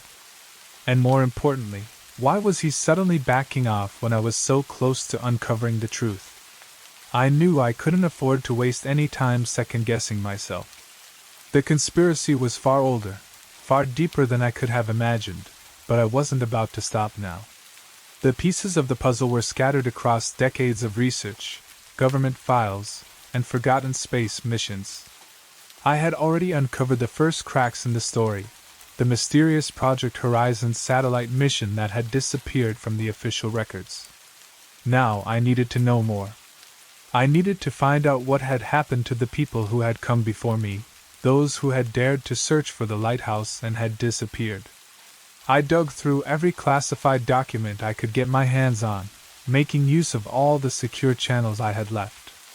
I scoured the archives for any mention of previous expeditions that might have encountered the signal. That's when I came across something I didn't expect, an expedition that had been launched in the early 1990s, dubbed Project Eclipse. The name sent a jolt through me. I hadn't heard of it before, but the code name was too familiar to ignore. I'd come across it briefly in Dr. Calder's files. It had been a joint mission between the US, the European Space Agency, and Russia, but it had been classified as a failure. All records of the mission had been sealed away, and anyone involved had been told to never speak of it again. I couldn't understand why they had been so eager to bury it, until I read the reports. Project Eclipse had been a mission to travel beyond the known boundaries of the solar system, specifically to investigate a strange anomaly that had been detected in the 1980s by a series of deep space telescopes. The anomaly had been sending out irregular bursts of radiation, but nothing that could be pinpointed or explained. On the surface, it sounded like another unexplained phenomenon that had little significance, but the report I had found was anything but mundane. The astronauts aboard the mission had reported seeing something so profound it had made their entire mission unofficial. They hadn't just found a distant star or black hole, they had encountered the lighthouse itself. A massive, glowing structure, far beyond the capacity of human technology, sitting in the vast, uncharted reaches of space. The mission's data had been erased, and the crew had been sworn to secrecy. Why? What had they discovered that was so dangerous? I could hardly believe what I was reading. The lighthouse was not just a signal. It was a physical structure, something tangible, something real. And it had been out there for far longer than I could have imagined. But what really shook me was the last line in the report. A cryptic note from the lead astronaut. "We were warned to leave. The lighthouse is not just a guide, it is a judgment." Judgment. The word struck me like a bolt of lightning. What did that mean? Was the lighthouse somehow capable of determining the fate of those who discovered it? And why hadn't the mission's crew spoken out about it? Had they been silenced? Or had they chosen to remain quiet for fear of what the truth might bring? I sat back, my mind reeling with the implications of what I had just uncovered. The lighthouse was no ordinary signal, no cosmic anomaly. It was a monument, an ancient structure that had existed for eons, perhaps even longer. But what was its purpose? And why had so many tried and failed to find it, only to be silenced? I knew now that I wasn't just searching for a mystery. I was searching for a truth that could rewrite everything humanity thought it knew about the universe, and I was becoming a part of a story far bigger than myself. The forces that sought to keep the lighthouse hidden weren't just trying to protect a secret. They were trying to protect something that could change the course of human history. The more I learned, the more I realized that I was on the edge of something monumental. But with every new revelation, the dangers grew. I wasn't the only one searching for the lighthouse. There were others who would stop at nothing to prevent the truth from coming to light. I had to make a decision. The information I had uncovered, the truths I had found, they were too important to be buried. But if I pressed on, if I pushed further into the mystery of the lighthouse, I knew that I would be risking everything, my life, my safety, and the safety of those I cared about. And so, standing at the precipice of the unknown, I made my choice. I would continue. I would expose the truth, no matter the cost. The days after uncovering Project Eclipse's devastating report were a blur. I had never felt so close to something real, something larger than life itself, and yet, the weight of it all pressed down on me with a terrifying finality. The lighthouse, the cosmic beacon I had been chasing, wasn't just a signal or a monument in space. It was a decision maker. A guardian of some kind, perhaps. Its purpose was unclear, its existence undeniable, but the one thing I knew for sure was that it wasn't just an object in the void. It had an agenda. Dr. Harris and I had been moving around in the dark, trying to avoid being tracked, but each step I took felt like I was being pulled deeper into a cosmic web that I could no longer untangle. The closer I got to the truth, the more I realized how much was at stake. The more I learned about the lighthouse, the more it became clear that it wasn't just a guardian, it was a judgment. The word the astronaut had written in his final report echoed in my mind: judgment. I began to question everything I thought I knew. Was humanity ready for the truth? What would happen if the wrong people got their hands on the lighthouse's power? The forces I was up against were not just concerned with keeping secrets. They were terrified of what would happen if the rest of the world learned about the lighthouse. It was no longer just about controlling knowledge, it was about controlling fate itself. One night, as I sat in our safe house, piecing together more data from Project Eclipse, I felt something shift in the air. A sense of dread that I couldn't shake. The door creaked open, and Dr. Harris entered, his face pale, his eyes wide. I had seen him in tense moments before, but this was different. There was fear in his gaze. "We need to talk," he said, his voice tight with urgency. I stood, anxiety flooding through me. "What's going on?" He glanced nervously over his shoulder before stepping inside. "It's worse than I thought. They're closer than we realized. They're not just watching us anymore, Alex. They know what we've discovered." I felt the blood drain from my face. "How?" "There's a mole in the network," Dr. Harris replied grimly. "Someone on the inside, someone who has been feeding them information. And now, they know we're getting close to the lighthouse. They're coming for us." The room seemed to close in around me. My thoughts raced, and my heart pounded in my chest. The conspiracy was deeper than I could have imagined. I wasn't just up against shadow organizations anymore. I was up against a system so deeply entrenched, so well guarded, that even the slightest slip-up could be catastrophic. But there was something else, a nagging feeling I couldn't shake.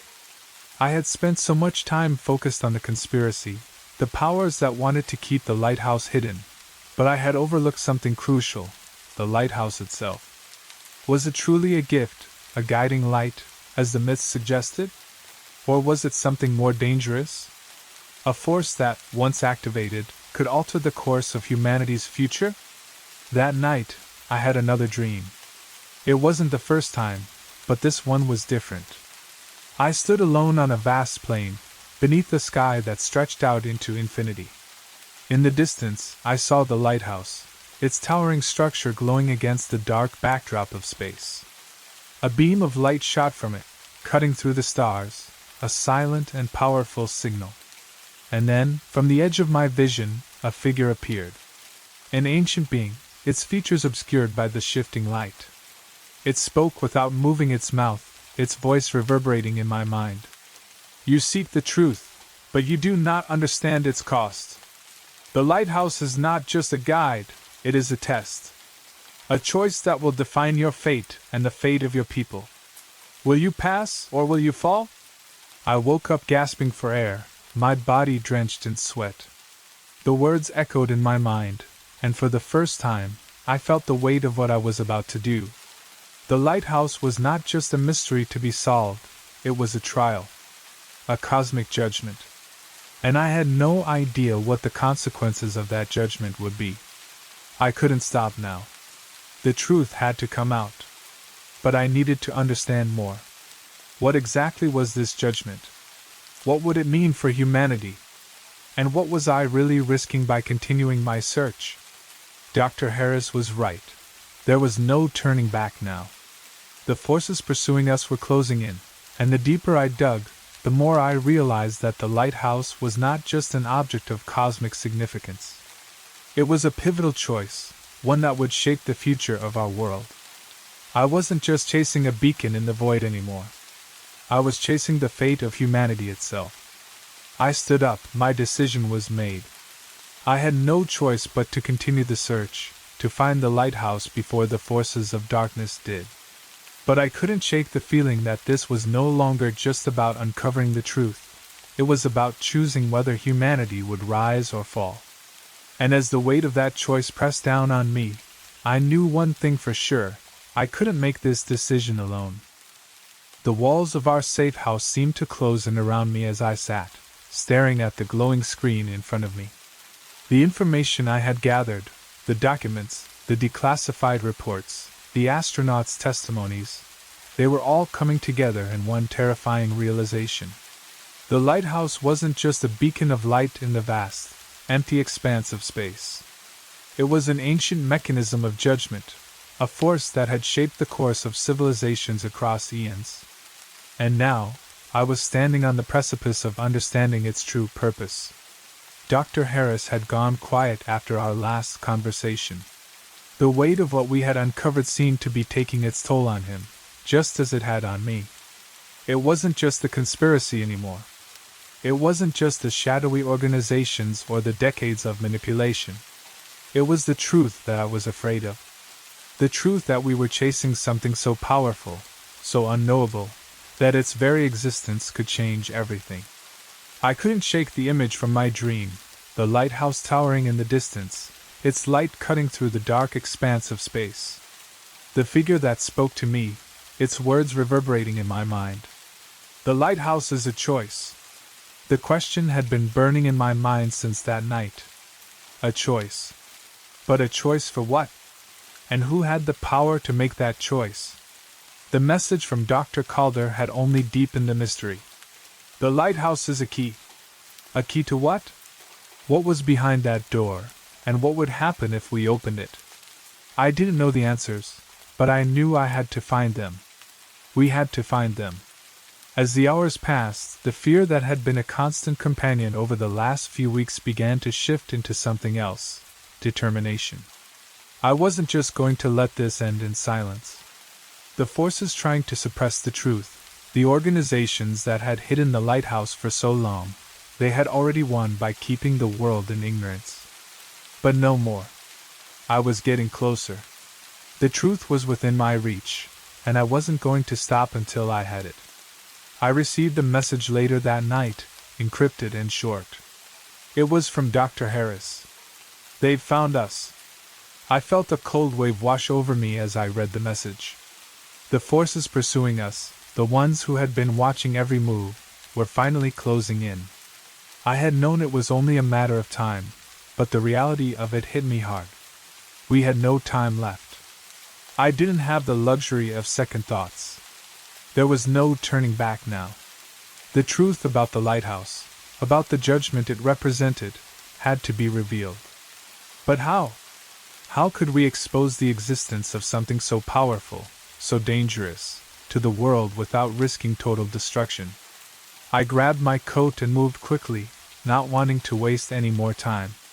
Dr. Harris was already waiting outside, his face grim.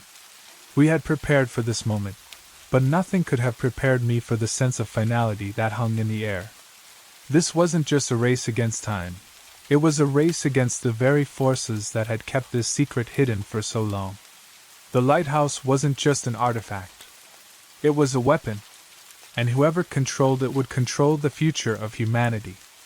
As we moved through the darkened streets, I couldn't shake the feeling that we were being watched. Every shadow, every flicker of movement seemed to be an omen. We reached the location where Dr. Turner had promised to meet us. She was waiting in the back of a small cafe, the dim lights casting long shadows across the table. "Alex," she said, her voice low, "you're too close. They know everything. They've been tracking you, watching your every move." I sat down across from her, the weight of her words sinking in. "I don't have time for this, Margaret. I need to know where it is. I need to know how to get to the lighthouse before they do." She looked at me with a mixture of pity and regret. "You don't understand, Alex.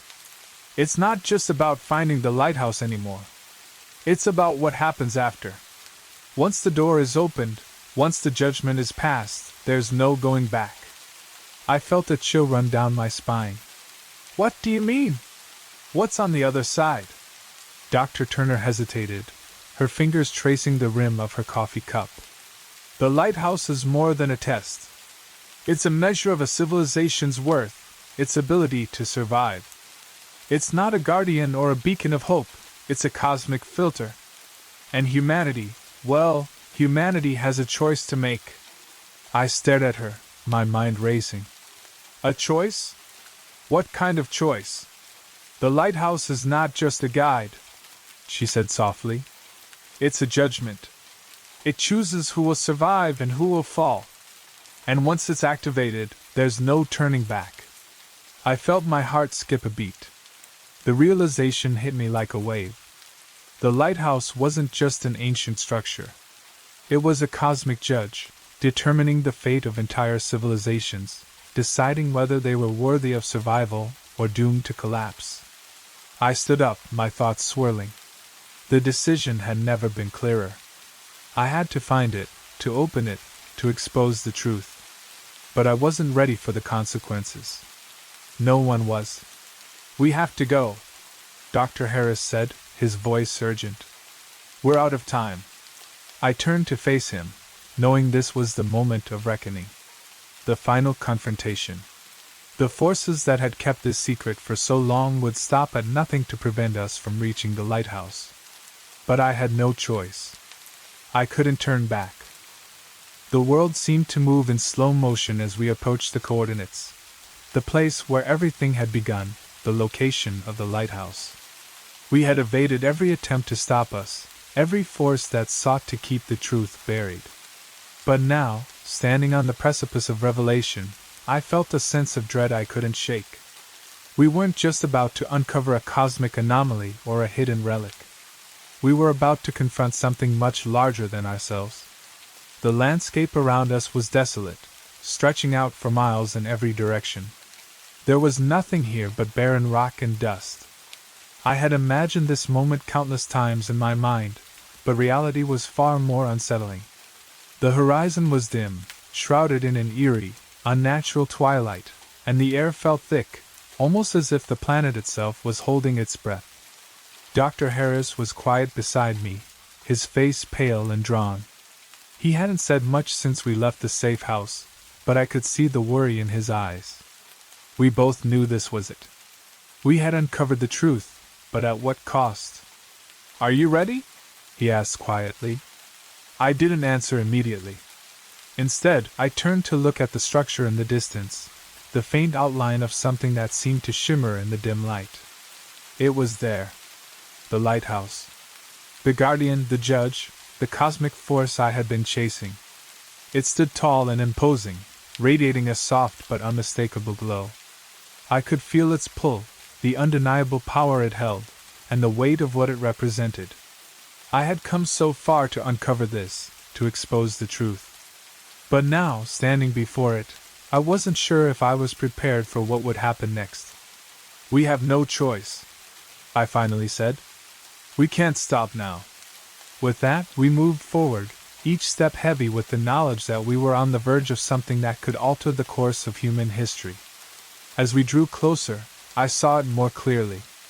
The lighthouse wasn't just a structure, it was a vast, intricate machine, its surface covered in strange symbols that glowed faintly. The closer I got, the more I realized that it wasn't just a relic.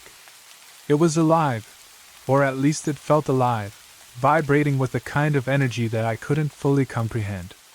And the light, soft, steady, but relentless, seemed to beckon us closer. I reached out instinctively, my fingers brushing against the surface of the lighthouse.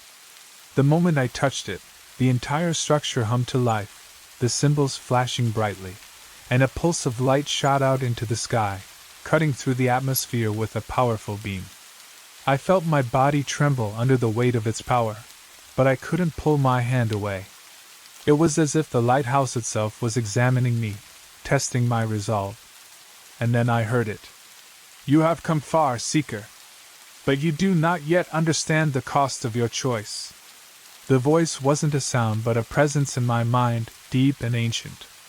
It wasn't malevolent, but it was overwhelming, like being in the presence of something far older than humanity itself. I wanted to speak, to ask it what it meant, but the words stuck in my throat. My heart raced, and for the first time, I truly felt how small and insignificant humanity was in the grand scheme of things. We were nothing but children, fumbling in the dark, unaware of the true consequences of our actions. The lighthouse pulsed again, and the light grew brighter, illuminating the entire landscape. In that moment, I realized what the voice had meant. We were standing at the threshold of a cosmic decision. This wasn't just a choice for humanity. It was a choice for all civilizations that had ever encountered the lighthouse. It was a judgment, a final reckoning. The time has come to choose, the voice intoned. Will you accept the truth, and with it, the responsibility of your future? Or will you reject it, and with it, condemn yourselves to destruction? I stood frozen, my mind racing. I had thought I was ready for this moment, but now, with the lighthouse looming before me, I wasn't sure I was prepared for the weight of its judgment. The truth was undeniable, but the cost was unknown. I glanced at Dr. Harris, who stood beside me, his face pale, his body tense. His eyes met mine, and for the first time in this entire journey, I saw the same uncertainty in him that I felt. The choice is yours, Alex, the voice said, its presence growing stronger. I took a deep breath, the gravity of the moment settling in. This wasn't just about finding the lighthouse anymore. This wasn't about exposing a cosmic secret or uncovering a hidden truth. This was about the fate of humanity. The choice was mine, and it would shape the future of our species. I stepped forward, my heart pounding in my chest. I choose the truth. The lighthouse pulsed one final time, and for a moment, everything went white.